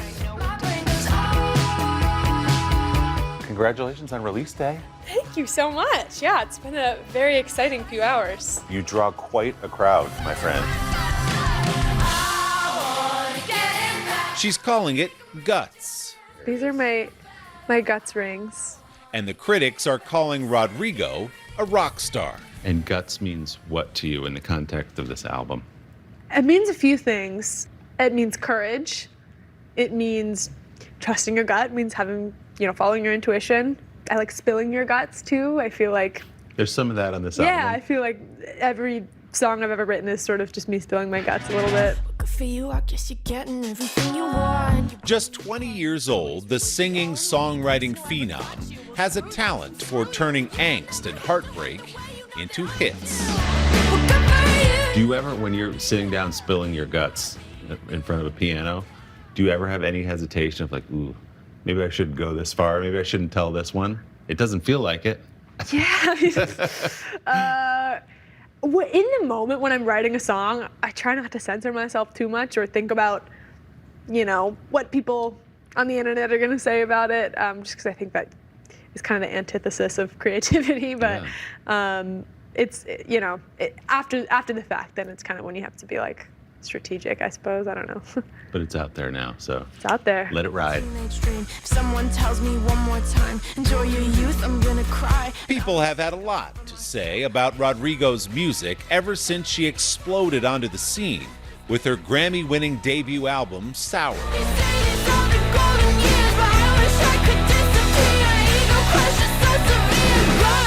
It's brutal out here. Rolling Stone called Sour Rodrigo's greatest hits album on her first try, highlighted by the 5 times platinum driver's license. I got my driver's license last week, just like we always talked about. A poignant power ballad about marking a teenage milestone amid heartache. You said forever. With a bridge embraced by TikTok. And Saturday Night Live. I was thinking back to January of 2021 when driver's license came out. You're still a senior in high school, and then you wake up one morning and everybody knows your name, and everyone's singing that song. With 2.5 years of perspective on that now, how do you describe what that was like? It's really interesting. I feel like at the time, I didn't quite realize how much it would change my life. In the moment, I was just so full of adrenaline. I'm like, okay, let's get the next song out. Let's do the album. And it wasn't until recently where I really had the space and time to take a step back and be like, whoa, that was insane. That was, such a huge moment for me, something that I'll remember when I'm 85. And I love that song so much just for me. I wrote that song and loved it because it just so acutely expressed what I was going through at the time. And the fact that it resonated in the way that it did is just so meaningful. I owe so much to that song, and it opened so many doors for me. So just full of so much gratitude for it. As it's setting streaming records and going to #1, and SNL is doing an entire sketch on it, and you're watching this happen to your song and to your life. What's going through your mind? What are you thinking? How are you handling that? Honestly, a healthy level of dissociation goes a long way. Yes. I think Yeah. when I was 17 or 18, you just can't really read into all of that too much. You kind of just have to put your horse blinders on and focus on what you can control, because so much of it is just beyond anything you could really fathom or control, And then you proved that it wasn't just about that song. I mean, you put another one a hit, another one a hit, and it became the biggest album of the year. Again, Rolling Stone called it the best album of the year. So as you were sitting down now to write Guts, did you feel like, okay, this better be good? Did you feel all that when you were putting this album together? So much pressure. Everyone always says, like, your only competition is yourself. And I was like, oh God, if my only competition is myself, I don't know how I'm gonna beat this. Like, that was just such crazy success that I could have never expected or prepared myself for. And so I definitely, I won't lie, I had a really tricky time setting out to make Guts. But I think kind of halfway through the writing process, I sort of shifted my mindset into not trying to beat something or make a song that would go #1, and I just tried to make songs that I would like to hear on the radio. And that's when kind of the real good stuff started happening. I had a lot more fun, and the songs really improved. So yeah, I think at the end of the day, you just have to focus on doing what you love and making songs that you enjoy. That's all you can do. You have such a maturity in your songs about things like heartbreak and relationships, even on Sour. And as you say, you were 16, 17 years old writing these sort of sophisticated songs that I'm not sure most teenagers have thought through in that way or can articulate in the way that you have. Where does that, I guess, emotional maturity come from? How do you think so deeply and express it so well at your age? Thanks. I mean, I've been writing songs since I could talk. I've always been doing it. So I've written so many songs in my life, written so many bad songs, got a lot of practice. But I really believe that really good songs kind of don't come from you, they kind of come through you. It's kind of like something else. It's like a magical thing. And sometimes you write a song and you're like, wow, I don't even know how that came to be. It's just kind of this beautiful flow. So I credit a lot of my songs to that sort of magic. The magic began in Southern California, where Rodrigo grew up with parents who played Alanis Morissette, Gwen Stefani, and the White Stripes in the house. Do you get deja vu? Rodrigo first sat down at the piano at 7.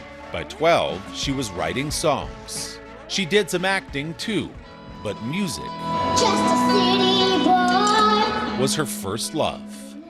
Do you remember those first songs when you were 12? Yeah, it's so funny. I listened back to it. I still have them on my phone, and I'm like, gosh, I was so angsty. I had such a perspective. I'd write all these like feminist songs about like all these like people that wronged me or like all these issues that I had, and I'm like, you're in 6th grade. Like, what's going on?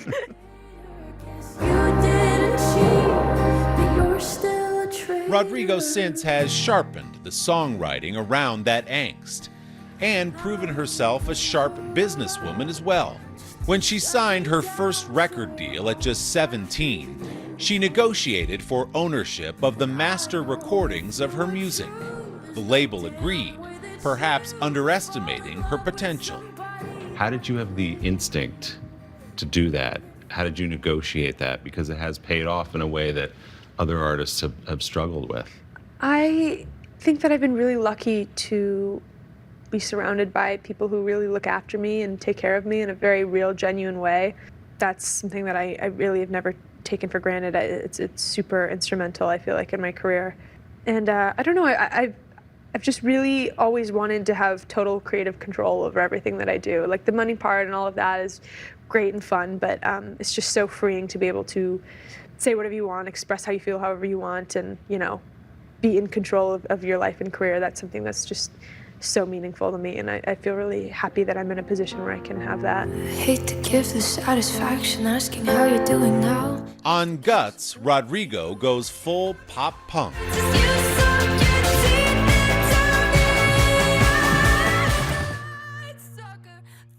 Well, just so you know, most mortals don't have #1 hits flowing through their bodies when they sit down at a piano.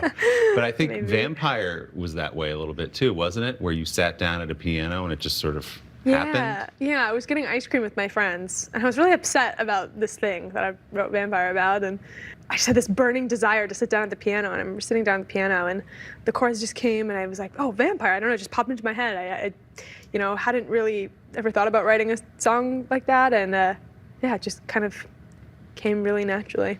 So why is it so important to you, because this is true of all your songs, to not talk publicly about who or what exactly it's about? I think explanation is never good for art. Why would I pigeonhole a song into being about this one thing in my life when everyone has their own interpretation? It's the beauty of music.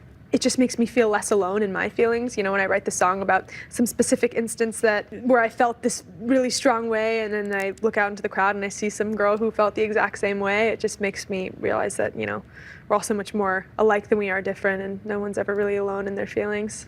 Is it still a trip to you to have that feeling, which is to say, to go out on a stage, a song you wrote maybe with one other person in the privacy of a little room, and you feel like maybe someone will connect with this, to hear an entire arena or an entire stadium singing those words back to you? Yeah, I think it's a feeling that you never really get used to.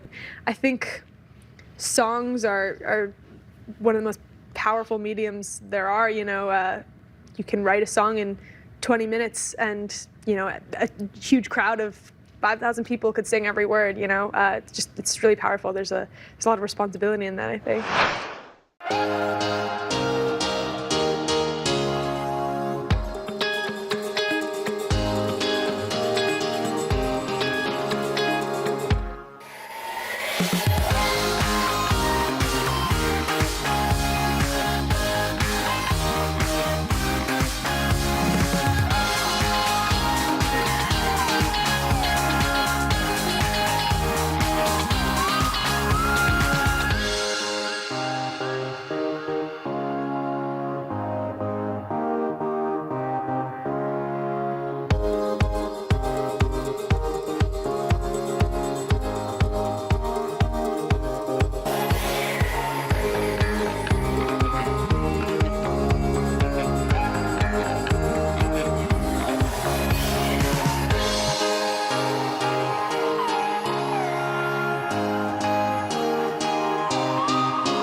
She has grown up during this whirlwind couple of years, but she's still having fun.